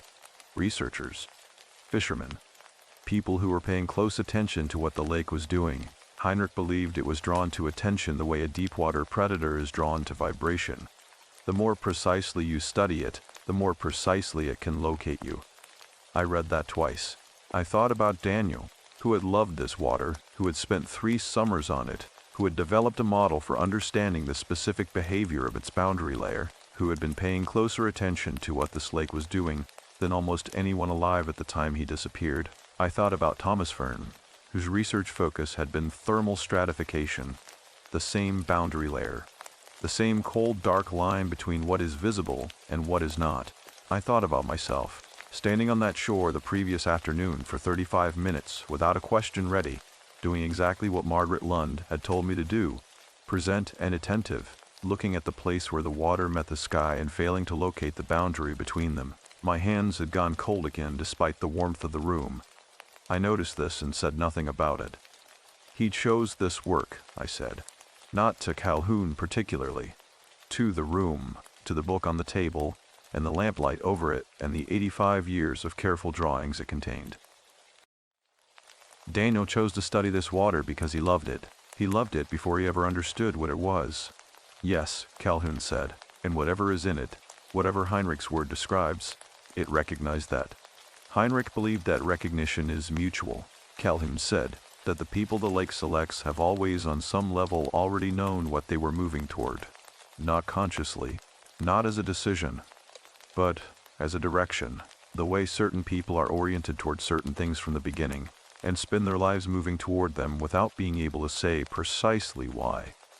I put my hands flat on the table on either side of the open book. The table surface was rough-hewn wood, slightly uneven, and the imperfections of it against my palms were specific and real and helpful in the way that physical specificity is helpful when the mind is trying to stay inside the present moment rather than collapsing into what the present moment contains. Daniel had told me once, when he was perhaps 19, and had just declared his major, and our mother had asked him why water? Why lakes? Why not something more stable or more lucrative? He had told her that he felt more honest near the water, that on land he always had the slight sensation of performing himself, of constructing his behavior for an audience. But near the water that sensation disappeared, and he was simply what he was, without editing. I had not thought about that conversation in 2 years. It arrived now complete and fully formed, his voice exactly as it had been, the particular quality of his 19-year-old certainty, and it arrived with a pain that was not sharp but was very deep, the kind that does not announce itself dramatically but simply occupies everything, the way cold occupies a room when a window has been open for hours. I did not cry. I was too tired for crying, and the room was too warm. And Calhoun was present in the careful, patient way that made performance of any kind feel. Beside the point. "What do?" I asked. It was the most honest question I had asked anyone in 2 years. I had been asking versions of it to case managers and grief counselors, and my sister in the empty rooms of my apartment in Columbus. But I had been asking in a language that contained its own defenses, its own pre-built exits. This version had none of that. There was just the question. Calhoun closed the book. He did it with the same care he had used to open it. "There is a place on the shore," he said. "A specific location. The formation Heinrich first drew in 1893. It is the place where the boundary layer comes closest to the surface, where the cold is nearest to the air." He looked at me steadily. People who have lost someone to this water have gone to that place, not to retrieve anything, not to perform anything, to stand at the closest available point to where the person they lost was last in contact with something that is still present. The wood stove ticked in the corner. Outside, the flat white sky had begun to dim, and the lake through the window was going from pewter to a darker shade of itself. "The lake will not give him back," Calhoun said. Not unkindly, with the precision of someone who understands that the kindest thing you can do with an impossible hope is name it clearly. But there is a difference between gone and unreachable. Heinrich understood this. Ulrich understood it. The people who have stood at that formation and spoken what they needed to speak have not found resolution, but found a different relationship with the absence. I looked at the closed book on the table. I thought about the nail hole above the desk in the cabin. I thought about my coffee mug going cold on the kitchen counter. I thought about the voicemail on my phone, the background sound of water, Daniel's voice entirely unbothered by it. "When?" I said. "Tomorrow morning," he said. "Before the light changes. I will take you there." I drove back to the cabin in the early dark with Calhoun's directions written in my notebook, and the name Heinrich Sauer sitting in my chest like a stone that had been placed there with great care. And when I stepped out of the car and heard the lake in the trees, I did not feel afraid of it for the first time since I had arrived, which frightened me more than the fear had. I did not sleep well. But I slept. That distinction matters more than it might appear to. In the 14 months between Daniel's disappearance and the night the safety board closed his case, I had passed through a period of approximately 4 months during which I did not sleep in any meaningful sense. I horizontaled. I closed my eyes. I moved through the motions of rest without achieving it, and I woke each morning with the particular grayness of a person who has been lying in the dark for 8 hours, with their mind running at full operational capacity the entire time. Sleep, real sleep, had returned slowly and unevenly, and it remained unreliable, and on the nights when it came fully, it felt less like a right than like a loan. That night in the cabin, it came fully, and I did not dream, or if I dreamed I retained nothing of it. And when I woke, the room was still dark and the fire had gone entirely to ash, and the coal that moved back into the corners of the room with the quiet confidence of something that had been waiting outside for permission to return. I lay still and listened. The lake was there. It was always there. But the sound of it that morning had a quality I had not heard in the previous nights. Not louder, not different in any technical sense I could have explained to another person, but nearer. As if the water had moved closer to the cabin in the night, closing some distance I had not known existed. I got up before first light and dressed in everything warm I had brought. I made coffee and filled the small thermos I had packed in Columbus under the vague impression that October in the Upper Peninsula would be cold, an impression that had turned out to be accurate in the way that only direct physical experience makes accurate. Not a fact about temperature, but a fact about what temperature does to the body and the mind over consecutive days. How it simplifies everything, how cold of a sufficient consistency returns a person to something essential when unadorned. I drove to the end of Miners Beach Road in the dark. Calhoun was already outside when I arrived, standing at the edge of the cleared ground nearest the shore with his back to the house, looking at the water. He was wearing a canvas coat that had been resoled and repatched in several places, and a wool cap pulled low, and he was holding nothing. He heard the car and turned, and waited for me to walk to him without moving toward me. We did not speak on the walk to the shore. The trail from the edge of his property to the waterline was not marked in any formal way, but was clearly established. The ground cover worn away to bare earth and a path exactly wide enough for one person, winding between the last of the pine trees and then descending slightly over a low bank of dark sand and gravel to the place where the water began. The sky was still holding the last of the night when we reached the formation. Heinrich Sauer had first drawn it in 1893. And it had not changed in any meaningful way in the 130 years since, because rock on a cold lake shore changes only at the pace of geology, which is not a pace that human attention can track across a single lifetime. It was a shelf of basalt, dark gray and flat, that extended from the beach into the water at a slight downward angle for perhaps 15 feet before disappearing beneath the surface. On either side of the shelf, the bottom dropped quickly. You could see this in the color of the water. The shelf itself sat in water that was a dark teal, visible and relatively shallow, and on either side the teal gave way within feet to a black that had no bottom visible in it, that absorbed the early gray light without reflecting any of it back. Calhoun stopped at the edge of the shelf where it met the dry shore. He did not step onto it. He turned to me. "The formation runs out approximately 15 feet, he said. "The water over it at the far end is 3 feet deep. Below the shelf on either side, the depth drops to 60 feet, within 10 horizontal feet. The boundary layer, the cold line your brother was studying, passes directly beneath this shelf at a depth of approximately 35 feet. He said this in the same register he had used for everything else, informational, precise, without theatrical weight. He was giving me the physical facts of the place, the way a person gives directions, because the emotional facts were mine to arrive at without assistance. People stand at the far end, he said, where the water is deepest on either side, where the shelf narrows to a point. I looked at the shelf. The basalt was dark and wet from the overnight cold, and the surface of it was not smooth. It was worked by the lake into a texture of small ridges and depressions that would hold the footstep without slipping. I could see this from where I stood, and I understood that Heinrich Sauer had observed the same thing in 1893, had drawn it with his careful hand, had noted it as significant for reasons he was still working out. "I will wait here," Calhoun said. I stepped onto the shelf. The sound of the lake changed immediately. On the beach it was directional. It came at you from the water and moved past you toward the tree line. On the shelf, surrounded on three sides by water, it became omnidirectional.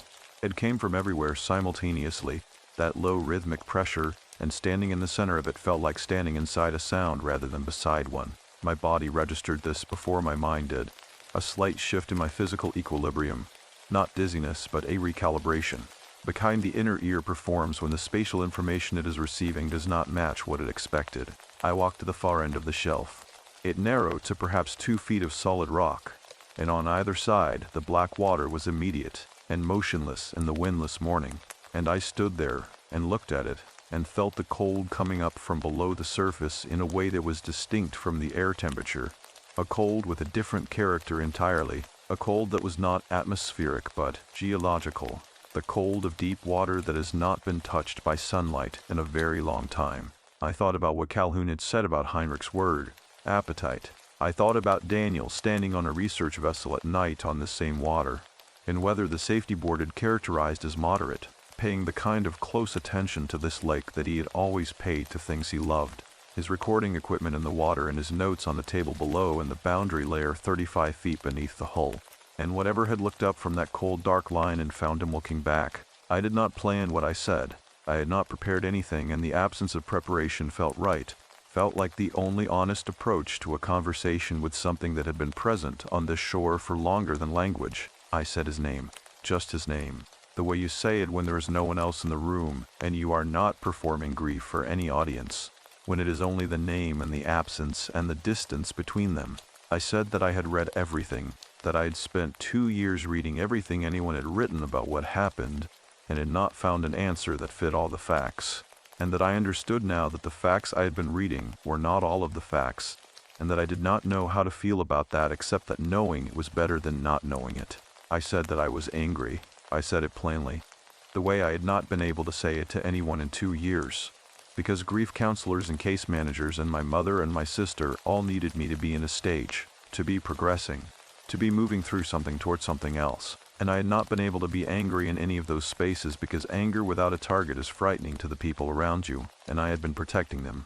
There was nothing to protect here. I said that I understood, or was beginning to understand, that Daniel had been oriented toward this water from the beginning, that it had been his direction before he knew it, and that this did not make what happened right or acceptable or anything other than what it was, which was the loss of him. The specific and irreplaceable loss of him, the loss of his laugh and his squint and his absolute conviction that the world's fresh water was worth a life's attention. I said that I needed to know if any part of him was still in contact with whatever was below that shelf. Not his body. I understood about the cold and the depth and the biology of it. Something else.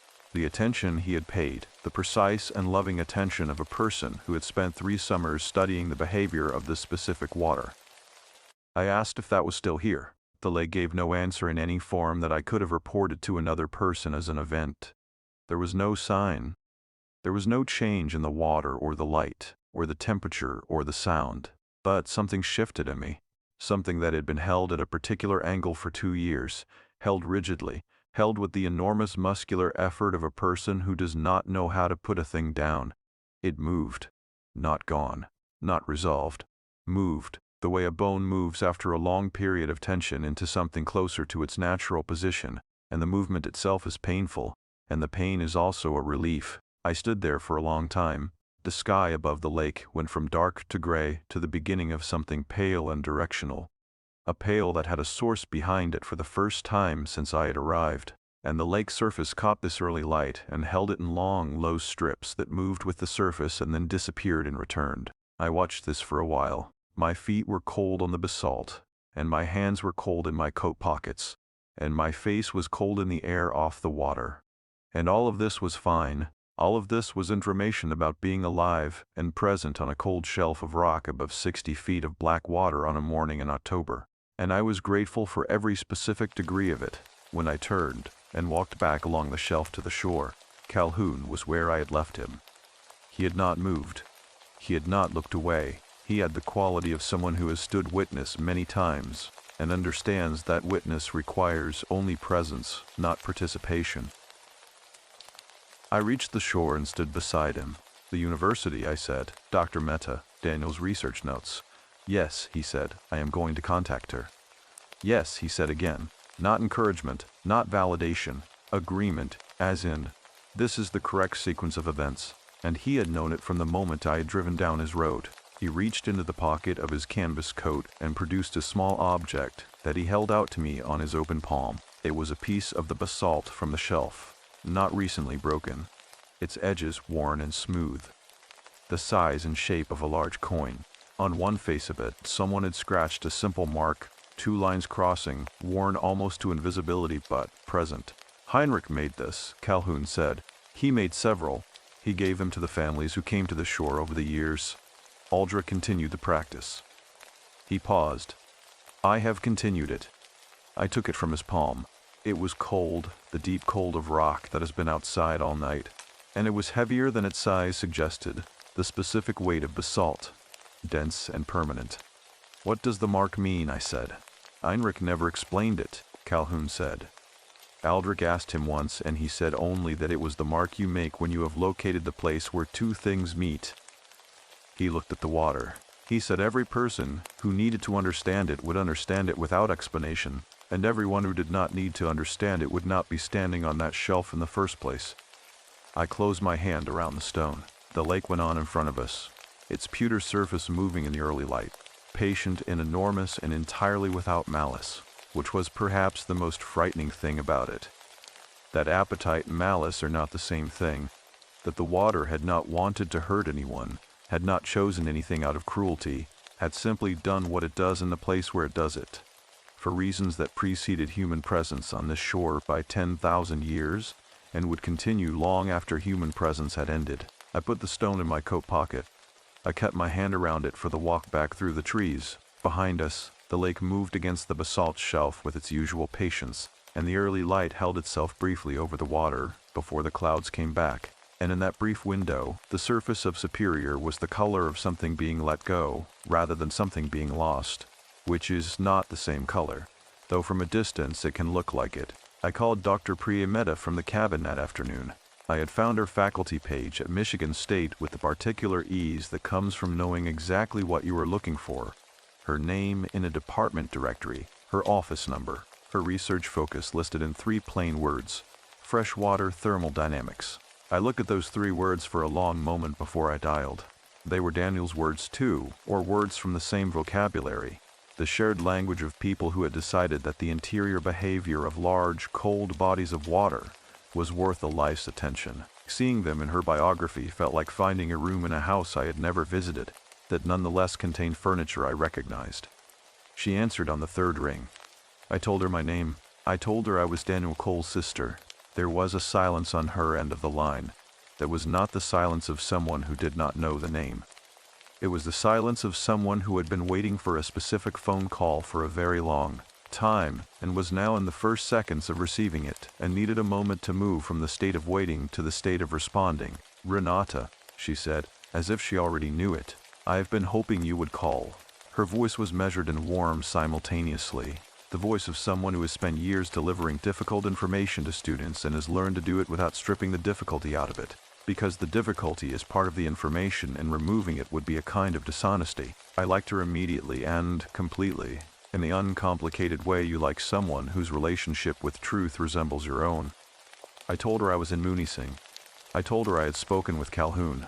I told her I knew that Daniel's research notes had been retained by the department and had not been included in the file released to our family.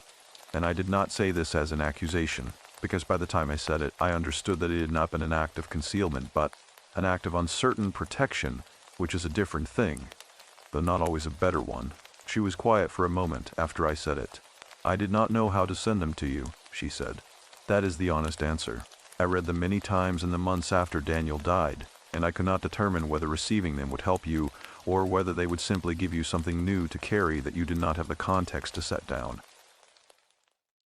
I have the context now, I said. Yes, she said. Calhoun called me this morning. I had not known that. I sat with it briefly. The image of Calhoun making a phone call. That deliberate and unhurried man, standing somewhere in his assembled house with its decades of additions and its wood stove and its work table, lifting a phone and calling a thermodynamics researcher at a state university to tell her that Daniel Cole's sister had come to the shore and stood at the formation and was ready. I found that I was not surprised by this. I found that very little surprised me anymore, and I was not certain whether that was a sign of growth or of something closer to exhaustion. I am going to email them to you, she said. The full notes, 13 pages, plus his data logs from the 3 days before the incident, plus a summary document he had drafted for a conference presentation he was scheduled to give the following spring. The following spring? I had not known about the conference. I had not known he was drafting a presentation. There was so much I had not known about the operational details of his life in those final weeks. Because we had spoken only occasionally, the way adult siblings speak when they are both deeply absorbed in their own work. The way I had told myself was normal and acceptable, and not something I needed to feel guilty about. A story I had maintained with varying success over 2 years. The conference presentation, I said. What was it about? The boundary layer, she said. Specifically, his model for predicting the conditions under which the boundary layer in the deep sections of Superior becomes temporarily unstable. He had 3 seasons of data. The model was, it was very good, Renata. It was the kind of work that a researcher produces once in a career if they are fortunate, and he was 26 years old. I looked at the window above the cabin's small desk where I was sitting. Outside, the flat white sky of the morning had developed some texture by afternoon. The clouds differentiated now into layers, and through the birch trees I could see the stripe of water that was visible from this angle, and it was moving in a way I had not seen it move before. Not the slow surface breathing of the previous days, but something slightly quicker, a surface chop that caught the thin afternoon light and scattered it in small, sharp increments. He knew, I said, before it happened, his model, he would have been able to calculate the conditions. A pause. Yes, Dr. Mehta said. In the summary document, which he wrote approximately 10 days before he died, he included a section about safety protocols, about the specific atmospheric combinations that his model identified as high risk for the deep sections. He had flagged the conditions for that night in his log. The cold coming through the window frame found the back of my hand where it rested on the desk. I looked at my hand. I thought about the stone in my coat pocket across the room, its basalt weight, its crossed mark. He flagged them, I said. He flagged them, she said, and he went out anyway. She said this without judgment. She had clearly thought about it for a long time, and had arrived at the place where facts are simply facts, where the question of what they mean morally is separate from the question of what they mean scientifically, where both questions can be held simultaneously without one canceling the other. I understood then what Calhoun had meant on the shore, what Heinrich Sauer had understood in 1893 when he made his first drawing of the formation and began his long record, that Daniel had been oriented toward this water from the beginning, that it had been his direction, that some part of him had known, not as a decision, not consciously, but as a fact about the nature of his attention and what it was drawn toward, what going out into those conditions on that night meant. He had not been careless. He had not been reckless in the way that the word reckless implies, which is the absence of calculation. He had calculated. He had known the risk with a precision that almost no one alive at that moment could have matched. He had gone out anyway, because he loved it, because the data available on the boundary layer in those specific conditions was data that did not yet exist, and someone was going to have to go out in those conditions to collect it, and he was the person who understood what the conditions were and what they meant and what they might produce, and he went. I sat with this for a long time. Dr. Mehta did not interrupt. She was very good at silence, which is a skill that most people do not have, and that I have always respected. What I sat with was not the anger I had spoken into the lake that morning. The anger had been real, and it remained real, somewhere below the current moment. But it was not what was present now. What was present was something more complicated and more final. A grief that had changed its shape, not smaller, not more bearable in any simple sense, but differently shaped, the way a stone changes shape underwater, not diminished but clarified, its essential nature made more visible by the long pressure of what surrounds it. He had chosen this, not death. He had not chosen death. The distinction mattered enormously. I held it firmly. But the work that put him in proximity to the conditions that preceded it. He had chosen the water. He had chosen the attention. He had chosen to go out on a night when his own model told him the boundary layer would be unstable and the surface would behave in ways he had never directly observed, because he wanted to see it, because seeing it was the next true thing in the sequence of his work, because he was 26 years old and the data did not yet exist and he was the person who understood it well enough to collect it. That was Daniel. That was entirely and completely Daniel. And I had known this in some form since he was 19 years old and told our mother he felt more honest near the water. The email, I said. Will you send it tonight? I will send it now, Dr. Mehta said. It has been in a draft folder for 14 months. I have been waiting only for the certainty that you are ready to receive it. I thanked her. She said something that I will not reproduce here because it was said to me specifically, for me specifically, and belongs in the category of things that do not need to be part of any record. We ended the call.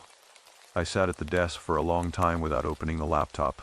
Outside the light was going. The stripe of water through the birches had gone from a moving silver to a darker still gray, and the tree trunks had gone from white to something closer to charcoal, and the sky above them was deepening into the particular blue-black of a cold October evening in the north.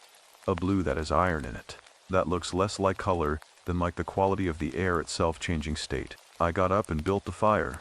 This took several minutes of my complete and practical attention. The kindling, the arrangement, the matches, the patience of watching the small flame catch and grow before adding the larger pieces. And those several minutes were the most uncomplicated I had felt since arriving. There is something about the immediate physical demand of a fire that simplifies everything else, that asks the mind to be only where the hands are. When the fire was going well, I put on my coat and went outside and stood on the small wooden stoop at the front of the cabin. The night was very clear. The clouds had moved through, and what was above me was a black sky with more stars in it than I had seen since I was a child, since a camping trip with my parents and Daniel when we had been young enough that sleeping in a tent felt like the most serious adventure available to us. I stood in the cold and looked at the stars for a while.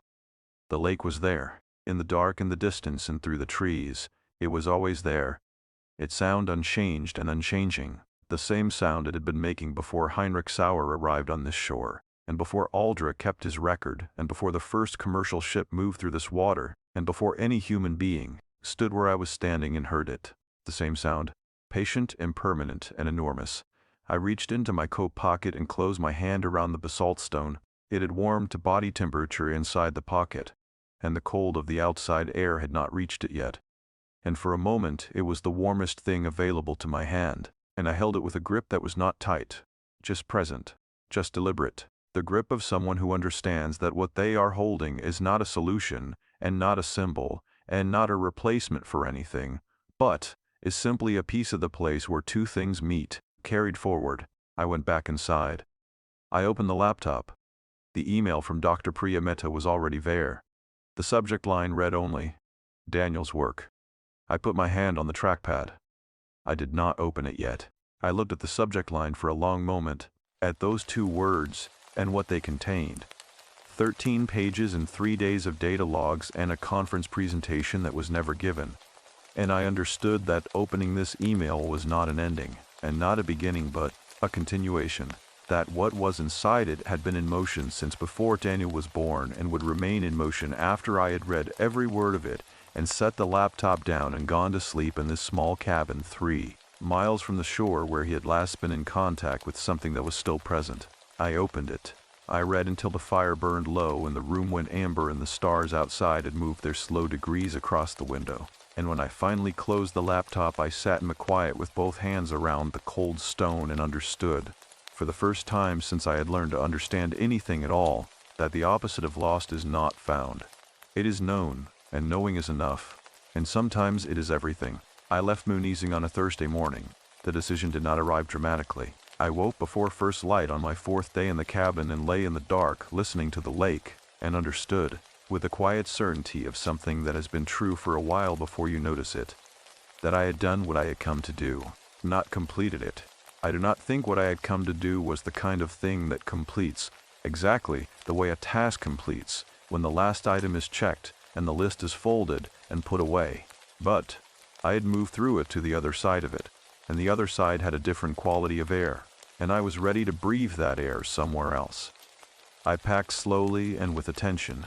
This is a habit I developed in graduate school, and have never lost, the deliberate reassembly of a temporary space back into the condition in which you found it, not from obligation, but from something closer to respect, the acknowledgement that the space existed before you arrived, and will continue to exist after you leave, and deserves to be treated accordingly. I stripped the bed and folded the blankets. I cleaned the coffee maker and the stovetop. I laid new wood in the fireplace, the way Harriet Vogel had laid it when I arrived, so that whoever came next would find it ready. Before I left, I stood for a moment in the center of the main room. The fire was out. The lamp was off. The morning light came through the window above the couch in a way that was different from the flat white of the previous days. It had direction now, a pale gold that meant the clouds had broken somewhere to the east, and the sun was present behind them, organizing the light into something with a source. The room looked like itself. It did not look like a place where anything had happened, which seemed right to me, because the things that had not happened in the room. I drove to Miners Beach Road. Calhoun was splitting wood again when I arrived. The rhythm of it was the same as the first morning, methodical, unhurried, each action the precise consequence of the one before it. He stopped when I stepped out of the car and set them all against the stump with the finality of someone setting down a tool rather than someone interrupted mid-task, which told me he had been expecting me. I told him I was leaving. He nodded. I told him I had read Daniel's notes, all 13 pages, and the data logs, and the conference presentation that had never been given, and that I had spent most of the previous day with my laptop open and a cup of coffee going cold beside me and the fire ticking in the grate, moving through my brother's work the way you move through a house you grew up in after a long absence, recognizing things, being surprised by things, understanding things about the person who had lived there that proximity had previously made invisible. The work was extraordinary. Dr. Mehta had not exaggerated. The model Daniel had developed for predicting boundary layer instability was genuinely significant. Careful, original, built from 3 seasons of meticulous data collection, and presented in the draft conference document with the clarity of someone who understood not only what he had found but why it mattered. He had been 26 years old. He had been, in the language of his field, on the edge of something important. Calhoun listened without interruption. He had the gift of listening the way attentive people listen, without the slight forward lean of someone waiting for their moment to speak, without the performance of attention that most people substitute for the actual thing. His advisor is going to present the work, I said. Dr. Mehta. She asked my permission. She wants to submit the model to the journal where Daniel had planned to publish, with his name as primary author and a note about the circumstances. She said the field needs it, that the model has practical safety implications for research conducted on superior and on comparable deep freshwater bodies. Calhoun was quiet for a moment. That is the right outcome, he said. I told her yes, I said. It took me a while to get there.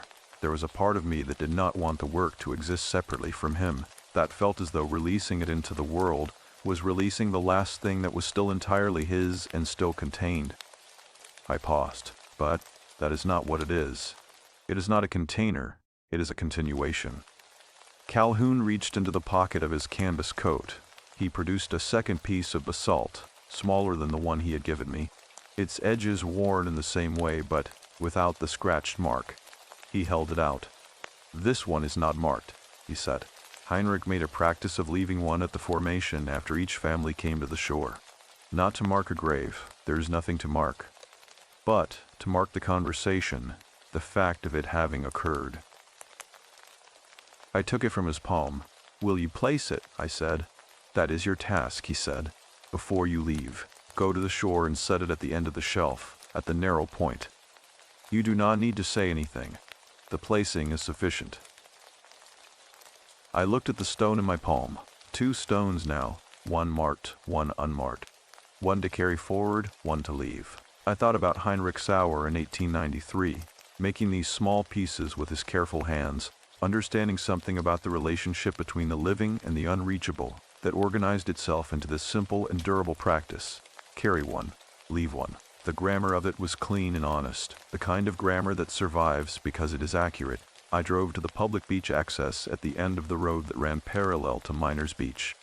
Because Calhoun's trail was his, and I did not want to walk it without him, the public access brought me to the shore 200 yards west of the formation, and I walked east along the waterline in the pale gold morning, the gravel and dark sand firm under my boots. The lake to my left, moving in the new light with a quality I had not seen in the previous days.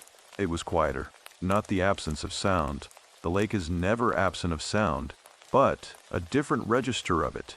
A surface chop reduced to almost nothing, the water moving in long, slow undulations that had the quality of breathing in a sleeping person rather than breathing in a person awake and alert. The pewter and dark gray of the previous days had shifted in the morning sun to something with blue in it, a deep and specific blue that was not the blue of tropical water or of sky, reflected on a shallow surface, but the blue of depth, of cold, of a body of water that goes down further than light can follow and has its own color and consequence. I reached the formation.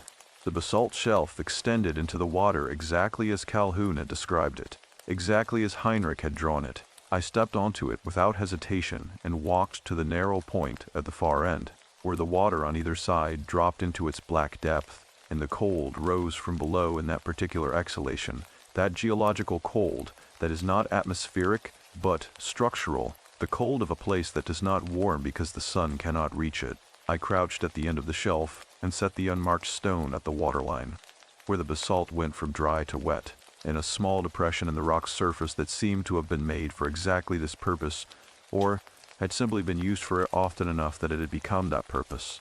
I kept my hand on it for a moment.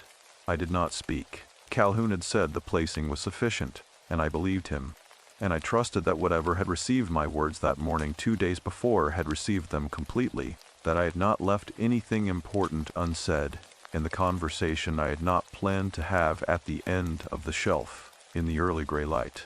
The conversation that was not an answer and not a resolution and not a retrieval, but was something that had no word in ordinary language, something for which Heinrich Sauer had scratched 2 crossing lines on a piece of basalt and called it the mark you make when you have located the place where 2 things meet. I lifted my hand. The stone sat in its small depression at the waterline, and the lake moved against it almost immediately. A gentle undulation that reached the end of the shelf and touched the stone and receded, and then came back and receded again, and the stone did not move. I stood and walked back along the shelf to the shore. The drive back to Columbus took 6.5 hours. I stopped once, outside of Newbury, at the same gas station where I had bought the pasty on the way up.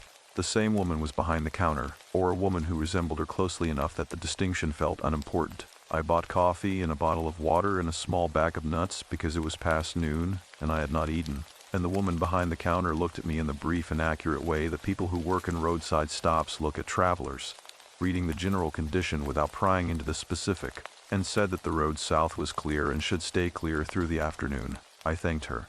I meant it more than was proportionate to the information. Back in Columbus, I parked in my building's garage and sat in the car for a moment before going up. The garage smelled of exhaust and concrete, the smell of a city, the smell of the life I had returned to, and I sat with it and let it be what it was, not a diminishment of what I had experienced in the north, not a return to something lesser, but simply the next place, the continuation, the ordinary American life that the grief had been living inside for 2 years and would continue to live inside, because grief does not vacate, it renovates, it changes the layout of the rooms rather than leaving the building. I carried my bag upstairs. I unpacked it. I put the marked basalt stone on the windowsill above my desk, where the morning light would reach it in a few hours, and I stood looking at it for a moment in the lamplight, its dark gray surface, its crossed mark, its weight and permanence, and I thought about Calhoun, who would be splitting wood tomorrow in the same rhythm, and Margaret Lund, who would open the archive at 10 and sit with other people's histories as carefully as she had sat with mine, and Dr. Priya Mehta, who was preparing to give Daniel's work to the world that needed it. I was hungry. This surprised me. Not the hunger itself, but the simplicity of it, the way it arrived without apology or complexity. Just the plain animal fact of a body that had driven 6 hours and needed to eat. I made pasta with olive oil and garlic, and ate it at the kitchen table with a glass of the same red wine I had not finished in the cabin, and it tasted exactly like what it was. And I sat at that table for an hour after eating without checking my phone, without opening my laptop, without doing anything at all except being present in the kitchen, in the ordinary light. Later, I called my sister. We had not spoken in the 10 days I had been planning and making the trip, which was not unusual for us in the 2 years since Daniel. We had a relationship that existed in the gaps between conversations, that was sustained by long silences rather than damaged by them, that had survived grief by not requiring the grief to be performed in each other's presence. She answered on the second ring. I told her about the archive. I told her about Calhoun and Heinrich Sauer's book and the formation in the basalt stone. I told her about Dr. Tan, Meta and Daniel's research notes and the conference presentation and the journal submission. I did not tell her everything because some of what had happened on the shore was mine specifically, in the way that Calhoun's trail was his, not hidden, but particular, not requiring transmission to be true. She was quiet for a long time after I finished. He went out anyway, she said. Not a question. She understood Daniel the same way I did, from the same angle. The angle of people who had watched him his entire life move toward the things that interested him without calculating the cost until the cost was already paid. He went out anyway, I said. She made a sound that was not crying exactly but was adjacent to it. The sound of something releasing rather than breaking, and I sat with that sound on the phone in my Columbus kitchen and did not try to resolve it or redirect it. Just let it be what it was, the sound of my sister understanding something she had needed to understand, in her own time, in the way that was hers. We talked for almost 2 hours. We talked about Daniel and about her mother and about the following spring when Dr. made a plan to submit the model, and about whether we wanted to be present in some way when it was published. Not at the journal, but somewhere, some acknowledgement of the moment. We talked about the Upper Peninsula, and I told her about the pasty wrapped in wax paper and tied with string, and she laughed, and it was a real laugh, the uncomplicated kind, and I had not heard that from her in a very long time. When we hung up, I sat at the kitchen table in the quiet of my apartment with both hands around the empty wine glass, and the ordinary sounds in my building moved through the walls.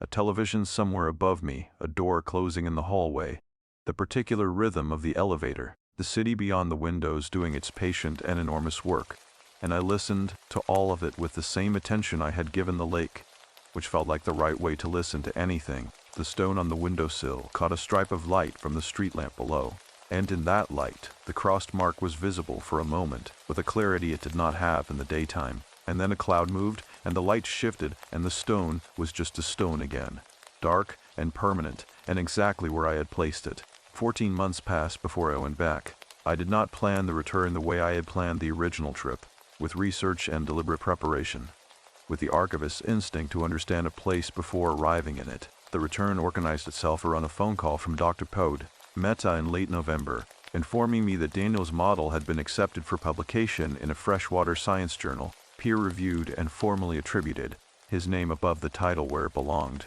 She read me the citation over the phone. His full name, his institutional affiliation, the title of the work, the year. Hearing it in that formal arrangement, the arrangement that means a piece of thinking has been received by the field and will be part of it permanently, did something to the air in the room that I did not have an immediate word for. I wrote the citation down in the small notebook I carry in my coat pocket. I wrote it under the entry from 14 months before that, said Calhoun, and beneath that the keeper's words about the place where two things meet. I looked at those 3 entries on the same page for a long time. Then, I booked the cabin. Harriet Vogel remembered me. She said so in the confirmation email she sent, not with any particular warmth, in the way that innkeepers remember guests who paid on time and left the firewood laid, but with a specific detail that told me the memory was genuine. She mentioned that she had restocked the wool blanket, which had been taken to be cleaned over the summer. She said the woodshed behind the cabin had been replenished, and the stone fireplace had been repointed along the left side where the mortar had crumbled over the winter. She said the cabin would be ready. I drove up in late January. The Upper Peninsula in January is not October. This is a distinction that anyone who has experienced both will not need explained, and that no description can fully convey to anyone who has not. But I will say this, the cold in January on that shore has a quality of absolute commitment that October's cold does not. October's cold is a cold with ambivalence in it, a cold that arrived recently and has not entirely decided to stay. January's cold has been there for months and has settled into everything. The wood of the trees, the surface of the roads, the air itself. with the thoroughness of something that has made its arrangements for a long stay and is not monitoring the calendar. The drive north was clear, but slow. Snow had been moved to the road shoulders and walls that in some stretches rose above the car windows, and the road between them was a single dark track that required attention at a level that left little room for the kind of thinking I usually do on long drives. I was grateful for this. My mind had been busy for 14 months in ways that were productive and necessary, but also continuous, and the enforced simplicity of driving a 2-lane road through walls of January snow in the Upper Peninsula was a relief in the way that any demand for complete present attention is a relief from the accumulated weight of everything that is not the present. I stopped in Newbury. The gas station was there, the woman behind the counter was there, the warming case behind the counter held pasties wrapped in wax paper tied with string. I bought one and ate it in the car with the heater running and the snow on the windshield beginning to melt at the edges. And I thought about my sister, who had driven up with me in spirit if not in person. She was not ready, she had said again, and I understood again, and I had told her I would call from the shore. The cabin was cold when I arrived, the deep cold of a space that has not been heated in weeks, and I laid and lit the fire before I did anything else, before I took off my coat or set down my bag. I crouched in front of the fireplace and fed the kindling and watched the flame catch, in the careful way it catches when the wood is dry and the draw is good and everything is in the right condition. And the warmth began to move out from the stone in its slow widening radius, and I stayed crouched until I felt it reach my face. Outside the window, the birch trees were bare and white against a sky that was also white, and a stripe of water visible through their trunks was frozen at the near shore, a pale, opaque shelf of ice that extended perhaps 30 feet before ending at the open water beyond, which was a dark and moving gray even in January, because Superior does not freeze in its deep sections, because the thermal mass of it is too enormous and the cold layer beneath is paradoxically the reason the surface stays open, the deep cold holding its temperature with a consistency that the seasons cannot overcome. The lake in January sounds different from the lake in October. I noticed this the first morning, waking before light as I had on each previous morning here, lying still and listening. The rhythmic surface pressure I had come to know was present but altered, lower in register, denser in quality, as if the cold had added weight to the sound itself, and beneath it, or perhaps within it, a sound I had not heard in October, the sound of the ice at the near shore working against itself as the lake moved underneath it, a slow and irregular creak that was not alarming but was deeply, specifically alive, the sound of a material at its limit being asked to flex by something larger and more patient than itself. I lay in the dark and listened to this for a long time. The days had a rhythm I had not anticipated, a rhythm that emerged without planning from the nature of the place in winter. I woke early. I made coffee and stood at the window watching the white trees and the white light. I worked at the small desk for several hours. I had brought the materials I needed, because the reason I had come back was not only the personal completion of the circle, but also a professional one, which I will describe. In the afternoons I drove into Munising, which was even quieter in January than it had been in October. A town so thoroughly in its off-season that the streets had a spaciousness that felt like a held breath, like a place resting between one version of itself and the next. I visited the archive twice. Margaret Loon was there in the same chair, with a different box on the table, doing the same careful work with the same deliberate attention. We spoke for longer than we had in October. She asked about Dr. Mehta's submission. I told her it had been accepted, and she received this information with the same quality of unsurprise with which she had received everything else I had told her, not because she did not care, but because she had been holding the outcome as a possibility for a long time, and its confirmation required settling rather than reaction. I told her what I was working on at the desk in the cabin. She was quiet for a moment. "An account," she said. "Yes," I said. "A written account of what happened. Both visits. The archive, Calhoun, the shore, the research notes, all of it." "For whom?" she said. I had thought about this carefully. The account was not for publication, not in any formal sense, not in any journal or public record. It was not a memorial, which implies an audience of mourners. It was not a case file, which implies an unresolved official matter, though in some technical sense Daniel's case remained technically open at the university level, pending the journal's receipt of the model. "For my sister," I said, "and for our mother, and for whoever comes after them, in our family, who needs to understand what happened on this water, and why it happened the way it did, and what was done about it, in what was found. Margaret Lund looked at me for a moment. Heinrich Sauer made his book for the same reason, she said. He said once, in a letter that is in the collection, that a thing that is not written down exists only in the people who carry it, and that people are not permanent, and that the thing deserves better than impermanence. I thought about this for the rest of the afternoon. On the third day, I drove to Miners Beach Road. The road in January was navigable, but narrow, the snow on either side of the tire tracks high enough that the pines above pressed close in a way they had not in October. The canopy reduced by snow weight so that the gaps between the branches were smaller, the light coming through them thinner and more directional. I drove slowly. The clearing at the end was covered in unmarked snow except for a path between the house and the woodshed, which was packed and dark from regular use. Calhoun answered the door before I knocked. He looked the same. This should not have surprised me, because 14 months is not a significant interval in the life of a person who has spent 53 years in one place, doing the same things with the same deliberateness. But it surprised me slightly, in the way that the continuity of a place and its keeper surprises you when you have changed and they have not, when you return altered and find the original unchanged, which reveals something about the nature of change itself. That it is not a property of places but of people moving through them. He made coffee. This was new.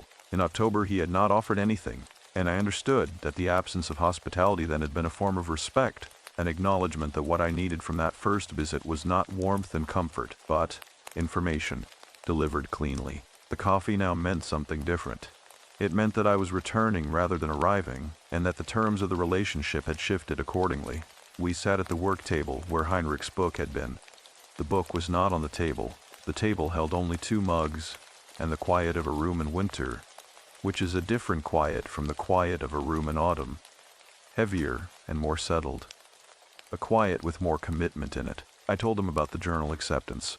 He received this the way he received everything, with an attention that did not need to express itself as reaction. Daniel's model, I said. It has implications for safety protocols on superior and on comparable bodies of water. Dr. Mehta told me that 2 research institutions have already contacted her about incorporating the boundary layer instability predictions into their field research guidelines. I paused. People will go out on this water more carefully, because of work he did and because of what the work cost. Calhoun wrapped both hands around his mug. He looked at the surface of the coffee for a moment. That is the right continuation, he said. I told him about the account I was writing. He listened without interruption to the description of it, its purpose, its intended readers, its shape on the page as it currently existed, which was not yet finished, but was further along than I had expected it to be by the 3rd day, because the writing had arrived with the momentum I had not anticipated, as if the account had been assembling itself in the background of the 14 intervening months, and needed only the return to this place to begin moving through me onto the page. When I finished, he was quiet for a moment. Heinrich would have approved, he said, not as a compliment exactly, as a categorization, as the placement of one thing alongside another thing that it resembles. Before I left, he took Heinrich's book from a shelf I had not noticed in the previous visit. A low shelf near the wood stove, holding a small number of objects with the careful spacing of things that are not decorative but significant. He set the book on the table between us and opened it to the final marked page, the one with Aldrich's compressed handwriting and the word he had chosen after crossing out the first attempt. Below Aldrich's entry on the same page, in a handwriting I had not seen before, smaller than either Heinrich's or Aldrich's, more economical, the handwriting of someone who writes to record rather than to be read, there was a new entry, 3 lines. Dated the previous October, the week of my first visit. I read it. It said, a woman came from Columbus. Her brother studied the boundary layer. She stood at the formation. She understood. She carried 1 stone and left 1 stone. The record continues. I looked up from the book. Calhoun met my eyes with the same quality of attention he had always brought, that absolute and unperformed attention, and in it I saw what I had not been able to see in October, when I had been too deep inside my own need to receive the full shape of what he was. A keeper, in the oldest sense of the word, not a guardian of a place, but a person who holds the record of what the place has witnessed, who carries the continuity of it from one generation to the next, who ensures that what happens here is not lost to the impermanence of memory and the people who carry it. He had written me into Heinrich's book. I was part of the record now. The coming and the standing in the stones. The conversation I had not planned. All of it. 3 lines, dated and kept. I closed the book carefully, the way he had taught me by example. Outside, the January light was going by 3 in the afternoon, and the snow on the clearing had gone from white to the pale blue that snow goes in the final light, and the lake beyond the tree line was making its winter sound, that lower and denser register, that slow creak of ice at the margins working against the moving water beneath it. I drove back to the cabin and sat at the desk and opened the account I was writing, and added what had just happened without pausing to think about how to say it, because the right words were already present, because some part of me had known this was coming without knowing it, the way you know the things that have always been moving toward you without being able to name them until they arrive. That night I called my sister and told her about the book, and about the 3 lines in Calhoun's handwriting, and she was quiet for a long moment before she said that she wanted to come next time, that she thought she might be ready. And I told her I would wait, and we both understood that waiting was not the same as loss, that some distance is close on their own schedule and not ours, and that the shore would be there when she was. I drove up with my sister in April. She had called me on a Sunday morning in March, without preamble, and said that she was ready, and I understood from the quality of her voice that this was not a decision she had arrived at recently, but one she had been carrying for some time and had finally set down in the place where decisions become actions. I did not ask her what had changed. I knew what had changed, because I had watched the same change move through myself over the previous year and a half, and it does not have a clean explanation. It simply arrives, the way the capacity for a thing arrives when the conditions for it have finally been met. Her name is Clara. She is 4 years younger than me and 3 inches taller, and she has Daniel's laugh. Not an imitation of it, not a reminder of it, but the actual laugh, the one that arrives before the joke is finished, identical in its rhythm and its pitch and its complete lack of self-consciousness. I had not been able to tell her this for 2 years because the resemblance had been too raw to name. I told her on the drive north, somewhere below the Mackinac Bridge with the late afternoon light coming through the passenger window and turning her profile gold, and she was quiet for a moment, and then she said that she knew, that she had always known, and that for a long time knowing had been the hardest part. We stopped in Newbury. Clara had never been to the Upper Peninsula. She stood outside the gas station in the thin April cold with her hands in her coat pockets and looked at the tree line and the quality of the sky above it, which in April has a particular clarity, a cold brightness that has not yet softened into spring, and she said that she understood why he had come here, just from the air, just from standing in it, for 30 seconds. I told her that was the fastest anyone had ever understood anything about this place. She said that Daniel had always been the patient one, and we stood in the parking lot in the thin cold and laughed. And it was a real laugh, the uncomplicated kind, the kind that has nothing to apologize for. We drove the last stretch to Munising in the early dark. The cabin was the same. Harriet Vogel had laid the fire and restocked the woodshed and replaced the wool blanket with one that was slightly heavier, appropriate for April in the north, which is still a cold that requires weight.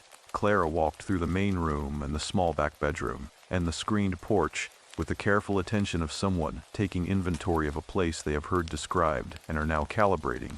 Against the description, she stopped at the window above the couch and looked at the stripe of water visible through the birch trees, which in April were beginning their first leaf, a pale and tentative green at the branch tips, the earliest possible suggestion of a season that had not yet committed. "You can hear it from here," she said. "Always," I said. She stood at that window for a long time, and I built the fire, and the room warmed around us both, and neither of us spoke for a while, which was not silence so much as a shared attention. 2 people listening to the same thing at the same time without needing to say what they were hearing. We went to the archive the next morning. Margaret Lund was there. I introduced Clara, and Margaret shook her hand with the same directness she brought to everything, and asked her if she was a researcher as well. And Clara said that she was a high school biology teacher in Cincinnati, and Margaret said that was the most important kind of researcher. And Clara looked at her for a moment and then agreed. I left them talking about the archive's collection of regional naturalist records from the 1880s, which it turned out Clara had an interest in that I had not known about, because siblings carry private interests the way they carry private griefs, close, and not always visible from the outside. I sat at the reading table where the ledger reproduction had been on my first visit, and looked at the wall, and did not try to do anything in particular. My hands rested flat on the table surface, the rough-hewn wood with its small imperfections, and the room held its mineral dryness and its pale alley light, and I sat in it, and let it be what it was, A room that held records. That it held me in my need, and held what I needed to know. That would hold other people in their need after I was gone from it. Because that is what such rooms do. That is their function and their permanence. We drove to Miners Beach Road in the afternoon. The road in April was soft from snowmelt, the clay and gravel yielding under the tires in a way that was almost generous after the packed hardness of January. The pine canopy above the track had opened again, with the weight of the snow gone, and the light came through it in long diagonal lines that moved across the windshield as we drove. And Clara watched them, and said nothing. Calhoun was at the covered passage between the house and the woodshed when we arrived, carrying a length of lumber that he set against the exterior wall of the lean-to, with the economy of someone who has moved materials from one place to another for so long that the motion requires no thought. He turned when he heard the car. I introduced Clara. He looked at her for a moment with his absolute, unperformed attention. She looked back at him with an evenness that I recognized. She was assessing him the way she assesses anything she has not encountered before, directly and without pretense. "You have his eyes," Calhoun said. Clara was quiet for a beat. "Everyone says that," she said. "I used to hate it. Now I think I understand it differently." Calhoun nodded once, as if this answer had confirmed something he had already suspected. And then he said he would make coffee, and we followed him inside. The work table held Heinrich's book. I did not know if Calhoun had placed it there in anticipation of our arrival, or if it lived on the table now.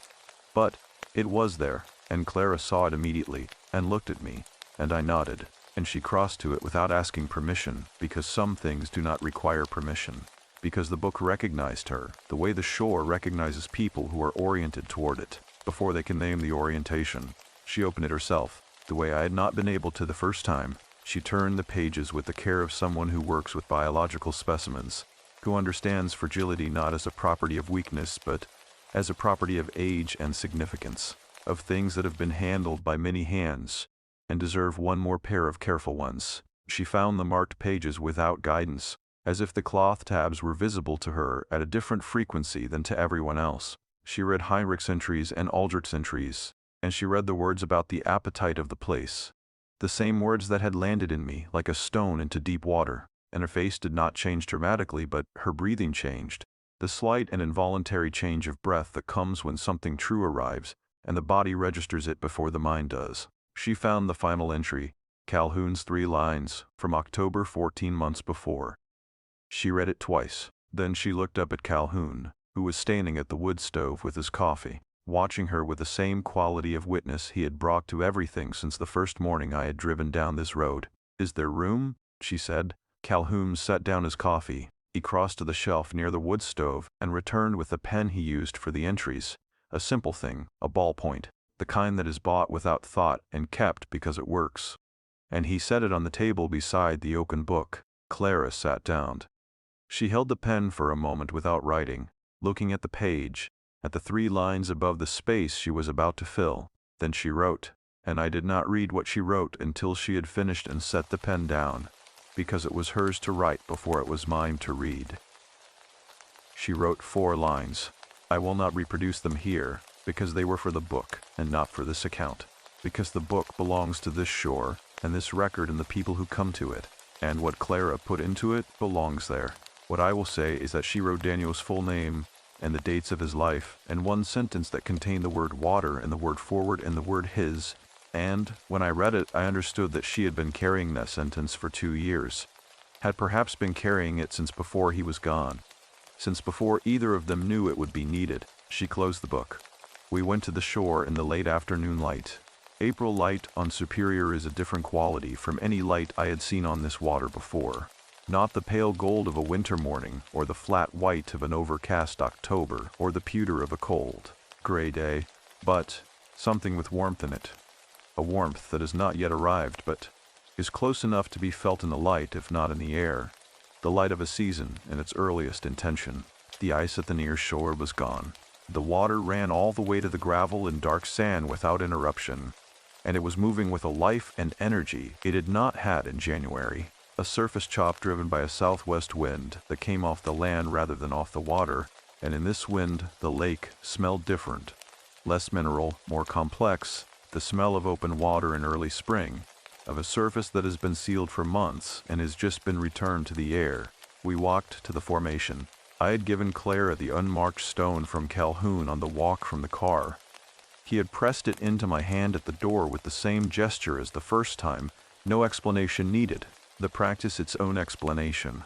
She held it in her coat pocket with her hand around it, and I walked beside her on the shoreline and did not speak, because there was nothing that needed to be said before she reached the shelf and made her own account of it. She stepped onto the basalt without hesitation. I watched her walk to the far end of the shelf, to the narrow point where the black water dropped away on either side, and the cold rose from below in its geological exhalation. She stood there for a long time. The wind moved her coat and her hair and the surface of the water around her, and the light was long and low over the lake. In the line where the water met the sky was the same impossible line it had always been, the line that cannot be located precisely, that exists at the limit of the eye's ability to distinguish one vast thing from another. I did not hear what she said, if she said anything. I stood on the shore and held the marked basalt stone in both hands, and felt its weight, the weight of rock that has been held by many hands over many years and has accumulated something in the handling that is not sentimental and not magical, but is simply the quality of a thing that has been part of many significant moments, and carries that fact in its density, in the way it settles into a palm. Clara crouched at the waterline at the end of the shelf, and placed the stone in the small depression in the basalt where the unmarked stones were placed, and her hand stayed on it for a moment, and then she stood. She stood at the end of the shelf with the lake on three sides and the southwest wind moving around her and the late April light coming across the water from the west.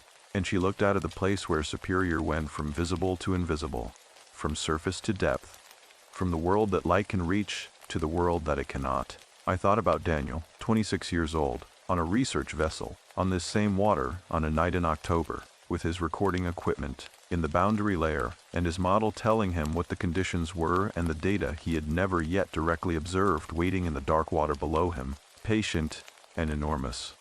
And his decision to go out into it, which was not a decision about dying, but a decision about looking, about paying the closest possible attention to the thing he had organized his life around loving. I thought about Heinrich Sauer arriving on this shore in 1891 with his ledger and his pragmatism and his 51 years of careful attention to a place that did not behave the way other places behaved, and the book he made and the mark he scratched on small pieces of basalt, and the word he could not find for what he was observing, and the word he finally used because no other word was more accurate. I thought about Calhoun, who had been here for 53 years, keeping the record and the practice and the book and the stones, all in the continuity of it with the same deliberateness with which he split wood and stacked it, and did everything that needed to be done on a cold shore where the water was particular and the boundary layer came close to the surface, and the record went back further than most people knew. I thought about my sister standing at the end of a basalt shelf, above 60 feet of black water in the late April light, and the 4 lines she had written into a book that would hold them after she was gone, as it had held Heinrich and Aldrich and all the others, as it would hold whatever came next. Clara turned and walked back along the shelf. When she reached the shore, she stood beside me and did not speak for a moment. The wind was gentle from the southwest. The lake moved against the formation with its patient, pressurized rhythm, the same rhythm it had brought to the shore for 10,000 years, indifferent and enormous, and entirely without malice. She reached over and took my hand. We stood there until the light changed. Then we walked back along the shoreline together, toward the tree line, and the road, and the car, and the long drive south, toward Columbus and Cincinnati, and the ordinary American lives we had returned to and would return to again, the lives that were different now in small and specific ways that we had not announced to anyone, and did not need to, the ways that show themselves not in dramatic alteration, but in the structure of a quiet evening, in the quality of a held silence, in the particular way a person stands at a window and listens without needing to name what they are listening for. Behind us, Superior moved against the shore. The stone sat in its small depression at the waterline, and the lake touched it and withdrew and touched it again, the way the lake touches everything it has decided to keep close, not with force, not with the appetite that Heinrich named and Aldrich confirmed and the long record made undeniable, but with the patient, repeating contact of water against stone, which is not tenderness and is not violence, but is something that has its own name in the language of places that have been doing the same thing since before anyone was present to observe it, and will go on doing it long after the last observer has gone. The light held for one more moment over the water. Then the sun moved behind the tree line, and the lake went from gold to gray, and the sound of it followed us into the trees and then grew quieter with each step, and by the time we reached the car, it was only the faintest pressure at the edges of hearing. And then it was memory, and memory is what we carry, and we carry it forward, and that is enough.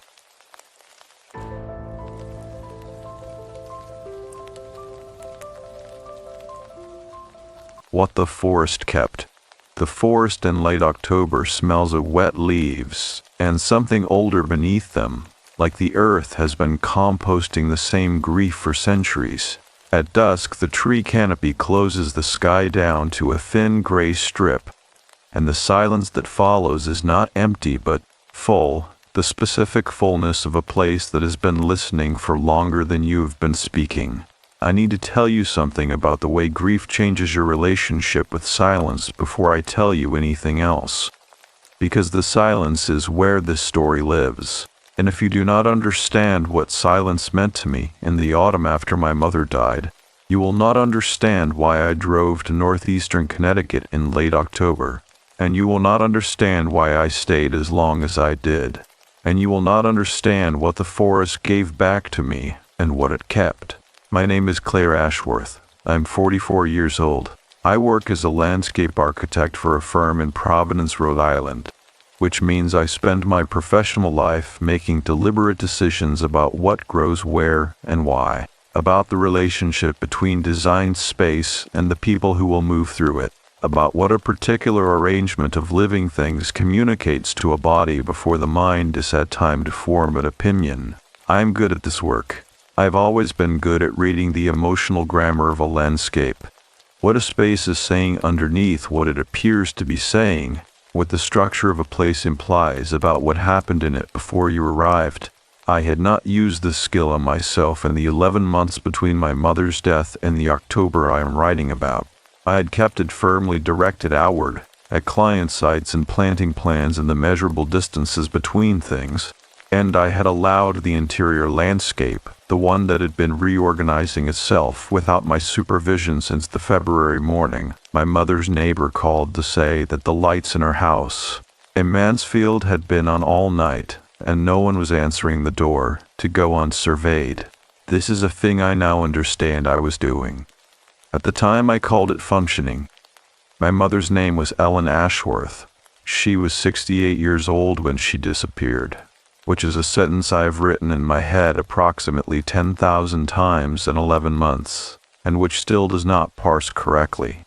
Because disappeared is not a word that belongs in the same sentence as a woman who made her own bread every Sunday and kept a standing telephone appointment with her sister in Vermont every Wednesday evening at 7 and had a particular way of saying your name when she answered the phone, not just the name itself, but a specific warm rising inflection on the second syllable, as if your arrival in the conversation were genuinely the best thing that had happened to her all day.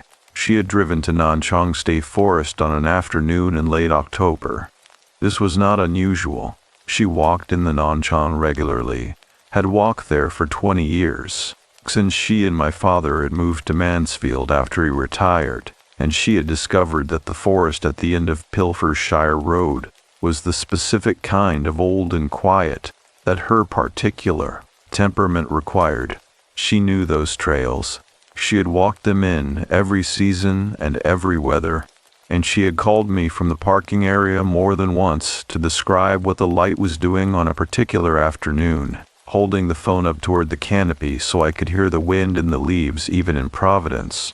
Her car was found at the Nanchang Trailhead parking area the following morning. The door was locked. Her keys were inside on the driver's seat.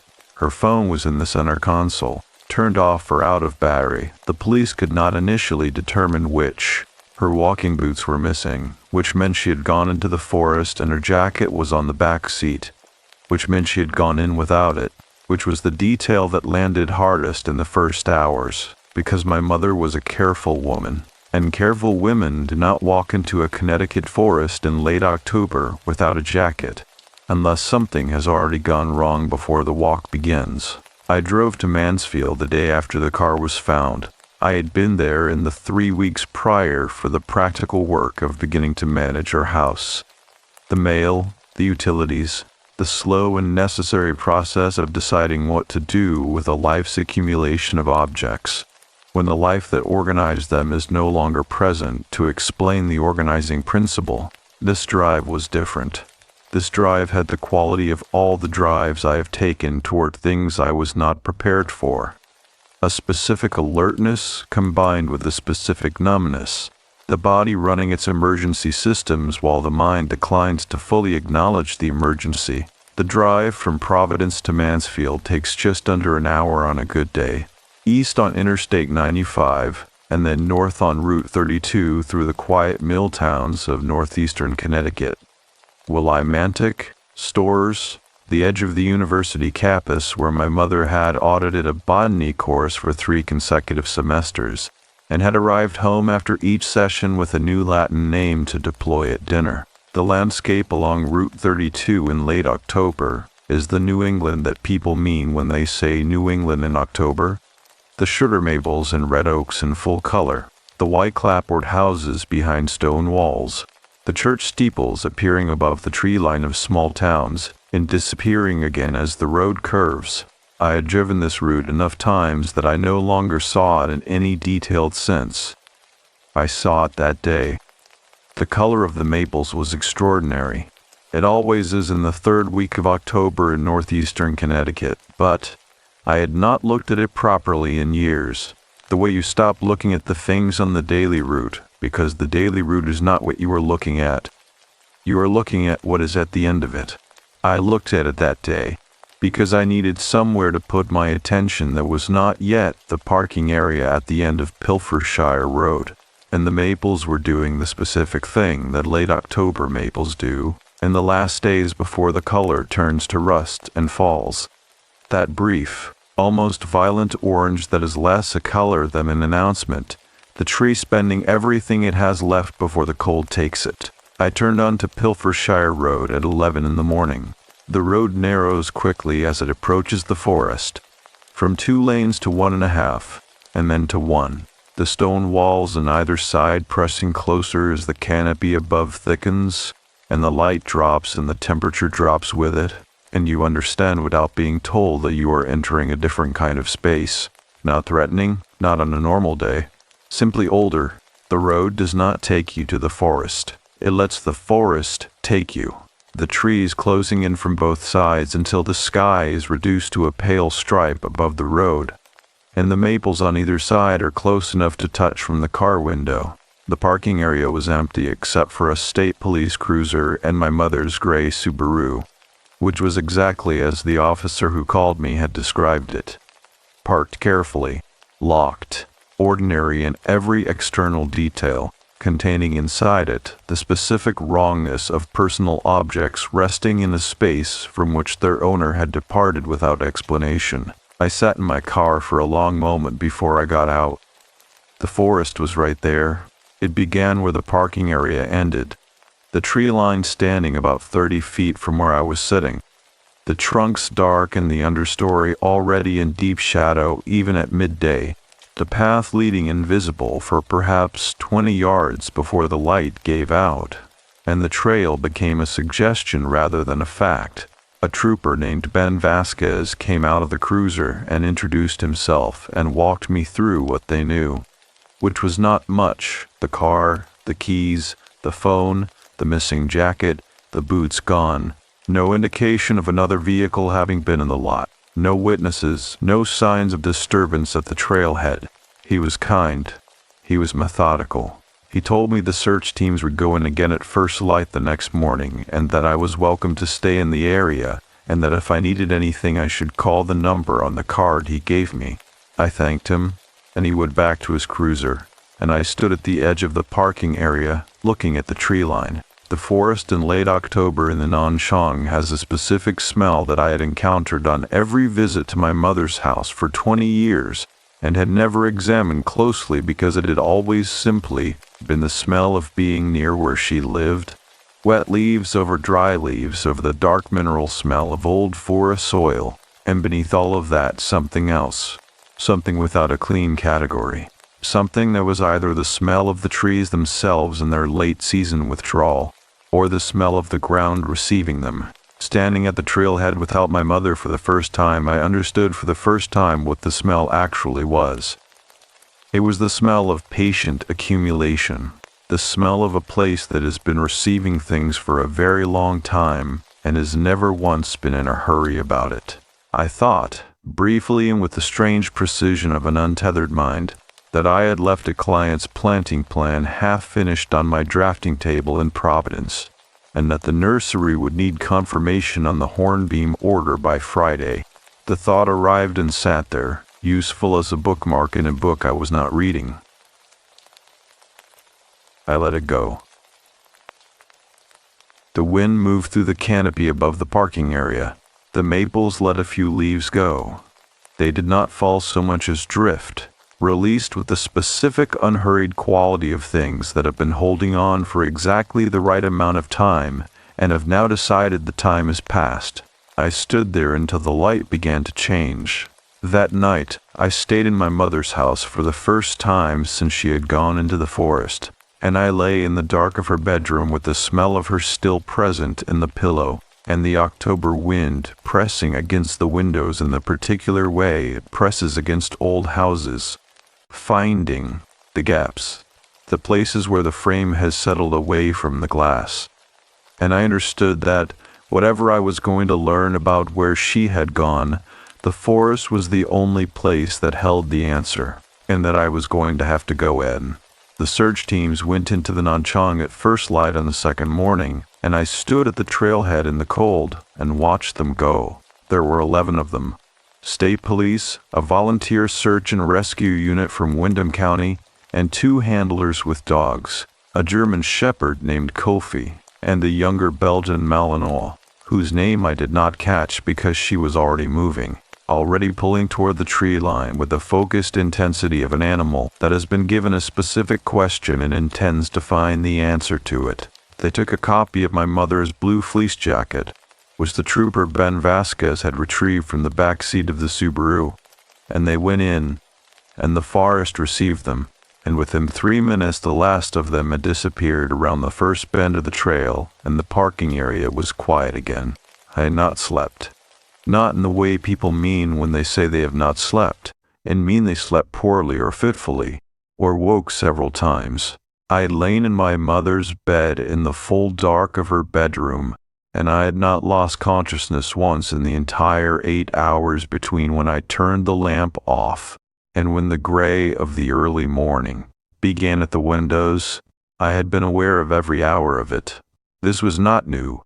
I had not slept properly in the months since February, had learned to function on 4 hours of shallow rest and strong coffee and the momentum of work, but that particular night had a different quality than the previous months of sleeplessness, which had been characterized by a restless circling of the same unresolvable material. This was still, the kind of still that is not rest but suspension, the mind holding itself motionless above something it cannot yet bring itself to look at directly. I had made coffee in her kitchen at 5:30 in the morning and stood at the window above the sink looking at the backyard, which was full of the specific pre-dawn dark of a late October morning when the night has not yet released its grip on the day. Her garden was still visible in outline. The raised beds she had built herself over 4 summers, the stone edging she had mortared by hand, the ornamental grasses she had planted along the back fence, which were now bowed over in the morning cold, their seed heads gone silver and heavy. I had helped her plan that garden. I had drawn the planning diagram on proper architectural paper with proper notation, which she had accepted with the specific mix of amusement and appreciation that was her primary register for receiving help from me. She had deviated from the plan almost immediately, added a climbing hydrangea where I had specified a viburnum, moved the ornamental grasses 3 feet south of where I had placed them, which I had argued about and she had declined to debate, simply planting them where she had decided they needed to be, and they had been correct. They were always correct. She had a quality with growing things that I had spent my professional life trying to formalize into a transferable skill, and had never quite captured because what she had was not technique but attention. A sustained, non-demanding attentiveness to what a plant was doing and what it needed that produced results no planting plan had ever fully replicated. I thought about the hydrangea while I drank my coffee. I thought about whether I had turned the heating pad off in my Providence apartment before I left, which I almost certainly had. I let that thought pass through without angering. Ben Vasquez arrived at 7:15, and we stood at the trailhead together while he briefed me on the search protocol, the grid pattern they would use, the specific trails they would prioritize based on my mother's known walking routes, which I had provided from memory the previous afternoon. He had a thermos of his own, and he offered me a second cup of coffee, which I accepted, and we stood in the cold holding our paper cups while the day arrived slowly through the canopy, the light coming down in that specific October way, horizontal rather than vertical, the low sun finding the gaps between the trunks rather than clearing the canopy, illuminating the forest from the side rather than from above, which gave the trees a quality of individual presence. Each trunk lit on one face and in shadow on the other. The whole forest divided into attending and not attending. It was on the second morning that I first noticed the stone. It was at the far edge of the parking area, against the base of a large red oak at the tree line, a flat piece of granite, roughly the size of a hardback book, gray-white and smooth on its upper surface, in the way that stones smooth when water has worked on them for a very long time. It was now remarkable in itself. The Nunchung forest sits on glacially deposited terrain, and the ground in and around it is scattered with stones of every size, carried here by ice and left when the ice retreated, distributed without logic across the landscape in the way that glacial erratics always are, present, specific, and entirely indifferent to where they have ended up. What made this stone different was that it was not alone. On its upper surface, arranged with a deliberateness that was unmistakable once I had seen it, were 3 acorn caps and a single dried sprig of something I recognized after a moment as sweet fern, a low native shrub common to disturbed edges of New England forests, with a smell so specific and so strong that it persists long after the leaves have dried. The arrangement was small and precise, not ornate, not ceremonial in any theatrical sense, but placed the way you place something when you want it to remain in a specific position relative to a specific point, when the arrangement itself is the communication rather than any individual element within it. I crouched and looked at it without touching it. The sweet fern was dry but not crumbling, a week old at most, possibly less. The acorn caps were clean, no debris in them, which meant they had been placed recently enough that the forest had not yet had time to fill them with a material it continuously deposits on every horizontal surface. Someone had come to this edge of the parking area, at this specific tree, and arranged these specific objects with deliberate care within the last several days. My mother had known the names of every native plant in this forest. She had known the name of every tree. She had known specifically the medicinal and practical history of sweet fern, which she had told me about on a walk here 3 years prior, that the Nipmuc people, whose ancestral territory had included this land, had used it for everything from insect repellent to fever remedy, and that the smell of it, which she described as the smell the forest makes when it is trying to tell you something, was one of the reasons she walked here rather than anywhere else. I stood up. My knees were cold from crouching on the November asphalt. I did not mention the stone arrangement to Ben Vasquez that morning. I am not sure why. Partly because I could not yet account for its significance in language that a search coordinator would find useful, partly because something in me needed to hold it for a while before it became official, before it was photographed and bagged and entered into an evidence log and thereby converted from a thing I had found into a thing the investigation had found, which are different things in ways I could not yet articulate. The search teams returned at 4 in the afternoon. They had covered approximately 6 miles of trail in the grid pattern, including the 2 routes my mother walked most frequently. The yellow blaze trail that ran north along the Nanchong River, and the blue blaze connector that looped through the older section of the forest, where the hemlocks grew thick enough to block the sky entirely, and the ground was carpeted in a deep rust-colored mat of shed needles that made walking nearly silent. Kofi and the Malinois had both indicated at several points along the yellow trail, which meant they had caught my mother's scent. She had been on that path recently enough that the scent was still present and readable, but neither dog had been able to follow the indication to a source. The scent trail simply ended. Not at a waterway, not at a road, not at any point of logical conclusion. It ended in the middle of a trail, in a section of forest that offered no explanation for why a scent trail would end there. And then there was nothing. Ben Vasquez told me this with the careful language of someone who is being precise rather than evasive. He said the dog's indications were consistent with a subject who had traveled the yellow trail and then left it at an undetermined point. He said the search would resume in the morning with an expanded perimeter. He said there was every reason to remain hopeful. I thanked him and drove to my mother's house and sat in her kitchen for a long time in the dark without turning on any lights. The house had the specific quality of a space that has been organized by a particular person over many years and retains the logic of that organization even in their absence. Every object in its designated place, the arrangement of things expressing a consistent set of priorities and preferences, a personality rendered in the language of where the teacups lived and how the books were ordered and which window the reading chair faced. Being in it without her was not like being in an empty house. It was like being in a house that was still, in every physical detail, entirely hers, and understanding that the organizing intelligence behind all of it was no longer present to explain or extend or revise it. I thought about the stone at the tree line, the sweet fern, the 3 acorn caps placed with the precision of someone who meant the placement to be read. I got up and turned the kitchen light on and made tea.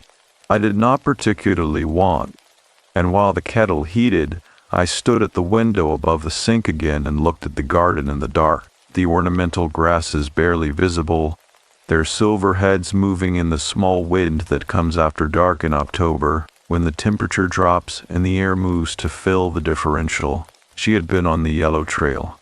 The dogs had found her there. And then the trail had ended in the middle of the trail, and there was no explanation for it. And the forest had simply continued being the forest on both sides of the point where the explanation stopped. A scent trail that ends without a source. An arrangement of native plants at the forest edge placed recently, placed deliberately, placed by someone who knew the names and properties of what they were placing. I wrapped both hands around the teacup and felt the warmth of it move through my palms. Outside, the wind picked up briefly and the ornamental grasses bowed in the dark, and the October night pressed against the windows with the specific weight of late autumn in northeastern Connecticut, which is heavier than summer night and lighter than winter night, and which carries in it, if you are quiet enough to feel it, the particular quality of a season releasing its hold on things, not violently, not all at once, but steadily, 1 degree at a time, the warmth withdrawing by increments so small that each individual increment is imperceptible, and yet the accumulation of them, felt over a whole night, is unmistakable. Something had been placed at the edge of the forest to be found, I was fairly certain, sitting in my mother's kitchen with my tea going the pleasant temperature of slightly cooled, that I was the person it had been placed for. I went to bed at midnight, and lay again in the full dark stillness, and this time what kept me from sleep was not the circling of unresolvable material, but a single precise question that sat at the center of my attention like a stone on a flat surface. Who else walked this particular edge of the Nanshang in late October, with dried sweet fern and 3 acorn caps and the knowledge of how to arrange them so that they would be recognized by exactly one person? And what were they trying to say? The expanded search on the 3rd morning found nothing, and the search on the 4th morning found nothing, and by the 5th morning the grid had been extended to cover every trail and fire road and unmarked path in the Nanshang's 2,100 acres, and still nothing. and the quality of Ben Vasquez's careful language began to shift in a way that I recognized and did not acknowledge. The shift that happens when a search transitions from active recovery to something more patient and less certain, when the word hopefully begins appearing more frequently in sentences that had previously been built entirely on concrete nouns. I stayed in my mother's house. I had called my firm on the second day and spoken to my project manager, a capable and practical woman named Dana, who told me to take whatever time I needed and meant it. And I had called my landlord in Providence about forwarding mail, and I had called my mother's sister in Vermont, my Aunt Patricia, who drove down on the third day and stayed for 2 nights and walked through the house with the particular grief of someone seeing the objects of a shared childhood arranged in the rooms of an adult life, picking things up and setting them down gently, as if they were still in use rather than waiting. Patricia had known my mother for 68 years. She held a ceramic mug my mother had made in a pottery class 15 years ago and looked at it for a long time without speaking, and I understood that she was doing the same thing I was doing, trying to find the person in the object, trying to reverse the equation, trying to make the mug give back the hand that had made it. She left on the morning of the 5th day. We embraced in the driveway, and she held on for a moment longer than the ordinary duration of an embrace. And when she let go, her eyes were wet and her chin was steady, and she said, "She knew every inch of that forest, Claire. She knew it the way she knew her own garden." She did not finish the sentence. She got in her car and drove north, and I stood in the driveway and watched the car until it turned onto Pilfershire Road and disappeared behind the stone wall and the maples. I went back inside and sat at the kitchen table. I had not gone into the forest yet. This was a decision I had not made consciously, but had been making continuously since the first morning, each day finding sufficient reason to remain at the trailhead or in the house, or at the table with the search coordinator going over maps. Sufficient reason that was not sufficient at all, but was. I understood sitting there in the 5th morning kitchen quiet, fear. Not the fear of what the forest might contain, the fear of what the forest might tell me, which is a different and more specific category of fear, the kind that is not about safety, but about knowledge.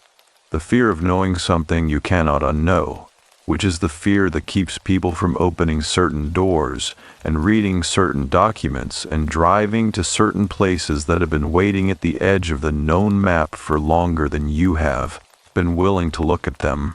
My mother had gone into that forest and the dogs had found her scent on the yellow trail, and the scent had stopped in the middle of the trail for no reason the search methodology could account for. That was what I knew, what the forest might tell me.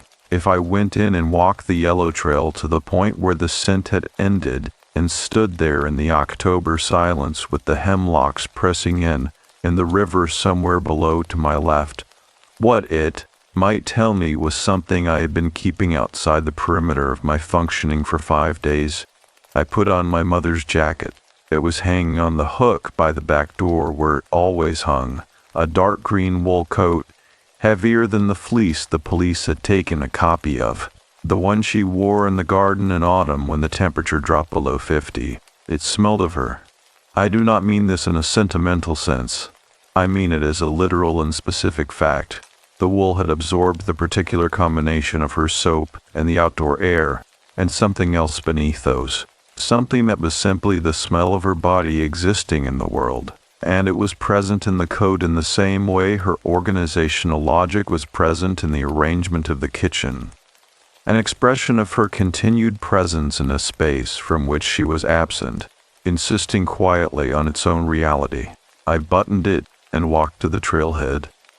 The parking area was empty for the first time since I had arrived. The search teams were not going in again that day. The coordinator had told me the previous evening that they were reviewing what they had, that fresh eyes on the documentation sometimes produced new search areas, that they would be back. The state police cruiser was gone. My mother's Subaru was gone too, towed 2 days prior for processing, an absence that made the parking area look simply like a parking area rather than a scene. which was worse in a way I had not anticipated, the removal of the evidence of wrongness making the wrongness harder to locate and therefore harder to hold. I went in.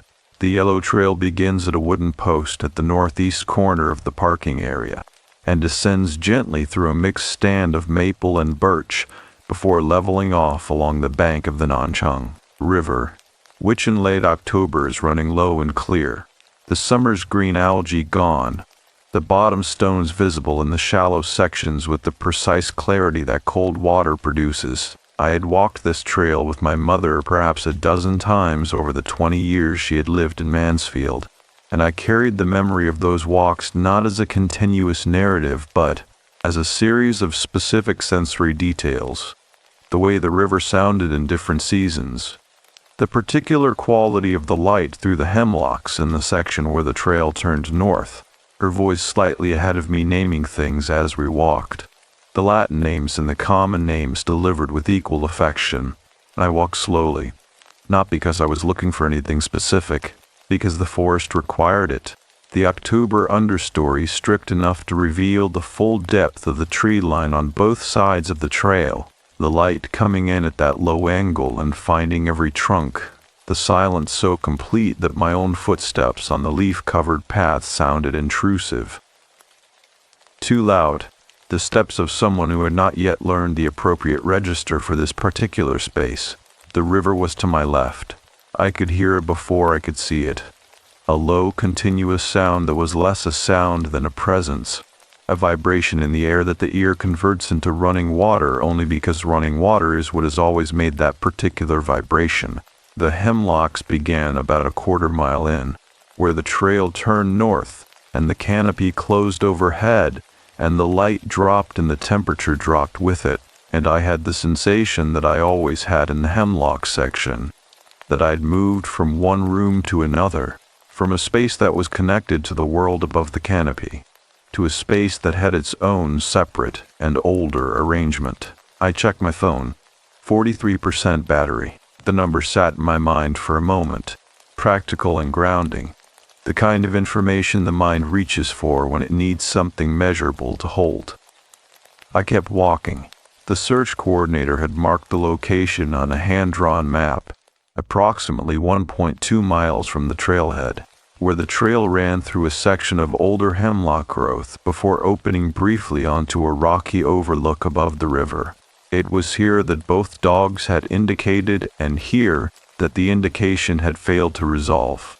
The scent ending without a body, without a road, without a waterway, without any of the things a scent trail ends at when there is a logical explanation for its ending. I reached the overlook and stopped. The river was directly below, perhaps 20 feet down a steep bank of exposed root and ledge. The water caught the low October light and threw it back in long, slow flashes, the surface broken by a midstream boulder that split the current and sent it in two directions that reunited a few yards downstream with a low, continuous sound. The opposite bank was a steep rise of hemlock and oak, the trunks stark, the understory below them gone to shadow even at midday. I stood on the overlook and I understood something, not about my mother's disappearance. Not yet, not in any specific or evidential sense, but about why she had come here, why she had walked this trail in late October without her jacket, which I had been interpreting as a sign of distress or confusion, and which now, standing on the overlook above the river in the old green coat that smelled of her, I began to interpret differently. You do not forget your jacket when you are confused. You forget your jacket when you are not cold, or when you have decided that being cold is not the primary concern of the particular afternoon, when you are moving towards something specific enough that the secondary preparations have fallen away. My mother had walked this trail with a destination in mind. I sat on a flat ledge at the overlook edge and put my hands on my knees and looked at the river and let what I had been keeping outside the perimeter come inside it. She had been 71 years old, not 68. I had been writing 68 in my head because 68 was the last age I had been fully present to, the age she had been at her last birthday, when I had driven up from Providence, and we had eaten dinner at the table in her kitchen with the candles she always used on birthdays. Because her own mother had used them and the tradition was older than either of them. She had turned 71 the previous spring, and I had called rather than driven, and she had said it was fine not to make the trip. The roads in May were full of construction. I had accepted this with the relief of a person who has too many things scheduled, and I had sent flowers and she had called to say they were beautiful, and I had not driven up. I had not driven up. I sat with that on the overlook above the Nanchang River in her coat, in the hemlock silence with the river doing its continuous work below me, and I understood that the thing I had been keeping outside the perimeter was not primarily about where she had gone or why she had gone without her jacket. It was about the accumulated distance of the previous 2 years, the gradual and mutually agreed upon reduction of contact that had happened so slowly and with so little drama that I had not noticed it was happening until the space it had opened was the size of a missed birthday and a phone call instead of a drive. And then larger than that, the size of an autumn that I had meant to come up for and had not, and a winter visit that had been rescheduled twice and then not rescheduled at all. She had never said anything. This was the shape of her love for me.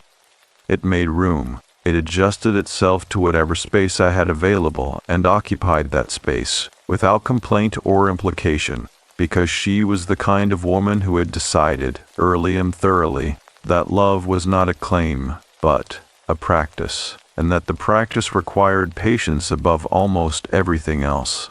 I had mistaken that patience for an absence of need. The river moved, the hemlocks held. A single leaf came down from somewhere in the canopy above me, spinning slowly, and landed on the surface of the water below and was immediately taken by the current and gone. I pressed my palms flat on the cold ledge and felt the granite through my mother's coat, and thought about what it meant that she had walked to this specific overlook, on this specific afternoon, without her jacket, and had been here. The dogs had confirmed she had been here. The scent was strong at this point.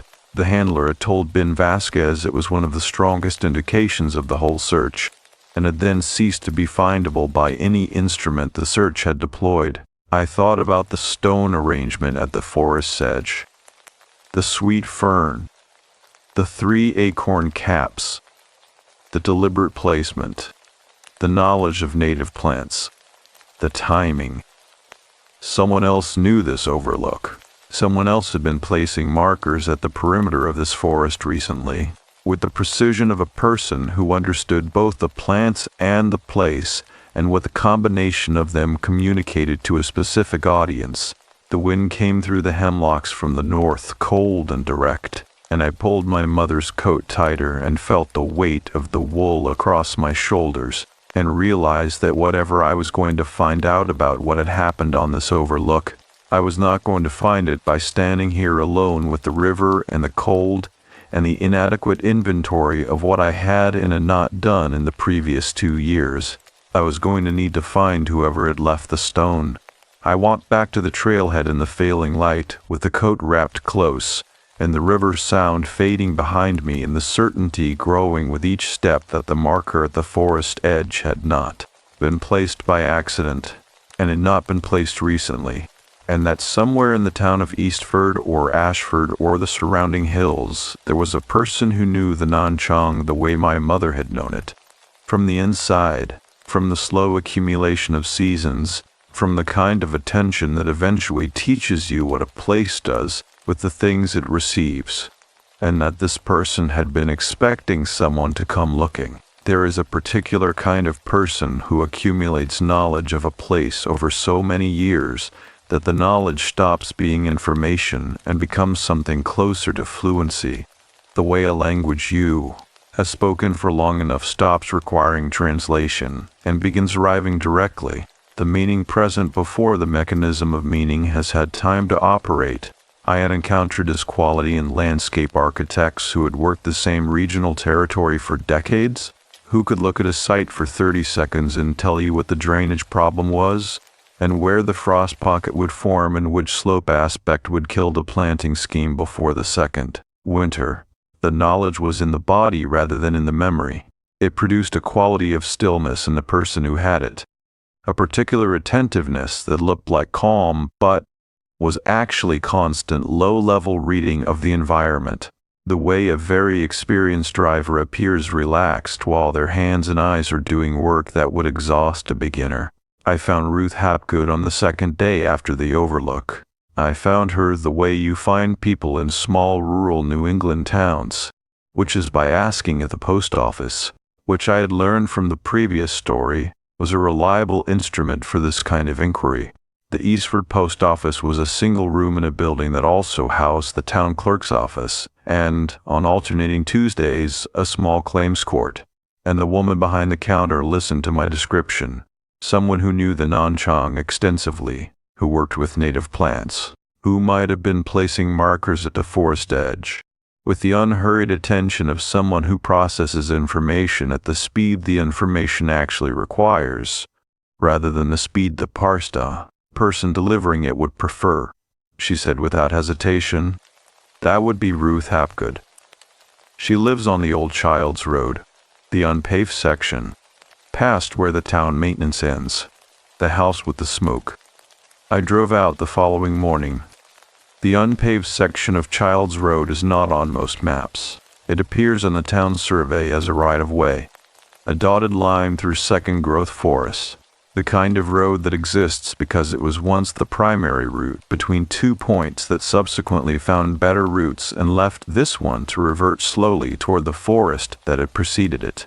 The surface was packed with dirt and exposed root, and I drove it at the speed it demanded, slow, attentive, with both hands on the wheel and the windows down, because the smell of the October woods through the window was the specific smell of that particular road in that particular season, and I wanted it in the car with me. Wet leaves, cold soil, the faint sweetness of something decaying at exactly the right rate. The house appeared at the end of a long curve, set back from the road in a clearing that the surrounding forest was patiently reclaiming from the edges. Saplings advancing from the tree line on 3 sides, the lawn long gone to a meadow of native grasses and goldenrod gone to seed, the whole clearing having the quality of a deliberate negotiation between the built and the wild, a border that had been agreed upon and was being continuously renegotiated. The house itself was old, Federal period I thought, 2 stories of white clapboard with black shutters and a central chimney, from which a thin column of wood smoke rose and bent south in the morning wind, a kitchen garden along the south wall, put to bed for winter, the beds mulched and the stakes pulled, and the whole arrangement having the tidiness of a person who closes things properly at the end of the season. I parked in the clearing and got out. Before I had taken 3 steps toward the house, the door opened. Ruth Hapgood was 81 years old. She was small and straight-spined, with white hair worn in a braid over one shoulder, and hands that were the hands of someone who has worked outdoors for decades. Brown and specific, the knuckles prominent, the nails cut short and clean. She wore a canvas apron over a dark wool sweater, and she looked at me from the doorway with the expression I had encountered in Evelyn Dillard the previous January, the expression of someone who has been expecting a category of visitor and is assessing which specific variety has arrived. She said, "You are Ellen's daughter." It was not a question. I stopped walking. "You knew my mother." "I have known your mother for 19 years, she said. "Come inside. The cold is getting into the kitchen." The inside of Ruth Hapgood's house had the organized complexity of a space that has been inhabited by the same focused intelligence for a very long time.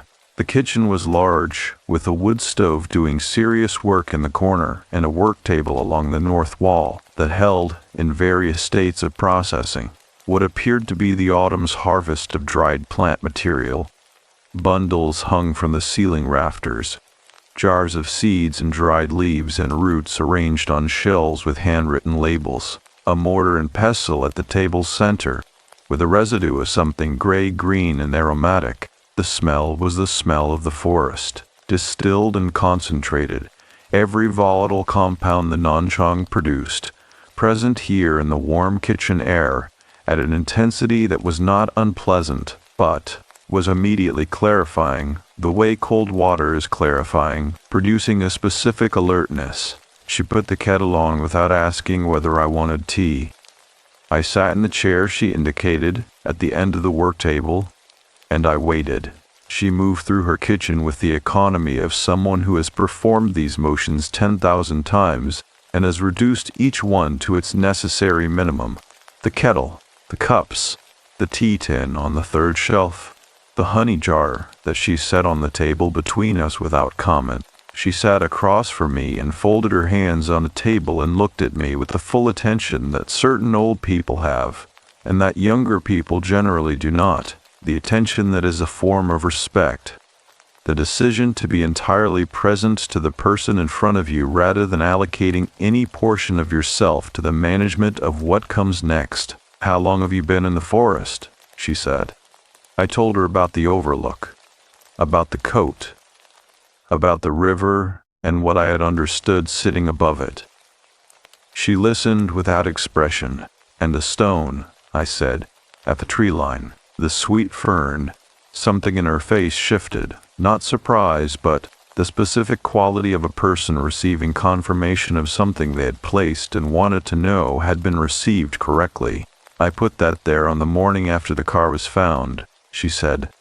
"I knew someone would come. I needed that person to know, before they went in, that the forest was not what they were afraid of." I asked her what she meant. She poured the tea. She set the cups down with the care of someone for whom the physical handling of objects is an extension of the same attentiveness she brought to everything else. She held her cup in both hands and looked at the wood stove for a moment, where the fire made its slow sound behind the iron door. "Ellen and I walked the Nanchang together every week for 11 years, she said. "Rain and snow and mud season and the weeks in August when the deer flies are bad enough to make you question your choices. We walked it in every condition the forest produces, and we knew it. Between the two of us, the way it can only be known. By accumulation, by repetition, by the kind of attention that eventually teaches you not just what the forest looks like, but what it is." She paused. The kettle had left a faint pattern of condensation on the table's surface, and she regarded it without touching it. "What it is," she said, "is old. Older than the town. Older than the farms that preceded the town. Older than the names that were given to the trails and the river and the hills. The Nanchang watershed was inhabited for 10,000 years before anyone who looked like either of us arrived here. The Nipbump walked these ridges and this river, and they understood the forest in a way that the subsequent 2 centuries of use have not been able to entirely overwrite. What they knew, and what Ellen and I came to understand through the kind of slow empirical knowledge that replaces received knowledge when you spend enough time in a place, is that this forest receives." I asked her what it received. She looked at me steadily. "Grief," she said. "Specifically and primarily grief. Not all grief. Not grief that has been processed and distributed into the ordinary rooms of a daily life. The specific grief that has nowhere to go. The grief that has been held in tension for too long, pressing against the inside of a life with nowhere to discharge." She paused. "The forest takes it, not the person, the grief, but sometimes, in certain conditions with certain people, in certain seasons, the taking requires something more than a walk on a trail." My hands around the teacup were very still. "Your mother," she said, and her voice had changed register, quieter, with the particular gravity of someone arriving at the sentence they have been building toward through every preceding sentence, had been carrying something for 2 years that she could not put down through any ordinary means. She had been carrying the widening distance between herself and you, which she did not blame you for, and did not discuss with me except once, obliquely, in the way that Ellen discussed things that hurt her, by talking about something adjacent to them and trusting you to understand what the adjacent thing was adjacent to. My throat had closed. She talked about a climbing hydrangea she had planted in the wrong location, Ruth said. She said she had placed it where she needed it to be rather than where the plan specified, and that she hoped it would be understood eventually as the correct decision, but that she could not be certain the person who had drawn the plan would see it that way. She said this in September 2 years ago, on the section of the yellow trail above the river. The wood stove made its low, settling sound. The dried bundles above us moved slightly in the thermal current rising from the stove's heat. I thought about the hydrangea, where I had specified a viburnum, where she had planted what she needed rather than what the plan called for, and how I had argued about it and she had not debated it, simply planted it, and how she had been correct, and I had never quite said so. She had been telling Ruth that she hoped I would understand. 2 years before she disappeared. 2 years of hoping, patiently, without claim or complaint, in the register of a woman who had decided that love did not make demands. "What does the forest do with it?" I said. My voice was not entirely steady, and I did not try to make it steady. Ruth Hapgood set her cup down. She looked at me with the full attentiveness, not the attentiveness of assessment now, but the attentiveness of genuine care, the distinction between which I could feel as a physical difference in the quality of the attention itself. "It holds it," she said. "The grief goes into the forest, and the forest holds it. The person—" She stopped. She began again. "The person is changed by the giving of it, changed in ways their family will not see immediately, because the change is interior. But they come back."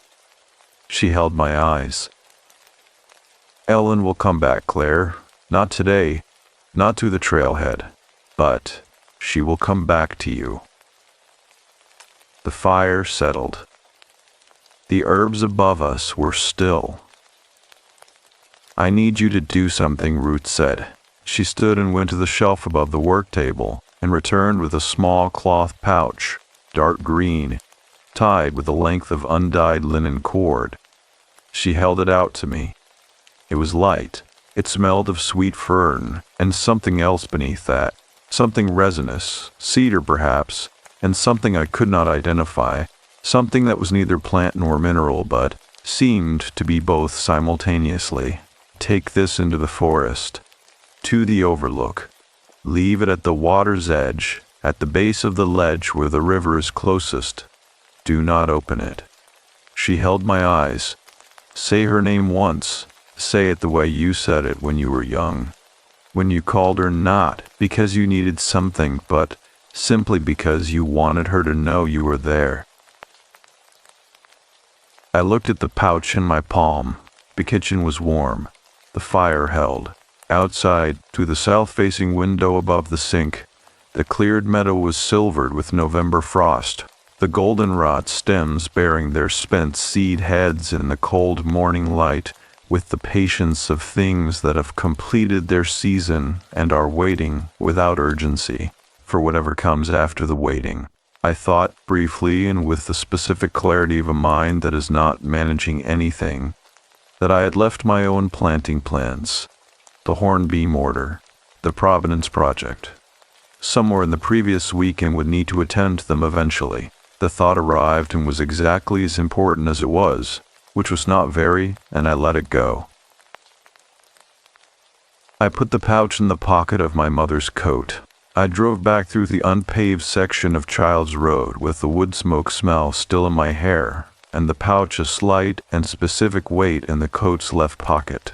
In the October forest moving on both sides of the car with the particular motion of a late-season forest and morning wind, unhurried, lateral, the trees doing what trees do when the temperature drops and the light changes, and the long work of the year is nearly finished.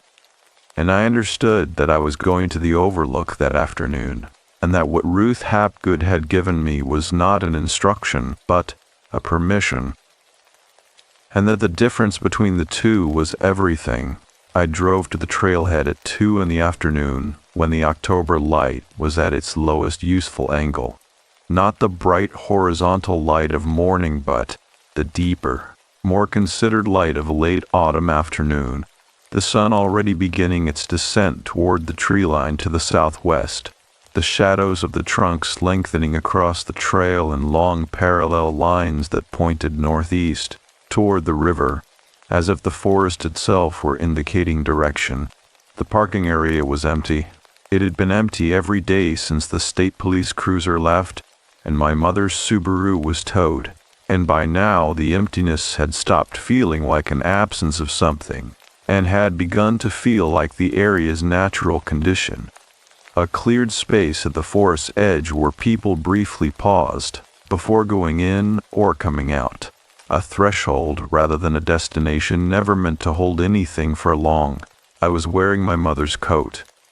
I had not made a conscious decision to keep wearing it.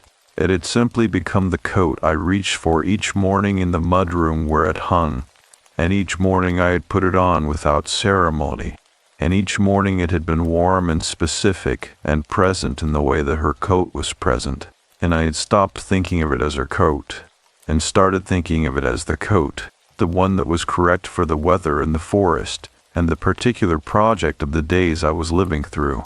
This is a thing that happens with the belongings of the dead.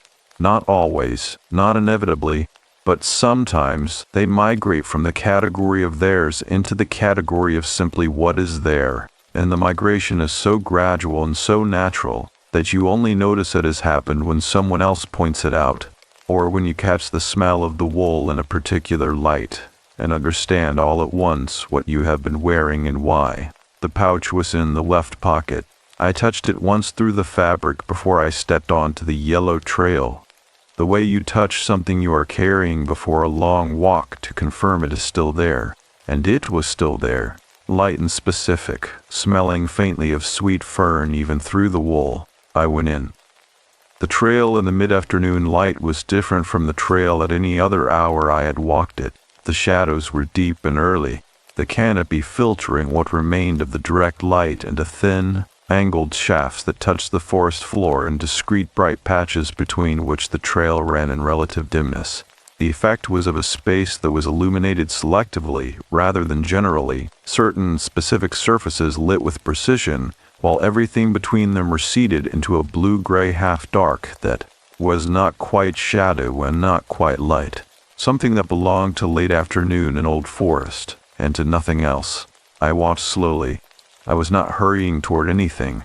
Whatever was going to happen at the Overlook was going to happen when I arrived there, not before, and arriving there faster would not change what it was.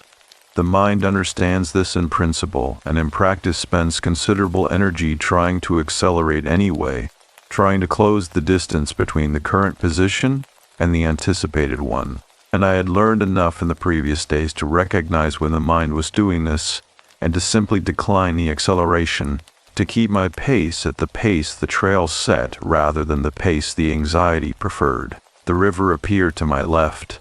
I heard it before I saw it. That low, present vibration in the air, the sound of water that has been running over these particular stones for longer than the trail has been a trail, longer than the town has been a town, longer than a language exists that would be used to describe it. The level was slightly lower than it had been on the day I found the Overlook, the cold of the preceding nights having slowed the drainage from the surrounding hills, and the water was even clearer, the bottom stones visible in the shallows with that winter-approaching clarity that makes cold New England streams look almost architectural. Every stone in its place, the current moving through and around them with the patient intelligence of water that has found the most efficient path through a given arrangement, and will continue to use that path until the arrangement changes. The hemlocks began. I had been in the hemlock section twice now, and each time it produced the same effect. The distinct sense of entering a different acoustic space, the ambient sound of the forest dropping by half, as the hemlock canopy absorbed and held what the deciduous canopy had let pass, the temperature dropping another degree or two, the light reducing to a diffuse green gray that was the light of deep hemlock groves regardless of season or time of day, a light that was the same in November as it was in June, the hemlock having long since solved the problem of the sun to its own satisfaction and declined to renegotiate. I walked the hemlock section with both hands at my sides, and my breath making small clouds in the cold, still air under the trees. I thought about Ruth Hapgood's kitchen and the smell of the dried herbs and the wood stove and the specific quality of her attention, and the sentence she had said that I had been carrying since I left her house. The grief goes into the forest, and the forest holds it. I had been turning this sentence over for 36 hours, not to evaluate its literal truth, which was not the kind of truth it was presenting itself as, but to understand what it was actually saying, which was something about the relationship between a grieving person and a place that is large enough and old enough and attentive enough to receive what the person is carrying without requiring that the carrying stop in order for the reception to occur. My mother had been carrying the widening distance between us for 2 years. I had been carrying my failure to close it since February. The forest, Ruth had said, took the grief that had nowhere to go, and I had been standing in my mother's kitchen for a week, and driving to the trailhead and standing at the edge, and going back to the house without going in, because going in meant arriving at the place where my particular grief would become undeniable, not the grief of her disappearance, which was acute and present and entirely legitimate, but the older grief beneath it, the grief of the 2 years that had been accumulating since before she disappeared, the grief that had been running below the surface of my functional life the way a river runs below a forest, invisible from the trail, but audible, always audible, to anyone willing to stand still long enough to hear it. The overlook appeared ahead of me through the last section of hemlock. I stopped at its edge. The river below was the same river. It was always the same river, which was the point. And the opposite bank was the same dark rise of hemlock and oak, and the midstream boulder was still splitting the current and sending it in 2 directions that reunited downstream with the same low, continuous note. The late afternoon light was on the water at an angle that made it look briefly golden. The October sun finding the river surface between the shadows of the western bank's trees, and the gold lasted perhaps 3 minutes before the sun dropped behind the ridge, and the light went back to the neutral gray-blue of late afternoon in deep forest. I sat on the flat ledge at the overlook edge. I took the pouch from the coat pocket and held it in both hands. It was lighter than I expected, even knowing how light it had been when Ruth placed it in my palm. The lightness was not the lightness of emptiness. Something was inside it. I could feel the slight shift of material when I turned it over. Seeds, perhaps, or dried plant matter, or something else entirely, and I promised not to open it, which meant I would not know, which meant the contents would remain in the category of things I was not required to understand in order to carry forward. There was a relief in this that I had not anticipated. Not everything required full survey before it could be used. I sat for a while before I did anything else. I let the forest be the forest around me, the hemlocks behind me and the river below, and the ledge under my hands cold and specific and entirely real. The granite pressed with centuries of patient existence into the specific configuration it now occupied, indifferent to my presence in the way that old stone is indifferent, which is not hostility, but the simple fact of a time frame so much longer than a human life that presence and absence become equivalent from within it. I had spent my professional life working with the relationship between human designed spaces and the people who moved through them, and I'd always known intellectually that the relationship was asymmetrical, that the space preceded the person and would outlast the person, and that the person's experience of the space was, therefore, a kind of borrowing, a temporary occupancy of something that did not belong to them in any meaningful sense. sitting on that ledge above the nanshong in my mother's coat with a cloth pouch in my hands. I understood this, not intellectually but physically, as a sensation in the body rather than a position in the mind, and it was both humbling and deeply relieving, which I had not expected those two things to be simultaneously. I thought for one clear moment about whether I had called Dana at the firm about the hornbeam order. I had not. It would need to happen tomorrow at the latest. The thought sat there briefly, specific and manageable, and then receded. I moved down from the overlook ledge to the riverbank.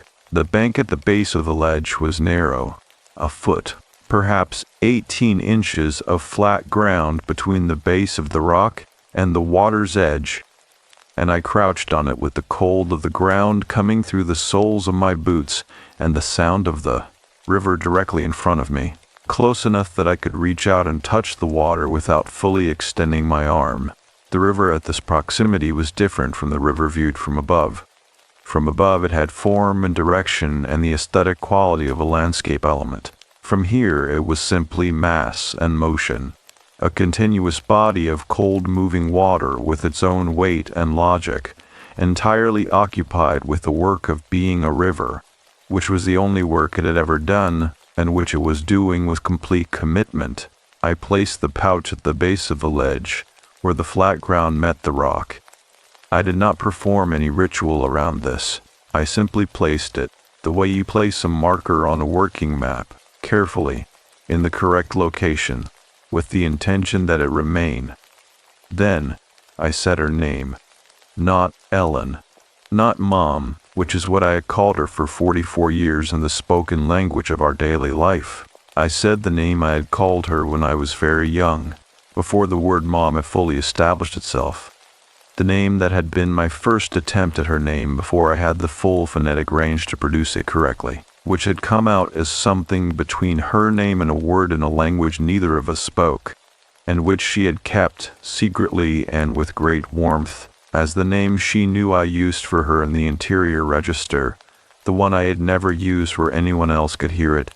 I said it once, quietly, into the cold air above the river. The river did not stop.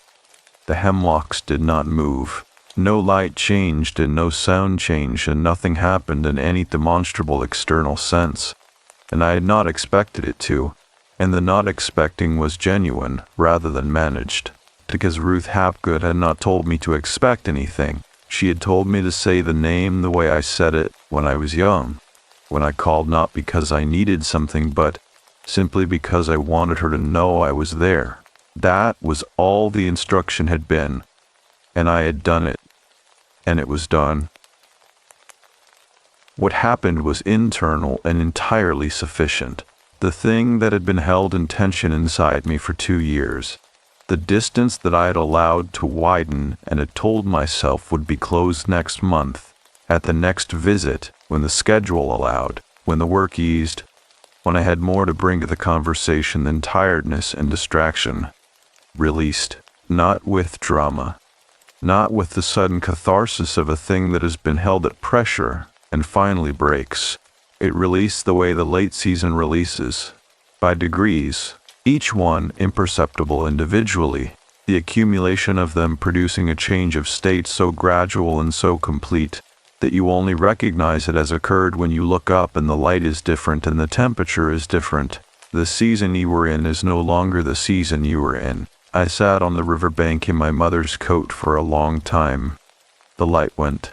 The forest went dark, the way forests go dark in late autumn, quickly and from the inside out, the deepest sections first and then the shallower ones, the trail becoming a suggestion rather than a fact in the way it always did in this section when the day ended.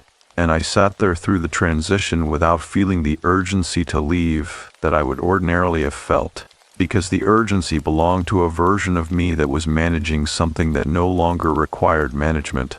I stood eventually because the cold was genuine and the trail in the dark was a practical problem rather than an atmospheric one, and I had a headlamp in my jacket pocket. And I put it on and I walked back through the hemlock section and along the river and through the maple and birch and out of the tree line into the parking. area, where the last of the sky's light was still faintly present above the western ridge. I drove to my mother's house. I made dinner. A proper dinner, not the toast and tea that had constituted most of my eating since I arrived, but the soup she kept the recipe for on an index card in the second kitchen drawer, the one she made every November when the temperature dropped, with the dried beans she put up every August and the rosemary from the garden that she dried and kept in a jar on the spice shelf. I found all of it in its correct location, because her kitchen was her kitchen, and everything in it was where she had decided it needed to be, and I made the soup and I ate it at the table where she had eaten 10,000 meals. And it was her recipe and it tasted of her, and I sat with that for a long time after the bowl was empty. I called Margaret, not my Margaret, not a Margaret, but a woman I'd been meaning to call for 3 weeks, my colleague and the closest thing I had to a friend in the ordinary sense, who answered on the third ring and said immediately, "Claire, I have been thinking about you every day." And I said, "I know. I am sorry I did not call sooner." And she said, "Do not apologize. Just talk to me." And I did, for an hour, about my mother and the forest and the coat and the river, and the things I had not done in the previous 2 years that I intended to do differently now. And she listened in the way that good friends listen, not solving, not redirecting, simply present on the other end of the line in the late October dark. When we hung up, I sat for a while in my mother's kitchen with the empty soup bowl and the silence of the house that was her silence, and would be her silence for as long as her logic was inscribed in the objects around me, and I understood that I was going to come back here, not in a sense of permanence. I had a life in Providence, a practice, obligations that were real and continuing, but in the sense of return, regular, intentional return, the kind of return that keeps a relationship with a place from becoming distance. I would plant the hornbeam in the spring. I had already decided, in her garden along the north edge where she had always left a space she never named a purpose for, which I now understood had been waiting for exactly this. I called Ben Vasquez the following morning and told him what Ruth Hapgood had told me. Not all of it, not the parts that were not mine to deliver to a search coordinator, but enough to suggest that the Nanchang held more history than the current investigation had accessed. And he listened with the careful patience of a good officer and said he would look into it. And I thanked him and hung up and began packing my bag, knowing I was not closing the chapter but turning the page, which is all that any of us can honestly do when the forest has taken something we loved and the forest is not yet finished with what it is holding. I drove back to Nanchang in the 3rd week of October, 1 year after I had first turned onto Pilfershire Road, and watched the maples spend their last orange through the windshield. I drove the same route, east on Interstate 95, north on Route 32 through Willimantic and Stores, and the landscape along the road was doing what it had been doing when I drove it the previous October, which was the same thing it did every October, which was the same thing it had been doing in this corner of Connecticut since before anyone had built a road through it to observe the doing. The sugar maples and red oaks burning through their available color with the extravagance of things that are not conserving anything, that have already made all the arrangements that matter and can now afford to spend freely. I had been back twice since the previous November. Once in February, when the forest was bare and the ground was frozen and the Nanchang River ran dark and quick between ice-edged banks, and I had walked the yellow trail alone with the cold working through my layers and the branches overhead, making their winter geometry against a sky so pale it was almost white. I had not gone to the overlook that visit. I had walked as far as the hemlock section, where the cold under the trees was a different cold from the cold on the open trail, denser, more committed, the hemlock canopy trapping the chill the way it trapped everything, holding the winter's own version of that perpetual green-gray interior light. I had stood there for a while and then walked back out, and that had been sufficient for February. Once in June, when the forest was at its fullest and most concealing, the understory thick with fern and jewelweed and the yellow trail nearly overgrown at its margins, with the seasonal abundance that always surprised me in New England forests, the way they move from bare to lush so quickly that each state seemed improbable from within the other. In June I had gone all the way to the overlook, and sat on the flat ledge and watched the river run high and fast from the spring melt still working its way through the watershed. And I had sat there for a long time in the warm green light and the sound of the full river, and I had felt my mother there in the specific way that places hold the people who have known them, not as presence exactly, not as absence exactly, but as a quality of the place itself, an additional layer of meaning woven into the location by years of sustained attention from a person who had loved it. The hornbeam was in the ground. I had planted it in April, on a Saturday when the soil had thawed enough to work, in the space along the north edge of my mother's garden that she had always left unnamed. I had driven up from Providence with the tree in the truck bed, a 3-inch caliper specimen, with a good root ball and a branch structure that was already doing the thing hornbeams do. That smooth gray bark with its muscle-like surface, the sinuous branching that looks carved rather than grown. I had dug the hole myself, properly, twice the width and the same depth as the root ball, and I had amended the soil with compost from her bin, and I had planted it and staked it and watered it, and then sat on the stone edging of the raised bed and looked at it in the April light and thought that my mother would have placed it 3 feet to the east, where the morning light was better. I had moved it 3 feet to the east. It had leafed out by May, and by June it had new growth at every terminal bud, and by August the leaves were full and dark, and the tree was clearly at home in the location it had chosen, or the location that had been chosen for it, which amounted to the same thing. I turned onto Pilfershire Road. The road was the same road, the stone walls and the narrowing and the canopy closing down the sky to a pale strip, and the temperature dropping as the trees thickened on both sides.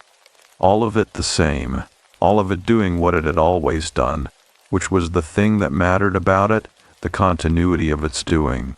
I had learned, in the year between the 2 October drives, that this was what I had been missing in my relationship with this road and this forest and this corner of Connecticut, not the individual visits, which I had made with varying regularity over 20 years, but the continuity, the understanding that the place was doing what it did, regardless of whether I was present to observe it, and that returning regularly was not a sentiment but a practice, and that the practice was what made the place legible to you over time rather than merely scenic.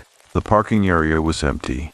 I sat in the car for a moment, not because I needed to gather myself, but because sitting for a moment before entering the forest had become, over the 3 visits of the preceding year, something I did, a brief pause at the threshold, not formal, not intentional in any ceremonial sense, simply the natural hesitation of a person who has learned to respect a door before walking through it. I got out and put on my mother's coat. I had brought it with me from Providence, where it had spent the year on the hook by my apartment door, which was not where it had lived for the 2 decades it had lived in her mudroom, but which was where it lived now, and where it was correct, serving the same function in my apartment that it had served in hers, the coat you reached for when the weather had a quality that required something serious, something that had already proven itself against the conditions it would be asked to meet. I walked to Ruth Hackwood's house first. I had developed the habit of going to Ruth before going to the forest, which was the correct order. Ruth had told me this explicitly on my February visit, that you do not enter the Nanchang in the intention I was entering it without first sitting in a warm kitchen and drinking tea and letting your nervous system understand that there was a warm kitchen available to return to. The warmth made the cold navigable. The known made the unknown approachable. This was not mysticism. This was basic human architecture. She was in the kitchen garden when I arrived, doing the same work I had watched her do on my last October visit, putting the beds to rest, pulling the stakes, spreading the mulch in the even careful layers of someone who has done this every autumn for longer than I had been alive, and who does it with the attention it deserves, because the attention it receives in October is what the garden will draw on in April. She looked up when I came through the gate and nodded once with a particular acknowledgement of someone who is expecting you and is satisfied by the accuracy of your arrival. We had tea in the kitchen. The wood stove was going.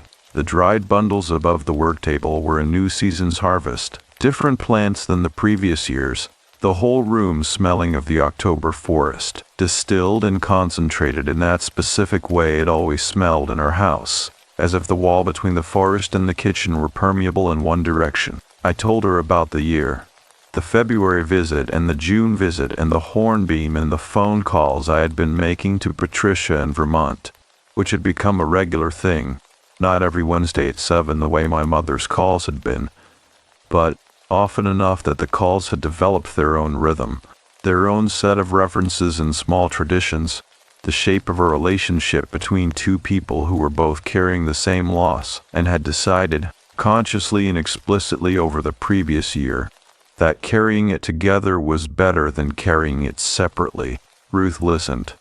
She drank her tea. When I finished, she was quiet for the usual moment that she always took before responding, not because she needed the time to compose a response, but because she believed that a pause after someone has finished speaking was the minimum courtesy owed to what they had said. She would be glad about Patricia, she said. That was the other thing she carried. The distance between you and Patricia that developed after your father died. She worried about it without saying so directly, which was her method with the things she worried about most. I had not known this. I sat with it, and it landed with the weight of something that is both new and immediately recognizable.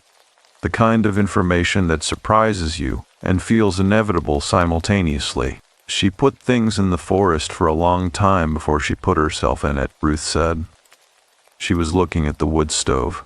20 years of walks on that trail, and every walk carrying something in and leaving something there that she could not carry back out. The forest has more of Ellen in it than any other place on earth. She paused. That is not a loss. That is a form of presence, the most durable kind. I held my cup in both hands and felt the warmth of it. Will she come back? I said. Not as a question exactly, as the sentence I had been not asking for a year, shaped finally into language and placed on the table between us. Ruth looked at me. She is in the forest, she said. Every time you walk that trail, every time you sit on that ledge above the river, she is in the accumulated attention of 19 years of walking, and it does not diminish, and it does not fade, and it does not go anywhere. She held my eyes steadily. That is what I mean when I say the forest holds what it receives, not the body, not the life, the attention, the love. The specific quality of a person's sustained presence in a place over time, which becomes indistinguishable from the place itself. I looked out the window. The meadow was silvered again with October frost. The goldenrod stems in their second autumn of bearing spent seed heads.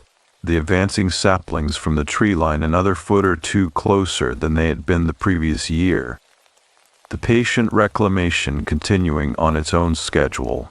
Indifferent to the human measurements being taken of it. I thanked her. She walked me to the door and stood on the porch while I crossed the clearing to my car. And when I turned to the car, she raised one hand in the brief, specific gesture of someone who does not say goodbye because goodbye implies a finality that does not apply. I drove to the trailhead. The parking area was the same. The forest edge was the same. The wooden post at the northeast corner of the parking area marked the beginning of the yellow trail, and the yellow trail went in through the maple and birch, and the maples were in their full October extravagance, the orange at its most committed, the brief violet color that preceded the rust and the falling, the tree spending everything before the cold made the spending unnecessary. I walked to the tree line edge and crouched at the base of the red oak. The stone was still there, Ruth had placed a new arrangement on it. This year's sweet fern and 3 hawthorn berries, red against the gray granite, placed with the same deliberate care as the previous year's arrangement, the same precision of someone who understands that placement is a form of language and is choosing their words carefully. I looked at it for a moment without touching it. The way you look at something that has been placed for you by someone who knows you well enough to know exactly what you needed placed and where. Then I went in. The trail was the trail. The light was the light. The river appeared to my left, where it always appeared and sounded the way it always sounded, and the hemlocks began where they always began, closing the sky down and dropping the temperature and changing the acoustic quality of the space into that dense, held quiet. That was the Nanjang's own particular register. I walked through the hemlock section with my hands at my sides, and my breath visible in the cold, and my footsteps quiet on the deep mat of hemlock needles. And I did not hurry, and I did not slow. I simply walked at the speed the trail set. The overlook was there. It was always there, which was the thing about it that the previous year had taught me, that the significant places do not move, do not relocate themselves to accommodate the varying distances you maintain from them, do not become inaccessible because you have not visited or more accessible because you have. They simply remain at their coordinates, available, doing what they have always done, holding what they have been given to hold, waiting with the patience of stone and water in old forest for the person with the right question to arrive at the right time, and stand in the right place and be still enough to hear whatever it is the place has been holding for them. I sat on the flat ledge. The river below was running at its October level, lower than June, clearer than February, the specific clarity of autumn water that has had all summer to settle, and all September to cool, the bottom stones visible with extraordinary precision, each one distinct, each one in the place it had been put by the last major flood event, and from which it had not moved since, the current running over and around them with the intelligence of water that has mapped this terrain completely and found every available path through it. I sat for a long time. I did not say anything. I did not place anything.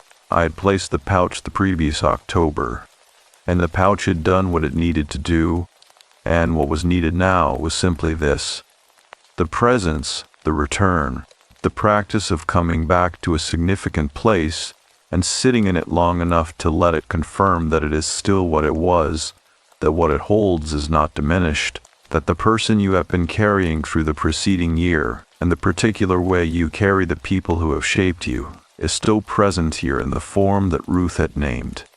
Attention, love, the specific quality of a person who has given 19 years of sustained presence to a place and whose presence has become indistinguishable from the place itself. My mother was in the river sound. She was in the cold specific smell of the hemlock grove, and in the quality of the light on the October water, and in the name for everything that grew on these slopes, which I knew because she had told me walking this trail for 20 years. She was in the coat on my shoulders. She was in the hornbeam in the garden, placed 3 feet east of the plan because the plan was not the point. The rightness was the point, and she had always known the difference. The sun moved, the shadows on the water shifted. The gold came briefly to the river surface and then withdrew as the light dropped behind the western ridge, and the forest settled into the blue-gray quiet of late afternoon, and I sat in it without urgency, without the management of anything, simply present in a place that had been receiving things for 10,000 years and was receiving me now, not my grief, which had been given and held already, but my gratitude, which was a different and lighter thing, the thing that remains when the grief has been properly placed and the place has confirmed that it is holding it and will continue to hold it for as long as there is a forest here and a river running through it. I stood when the light was nearly gone. I walked back through the hemlocks and along the river and through the maple and birch to the tree line and out into the parking area, where the last pale light of the October sky was still present above the western ridge, thin and clear and exactly sufficient. I got in the car. I sat for a moment before starting the engine, the way I had been sitting for a moment before entering the forest. The brief pause at the threshold, the simple acknowledgement of a transition, the forest behind me in the dark, the road ahead to the narrowing canopy, and then the widening into the open country, and then the highway south through the mill towns with their white steeples and their stone walls, and then Providence, where my drafting table held the planting plans for the spring season, where the apartment door had a coat hook with a dark green wool coat on it, where the October light through the east-facing window each morning arrived at the particular angle that made the room briefly extraordinary before settling into the ordinary, which was not a diminishment but a return to the condition that made the extraordinary recognizable as such. I started the engine. I drove north on Pilfershire Road first, which added 10 minutes to the route but took me past Ruth Hapgood's house on the unpaved section of Child's Road, and when I came around the long curve in the dark, the house was lit from within, and the wood smoke rose from the chimney into the cold October sky, and the warm yellow light in the kitchen window was visible through the bare trees, specific and steady, the light of a person who is where they are supposed to be doing what they are supposed to be doing, which is the most reassuring light in the world when you are driving through the dark. I did not stop. I drove past slowly, taking the light with me, and then the road curved again, and the house was gone, and the dark forest was on both sides, and the unpaved road was what it was. Packed dirt and root and the patient narrowness of a route that had not been asked to be anything more than what it was, and I drove it at the speed it required.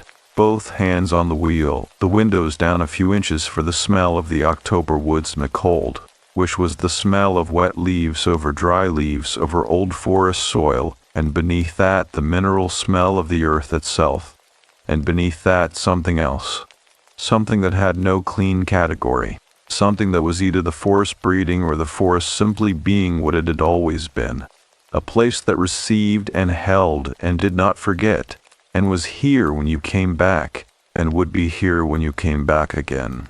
The trees thinned. The road widened. The sky opened above the car as the forest released me back to the ordinary world, which was waiting where I had left it, unchanged, patient, entirely prepared to continue. I turned south toward home.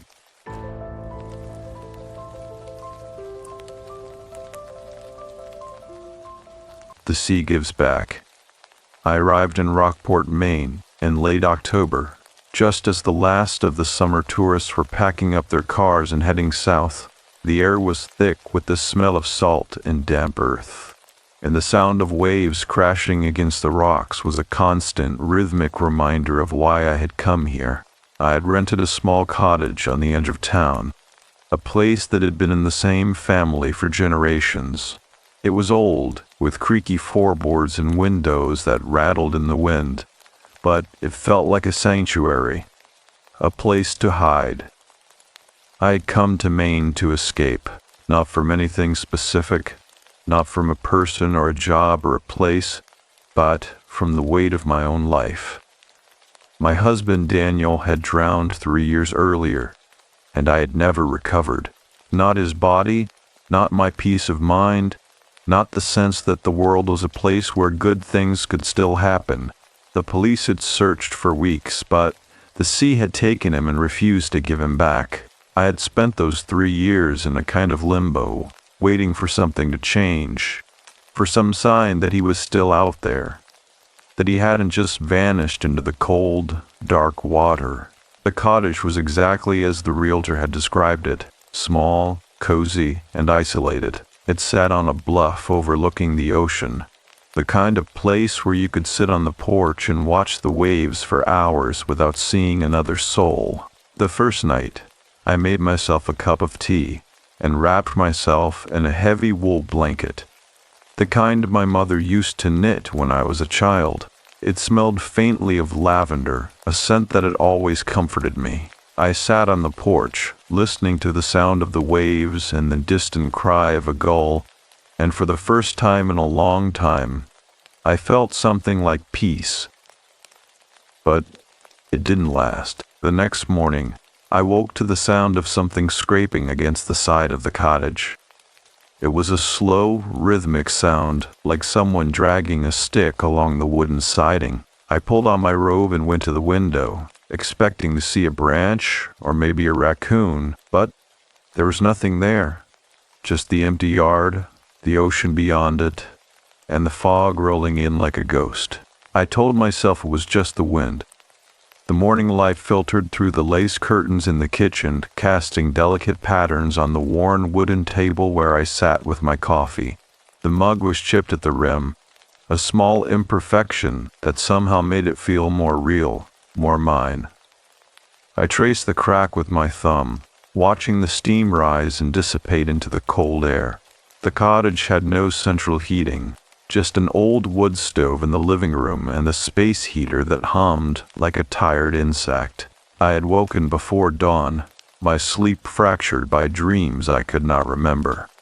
Only the lingering sense of something vast and dark pressing down on me, the kind of dream that leaves you gasping, your heart pounding as if you'd been running, though you never moved at all.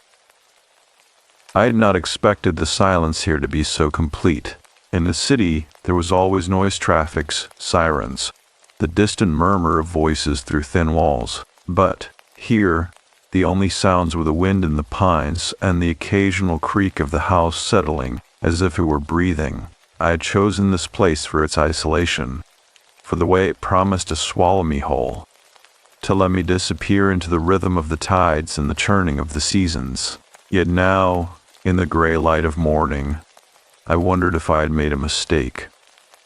The silence felt less like peace and more like an absence, a hollow space where something should have been. I pulled on my boots and stepped outside, the cold air biting at my cheeks.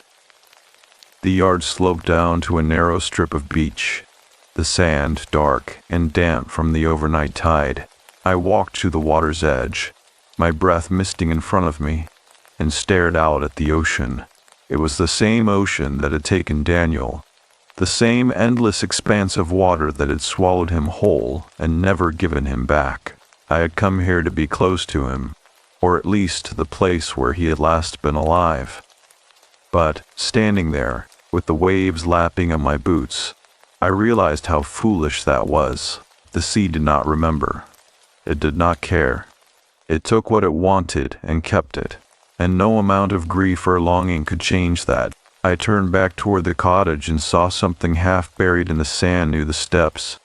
A jar, small and round, its glass clouded with salt and time. I knelt and brushed away the sand, revealing a lid sealed with wax, the kind you might find on an old canning jar.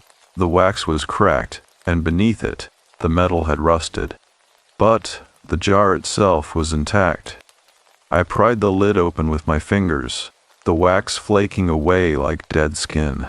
Inside, there was a single piece of paper, folded carefully, and something else, a small, smooth stone, white as bone.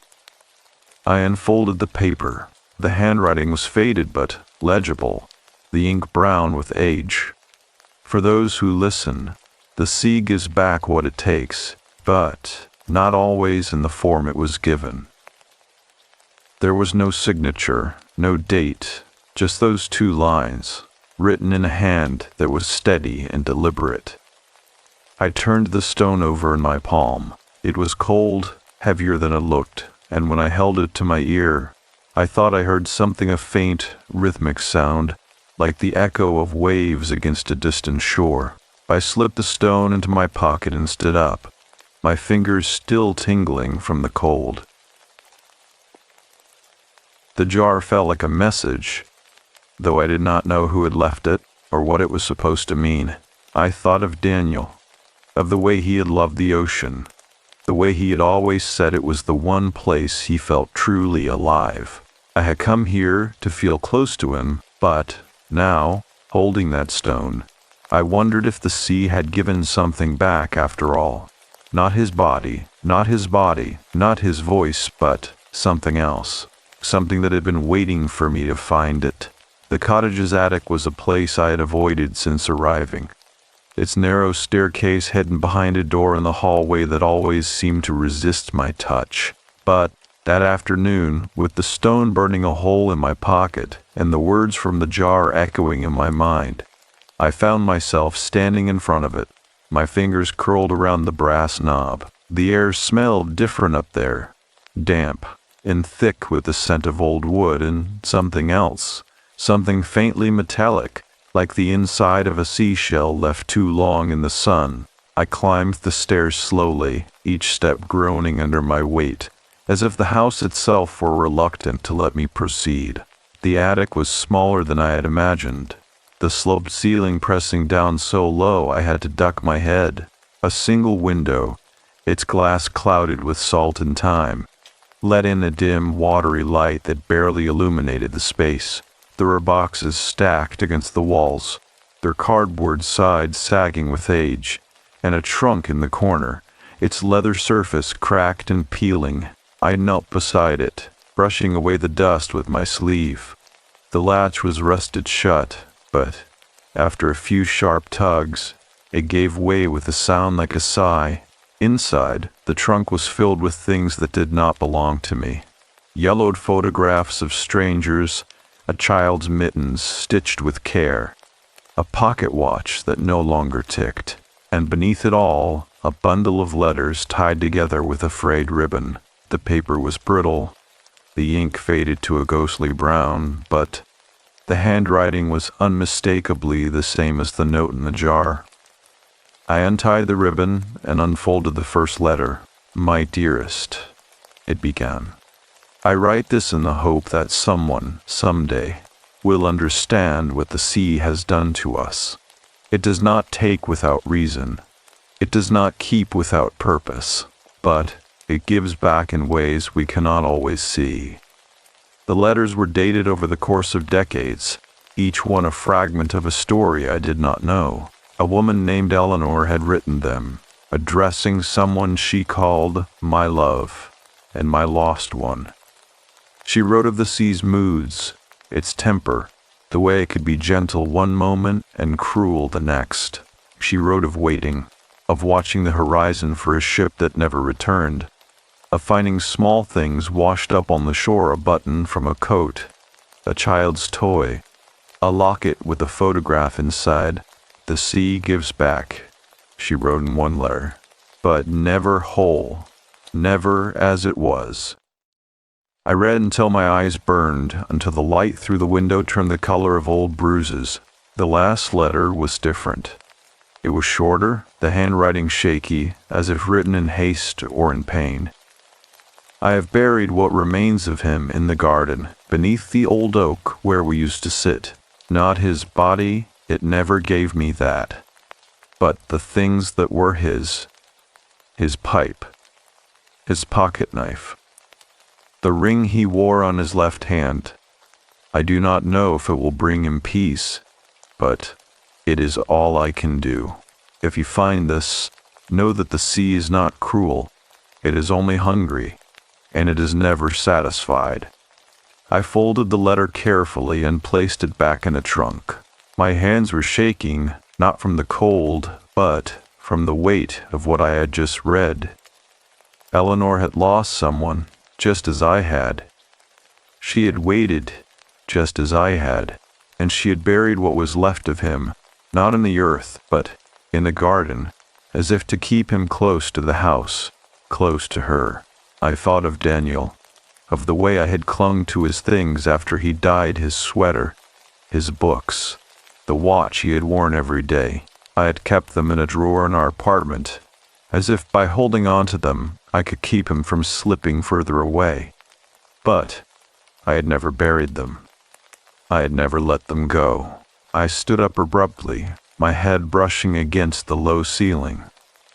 The attic felt smaller now, the air thicker, as if the walls were pressing in. I needed to get outside, to breathe something other than the stale, salt-heavy air of the past. I descended the stairs quickly, my boots loud on the wooden steps, and burst out into the yard. The sun was low in the sky, casting long shadows across the grass. The garden was overgrown, the plants wild and untamed. But, in the far corner, beneath the sprawling branches of an ancient oak, the earth looked disturbed, freshly turned, as if someone had been digging there recently. I walked toward it, my pulse quickening. The soil was dark and rich, the kind of earth that would hold a body well, that would cradle it like a lover. I knelt and pressed my palm against the ground. It was cold, colder than it should have been, as if something beneath it were pulling the warmth away. I thought of Eleanor's words, "I have buried what remains of him in the garden," and I knew, with a certainty that settled like a stone in my stomach, that this was where she had laid her lost one to rest, not his body but the things that had been his, the things the sea had given back. I dug my fingers into the soil, the damp earth clinging to my skin. I did not know what I expected to find: a ring, a knife, a pipe like the one Eleanor had mentioned. But as my fingers brushed against something smooth and hard, I knew it was not any of those things. I pulled it free and held it up to the fading light. It was a bone, not a large one, not a femur or rib, but something smaller. A finger, perhaps, or a fragment of a wrist. It was white and polished by time, the kind of bone you might find washed up on a beach after a storm. But this had not been left by the sea. This had been buried here, deliberately, by a hand that had loved what it belonged to. I turned it over in my palm, my breath coming in short, sharp gasps. The bone was light, almost weightless, as if it had been hollowed out by grief. I do not know how long I knelt there, the bone in my hand, the cold seeping into my knees. But as the last of the light bled from the sky, I understood what Eleanor had been trying to tell me. The sea gives back what it takes, but not always in the form it was given. It returns things in pieces and fragments, and things that are not quite whole. And sometimes those pieces are all we have left to hold on to. I thought of Daniel, of the way I had searched for him after he drowned, the way I had stood on the shore for hours screaming his name into the wind. The sea had not given him back. It had taken him and kept him, and all I had left were the things he had touched, the clothes he had worn, the books he had read. I had kept them like relics, as if they could bring him back to me. But Eleanor had done something different. She had buried what remained of her love, had laid it to rest in the earth where she could visit it, where she could tend to it like a garden. She had let it go. I closed my fingers around the bone and stood up. The garden was dark now, the oak tree's branches swaying gently in the breeze. I walked back to the cottage, my boots heavy on the damp grass. Inside, I lit the lamp on the table and sat down, the bones still clutched in my hand. I thought of the stone in my pocket, the jar on the beach, the letters in the attic. They were all pieces of the same story, fragments of the same grief, and I realized with a clarity that was almost painful that I had a choice. I could keep waiting for the sea to give Daniel back to me, or I could bury what remained of him here, in this garden, beneath this oak. I could let him go. The next morning, I drove into town. Rockport was quiet in the off-season, the streets nearly empty, the shops closed or operating on shortened hours. The only place open was a small cafe near the harbor. Its windows steamed with the warmth of coffee and baked bread. I sat at a corner table, my hands wrapped around a mug, watching the fishermen unload their catches at the docks. The air smelled of salt and diesel, of wet rope, and the sharp, briny tang of fresh oysters. I had come here looking for answers, but I did not know how to ask the questions. The waitress, a woman in her 60s with silver-streaked hair and a no-nonsense demeanor, refilled my coffee without my asking. Her name tag read Martha. She had the kind of face that had seen too much to be surprised by anything. The kind of face that made you think she knew things she would never say aloud. "You're staying out of the old Whitmore place, aren't you?" she asked, wiping down the counter with a rag that had seen better decades. I nodded. "How did you know?" She gave me a look that suggested the question was foolish. Small town. Everyone knows everything. She leaned against the counter, her arms crossed.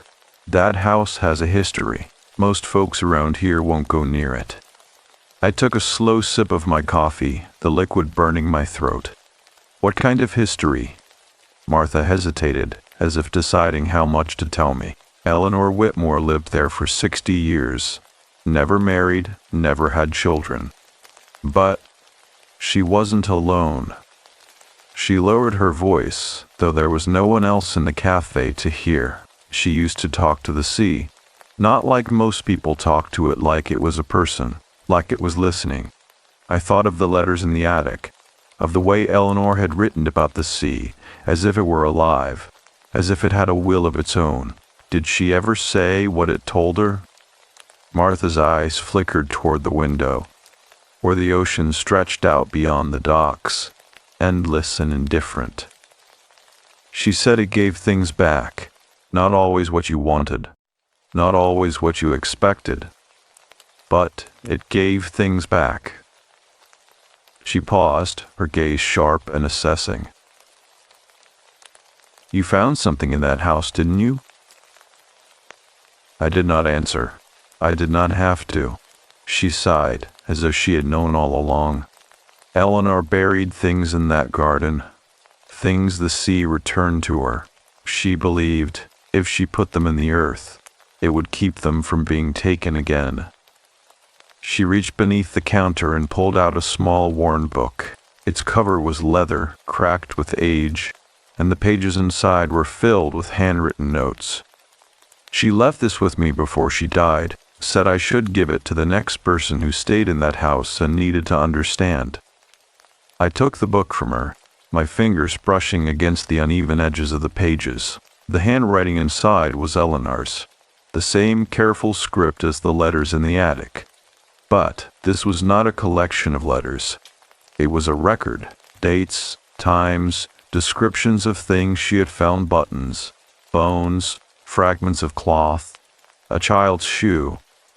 Beside each entry, she had written where she had buried them: beneath the oak, near the rose bush, by the old well. Martha watched me as I turned the pages, her expression unreadable. She believed the sea took things for a reason, that it gave them back for a reason too. But you had to listen. You had to pay attention. She reached out and tapped the book with one finger. "That's not just a record, it's a map." I looked up at her. "A map of what?"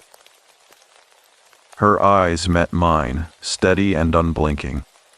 "Of what's still out there, of what's still waiting to be found." I closed the book and slid it into my bag. The weight of it was heavier than it should have been, as if it carried more than just paper and ink. "Why are you giving this to me?" Martha's mouth twisted into something that was not quite a smile. "Because you're the one who needs it. Because you're the one who's still listening." I left the cafe with the book burning a hole in my bag and the taste of coffee bitter on my tongue. The harbor was quiet, the fishermen gone, the docks empty except for a few gulls picking at scraps. I walked to the edge of the water and looked out at the sea. It was calm today, the surface smooth as glass, the kind of calm that made you forget it could ever be anything else. But I knew better. I had seen what it could do. I had felt what it could do. I thought of Daniel, of the way he had loved this place, the way he had always said the ocean was the only thing that made him feel small in a good way. "It reminds you that you're part of something bigger," he had told me once, his voice soft with wonder. "That no matter what happens, the world keeps going. The waves keep coming." I had loved him for that, for the way he could find peace in something so vast and indifferent. But now, standing on the dock with the weight of Eleanor's book in my bag and the memory of her letters in my mind, I wondered if he had been wrong. The sea did not just take, it gave back, and what it returned was not always peace. Sometimes it was a question, sometimes it was a choice. I turned away from the water and walked back to my car. The drive back to the cottage was quiet, the roads empty, the trees on either side casting long, shifting shadows across the pavement. I parked in the driveway and sat for a moment, my hands gripping the steering wheel. The house loomed in front of me, its windows dark, its walls silent. I had come here to escape, to hide from the thing that had taken Daniel from me. But now I understood that I had not been running away. I had been running towards something, toward an answer, toward a choice. I got out of the car and walked to the garden.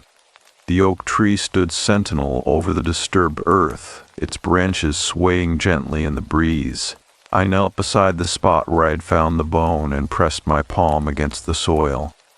It was still cold, still heavy with the weight of what lay beneath it. I thought of Eleanor, of the way she had buried what the sea returned to her, of the way she had tended this garden like it was a grave. I thought of Daniel, of the things I had kept in a drawer in our apartment, the things I had refused to let go of.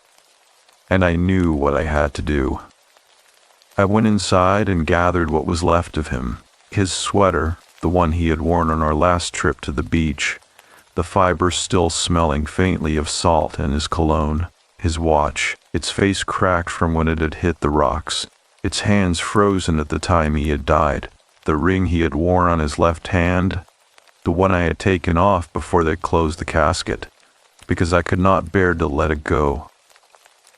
I placed them on the table, my hands trembling. These were not just objects. They were pieces of him, fragments of a life that had been cut short, a love that had been taken too soon. I took Eleanor's book from my bag and opened it to the last page. There, in her careful handwriting, was a final entry. For the next one who listens, bury what remains. Let the earth hold what the sea cannot. I closed the book and carried it outside along with Daniel's things. The garden was quiet, the only sound, the rustle of the oak tree's leaves and the distant cry of a gull. I knelt beside the disturbed earth and began to dig. The soil was soft, yielding easily beneath my hands. I buried the sweater first, folding it carefully before placing it in the hole. Then the watch, its broken face turned upward, as if it were still trying to mark the passage of time. Finally, the ring. I held it for a long moment, the metal warm from my skin. Before letting it slip from my fingers into the earth, I covered them slowly, pressing the soil down with my palms, as if I were tucking them in for the night.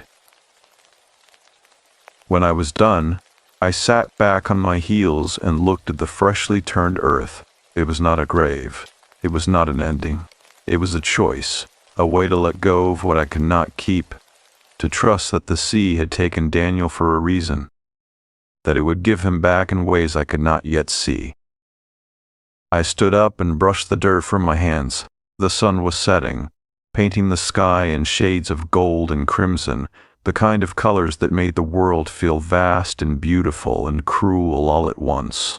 I thought of Eleanor, of the way she had tended this garden, of the way she had buried what the sea returned to her.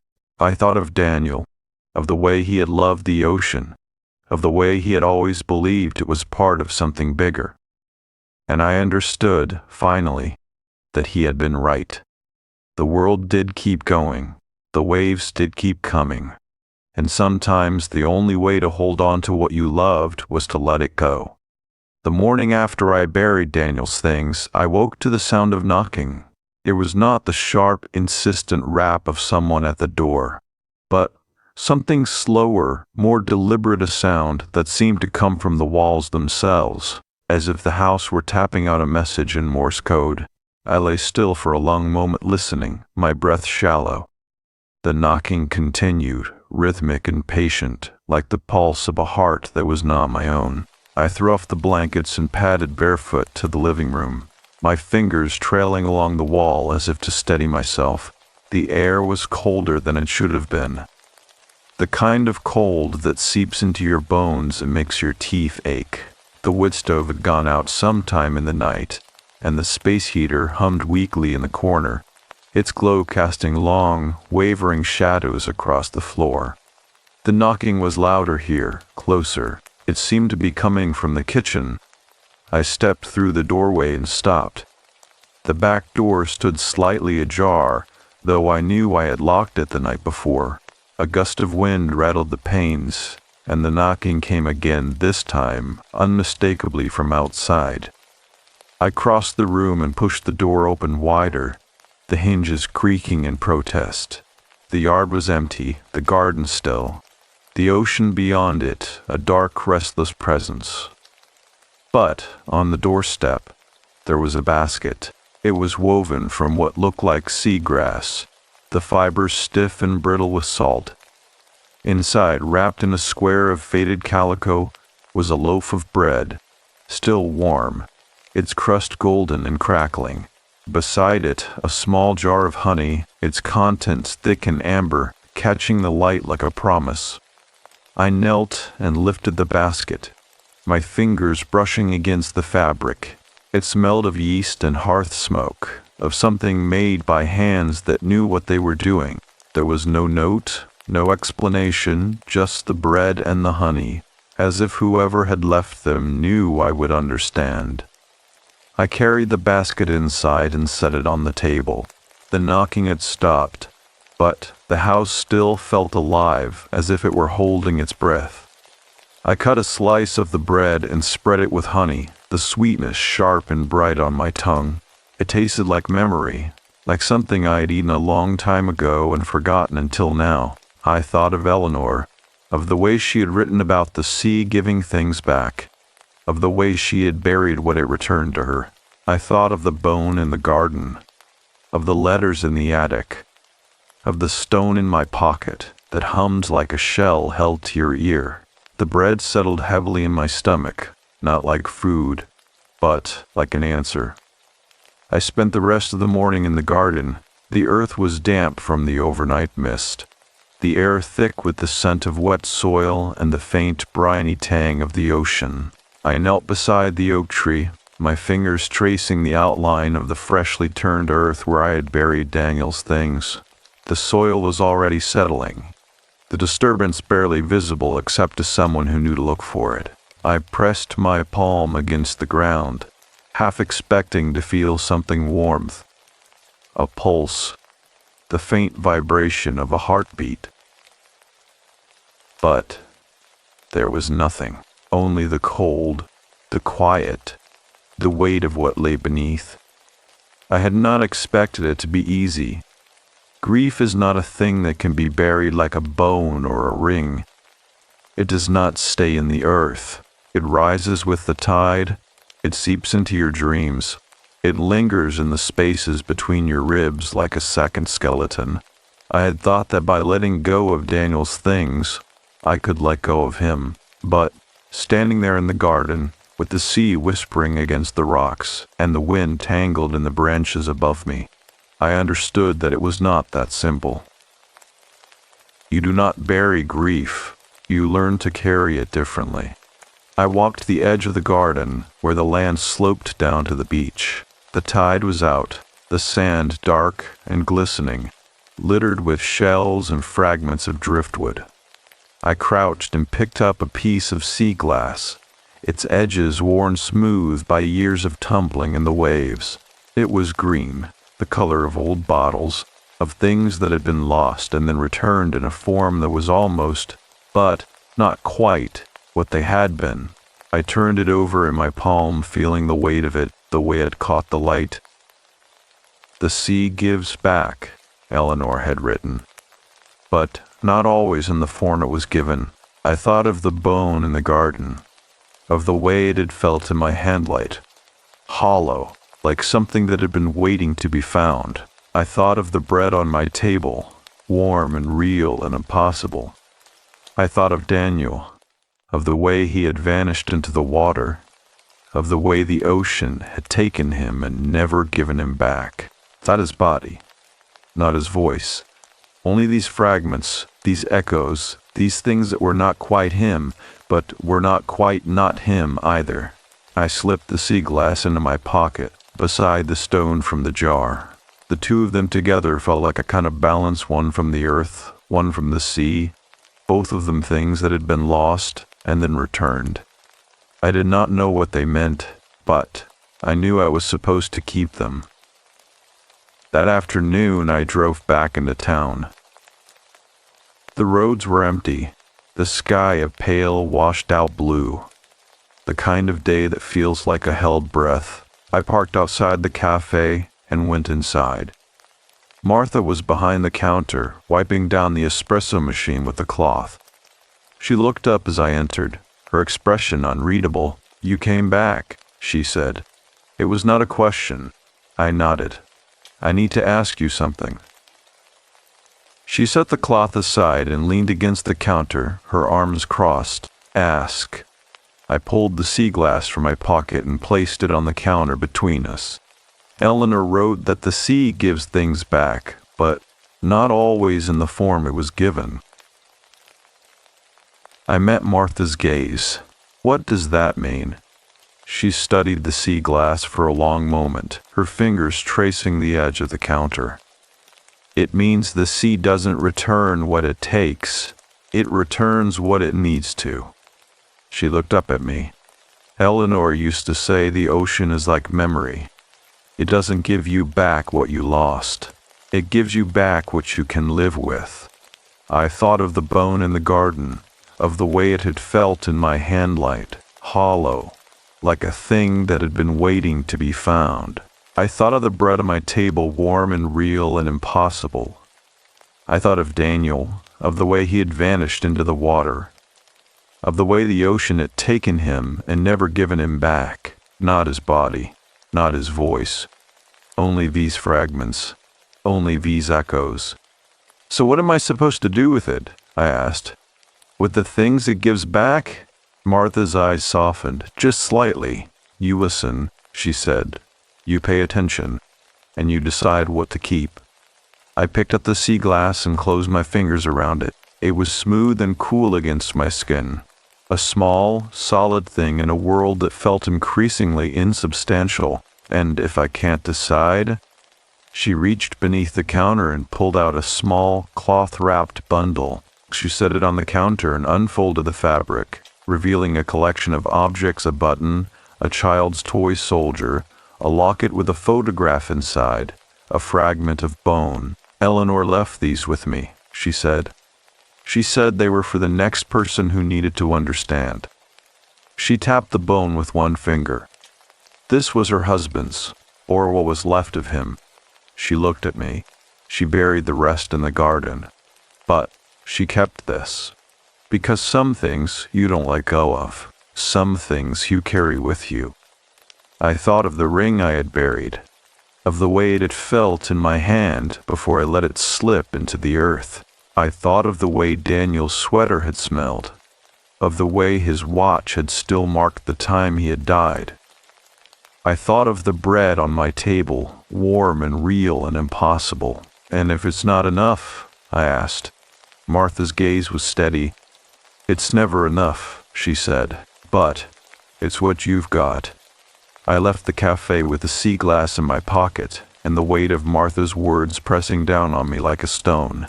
The drive back to the cottage was quiet, the roads empty, the trees on either side casting long, shifting shadows across the pavement. I parked in the driveway and sat for a moment, my hands gripping the steering wheel. The house loomed in front of me, its windows dark, its walls silent. I had come here to escape, to hide from the thing that had taken Daniel from me. But now I understood that I had not been running away. I had been running toward something.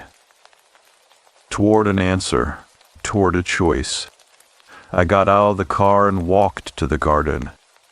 The oak tree stood sentinel over the disturbed earth, its branches swaying gently in the breeze. I knelt beside the spot where I had buried Daniel's things and pressed my palm against the soil. It was still cold, still heavy with the weight of what lay beneath it. But it was quieter now, as if the earth had accepted what I had given it, as if it were holding it gently, the way you might cradle a sleeping child. I stood up and brushed the dirt from my hands. The sun was setting, painting the sky in shades of gold and crimson, the kind of colors that made the world feel vast and beautiful and cruel all at once. I thought of Eleanor, of the way she had tended this garden, of the way she had buried with the sea returned to her. I thought of Daniel, of the way he had loved the ocean, of the way he had always believed it was part of something bigger. And I understood, finally, that he had been right. The world did keep going. The waves did keep coming. And sometimes the only way to hold on to what you loved was to let it go. But sometimes you kept a piece of it. A stone, a fragment of sea glass, a loaf of bread, warm and real and impossible. Sometimes that was enough. The fire in the wood stove crackled softly, its embers glowing like dying stars. I sat wrapped in the wool blanket, the one that smelled of lavender and memory, and watched the ocean through the window. The waves rolled in, one after another, their rhythm steady and hypnotic, the kind of sound that could lull you into believing the world was simple, that it followed rules. But I knew better. The sea did not follow rules. It took what it wanted. It gave back what it needed to. And sometimes what it returned was not a gift, but a question. I reached into my pocket and pulled out the stone from the jar and the fragment of sea glass. The stone was smooth and heavy in my palm, its surface cool and slightly rough, like something that had been worn down by time and tide. The sea glass was lighter, its edges softened by years of being tumbled in the sand, its green hue catching the firelight like a secret. I turned them both over in my hands, feeling their weight, their solidity. They were not answers. They were not even clues. They were just things that had been lost and then found again, returned in a form that was almost, but not quite, what they had been. I thought of Eleanor, of the way she had buried what the sea gave back to her, of the way she had tended the garden like it was a grave. I thought of the bone I had found there, white and light as a bird's, as if it had been hollowed out by grief. I thought of the bread on my table, still warm, as if it had been baked by hands that were no longer alive. And I thought of Daniel, of the way he had vanished into the water, of the way the ocean had taken him and never given him back. Not his body, not his voice, only these fragments, only these echoes. The fire pocked, sending a shower of sparks up the chimney. I set the stone and the sea glass on the table beside the basket of bread, their surfaces catching the flickering light. They looked like relics, like things that had been dug up from the earth or pulled from the depths of the ocean, things that carried the weight of something larger than themselves. I thought of Martha's words, "You listen, you pay attention, and you decide what to keep." And I wondered if I had been listening at all, or if I had only been waiting for the sea to give me back what I had lost, instead of understanding what it had already returned. I stood up and walked to the window, pressing my forehead against the cold glass. The ocean stretched out before me, black and endless, its surface rippling with the reflection of the moon. It was beautiful in the way that things that do not care about you can be beautiful, the kind of beauty that makes you feel small, not in a way that comforts you, but in a way that reminds you of how little you matter in the grand scheme of things. I had come here to feel close to Daniel, to the place where he had last been alive, but standing there, with the weight of the stone and the sea glass in my pocket and the memory of Eleanor's letters in my mind, I understood that I had not been searching for him. I had been searching for a way to let him go. The knocking came again. It was softer this time, almost hesitant, as if whoever or whatever was on the other side of the door was unsure of its welcome. I turned away from the window and walked to the kitchen, my bare feet silent on the floorboards. The back door was still slightly ajar, the way I had left it after finding the basket earlier. I pushed it open wider, the hinges groaning in the cold. There was no one there. But, on the doorstep, there was another basket. This one was smaller, woven from the same stiff seagrass as the first, its fibers brittle with salt.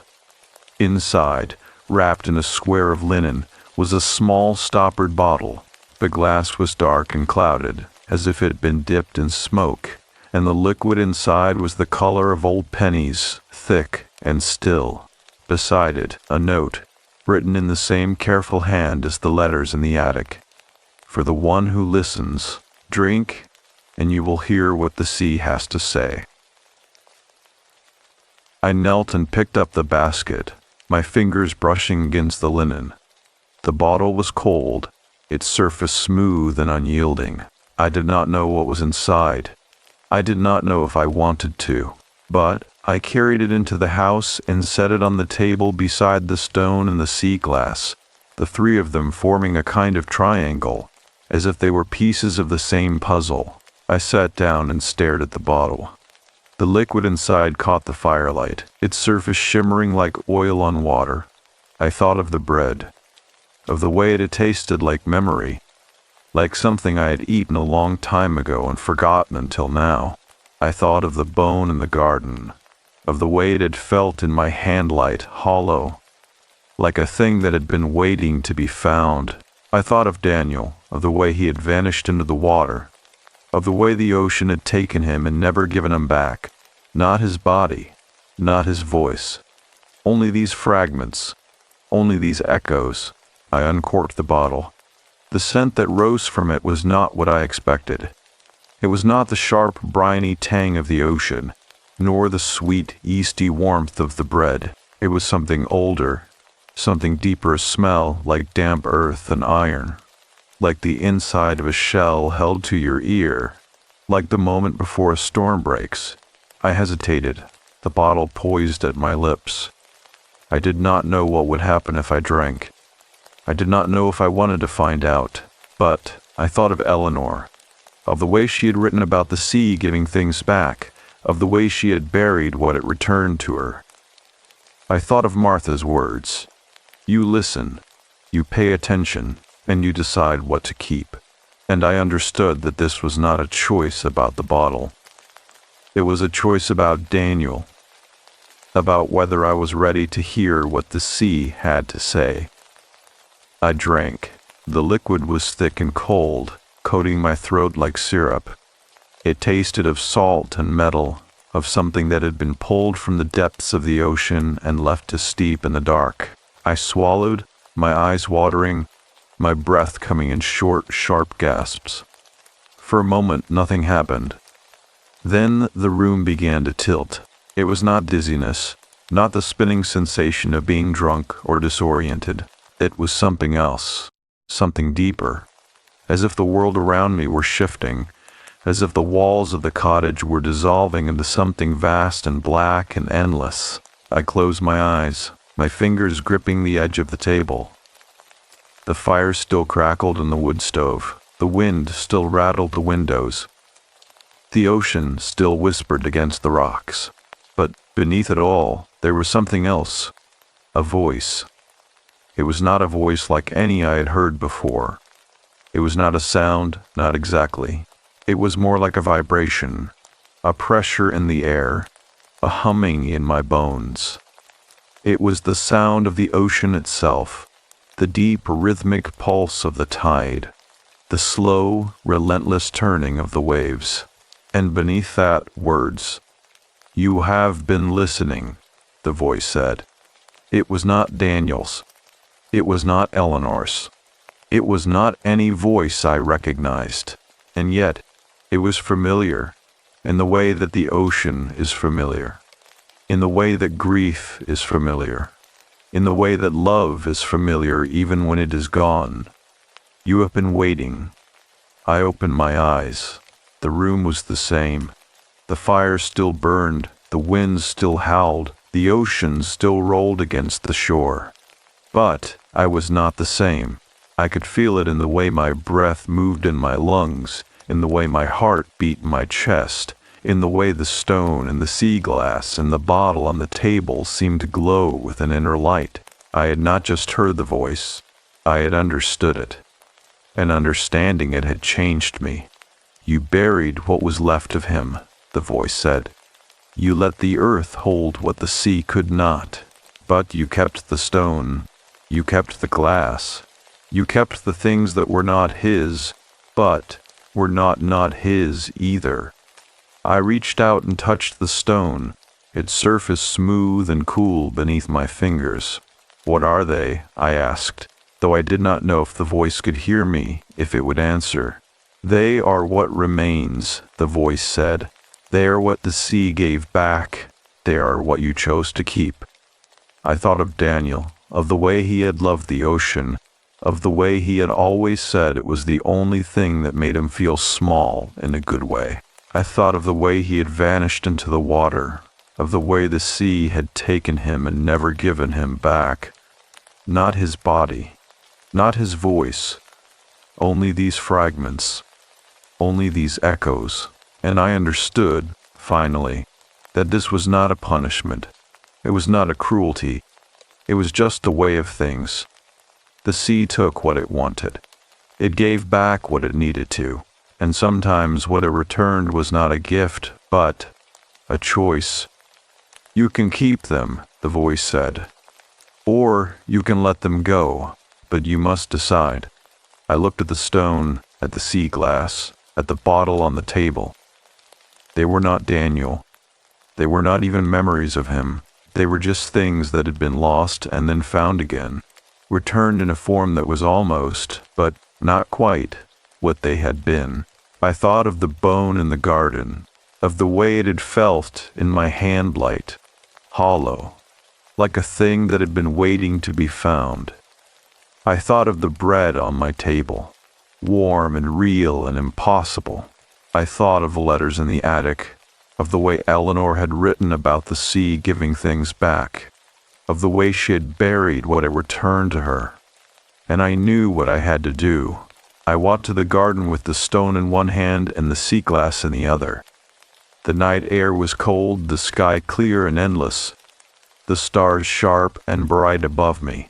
The oak tree stood sentinel over the disturbed earth, its branches swaying gently in the breeze. I knelt beside the spot where I had buried Daniel's things and pressed my palm against the soil. It was quieter now, as if the earth had accepted what I had given it, as if it were holding it gently, the way you might cradle a sleeping child. I dug my fingers into the soil, the damp earth clinging to my skin. I did not know if I was doing the right thing. I did not know if there was a right thing to do, but I knew that I could not keep them. Not the stone, not the glass, not the things that were not Daniel, but were not him either. I had buried what was left of him. I had let the earth hold what the sea could not. And now I had to let the rest go too. I placed the stone in the hole first, its surface smooth and cool against my fingers. Then the sea glass, its green hue catching the starlight like a secret. I covered them slowly, pressing the soil down with my palms as if I were tucking them in for the night. When I was done, I sat back on my heels and looked at the freshly turned earth. It was not a grave. It was not an ending. It was just a place where I had let go of what I could not keep. I stood up and brushed the dirt from my hands. The ocean whispered against the rocks, its voice a low, rhythmic hum. The kind of sound that could lull you into believing the world was simple, that it followed rules. But I knew better. The sea did not follow rules. It took what it wanted. It gave back what it needed to. And sometimes, what it returned was not a gift, but a question, a choice, a way to carry what you could not keep. I walked back to the cottage. the cold air biting at my cheeks, the stars sharp and bright above me. The fire in the wood stove had burned down to embers, the room dark, except for the faint glow of the coals. I knelt beside the table and picked up the bottle, its glass dark and clouded, its surface smooth and unyielding. The liquid inside was still, its surface shimmering like oil on water. I thought of the voice I had heard, of the way it had spoken to me, not in words, but in the deep, rhythmic pulse of the tide, the slow, relentless turning of the waves. I thought of Daniel, of the way he had vanished into the water, of the way the ocean had taken him and never given him back. Not his body, not his voice. Only these fragments, only these echoes. I carried the bottle outside and walked to the edge of the garden where the land sloped down to the beach. The tide was out, the sand dark and glistening, littered with shells and fragments of driftwood. I knelt at the water's edge, the cold seeping into my knees, and uncorked the bottle. The scent rose from it again, damp earth and iron. The inside of a shell held to your ear, the moment before a storm breaks. I hesitated, the bottle poised over the sand. I did not know what would happen if I poured it out. I did not know if I wanted to find out. But I thought of Eleanor, of the way she had written about the sea giving things back, of the way she had buried what it returned to her. I thought of Martha's words, "You listen, you pay attention, and you decide what to keep." And I understood that this was not a choice about the bottle, it was a choice about Daniel. About whether I was ready to let the sea have what was left of him. I poured the liquid onto the sand. It spread out in a dark, shimmering pool, its surface catching the starlight like a mirror. For a moment, nothing happened. Then, the ocean breathed. The wave that rolled in was not like the others. It was not the steady, rhythmic pulse of the tide, the slow, relentless turning of the waves. It was something else, something deeper, something older. It rolled up the beach, its surface black and endless, and stopped at my feet. The water was still, its surface smooth as glass, and in its depths, I saw him. Daniel. He was not as I remembered him. He was not whole. He was not even quite real. He was a shape in the water, a shadow given form by the starlight. His edges blurred, as if he were made of the ocean itself. His eyes met mine, and for the first time in 3 years I felt him. Not his voice, not his touch, but him. The essence of him. The thing that had been taken and then returned in a form that was almost, but not quite, what it had been.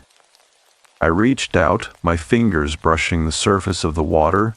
It was cold, colder than it should have been, as if it had been pulled from the depths of the ocean and left to steep in the dark. I thought of the bone in the garden, of the way it had felt in my handlight, hollow, like a thing that had been waiting to be found. I thought of the bread on my table, warm and real and impossible. I thought of the letters in the attic, of the way Eleanor had written about the sea giving things back, of the way she had buried what it returned to her. And I understood. The sea did not give back what it took. It gave back what it needed to. And sometimes what it returned was not a gift, but a question, a choice, a way to carry what you could not keep. I pulled my hand back and stood up. The wave receded, its surface rippling with the reflection of the stars. Daniel was gone. But he was not gone. He was just no longer there. No longer a shape in the water. No longer a shadow given form by the starlight. He was just a part of the ocean now. A part of the endless, relentless turning of the waves. I walked back to the cottage, the cold air biting at my cheeks, the stars sharp and bright above me. The fire in the wood stove had burned down to embers. The room dark, except for the faint glow of the coals. I knelt beside the table and picked up the basket, its seagrass fibers stiff and brittle with salt. I carried it outside and placed it on the doorstep, the way I had found it, the way Eleanor had left it for me, the way I would leave it for the next person who needed to understand.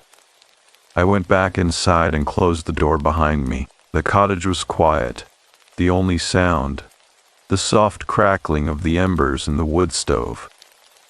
I sat down at the table and pulled a sheet of paper toward me.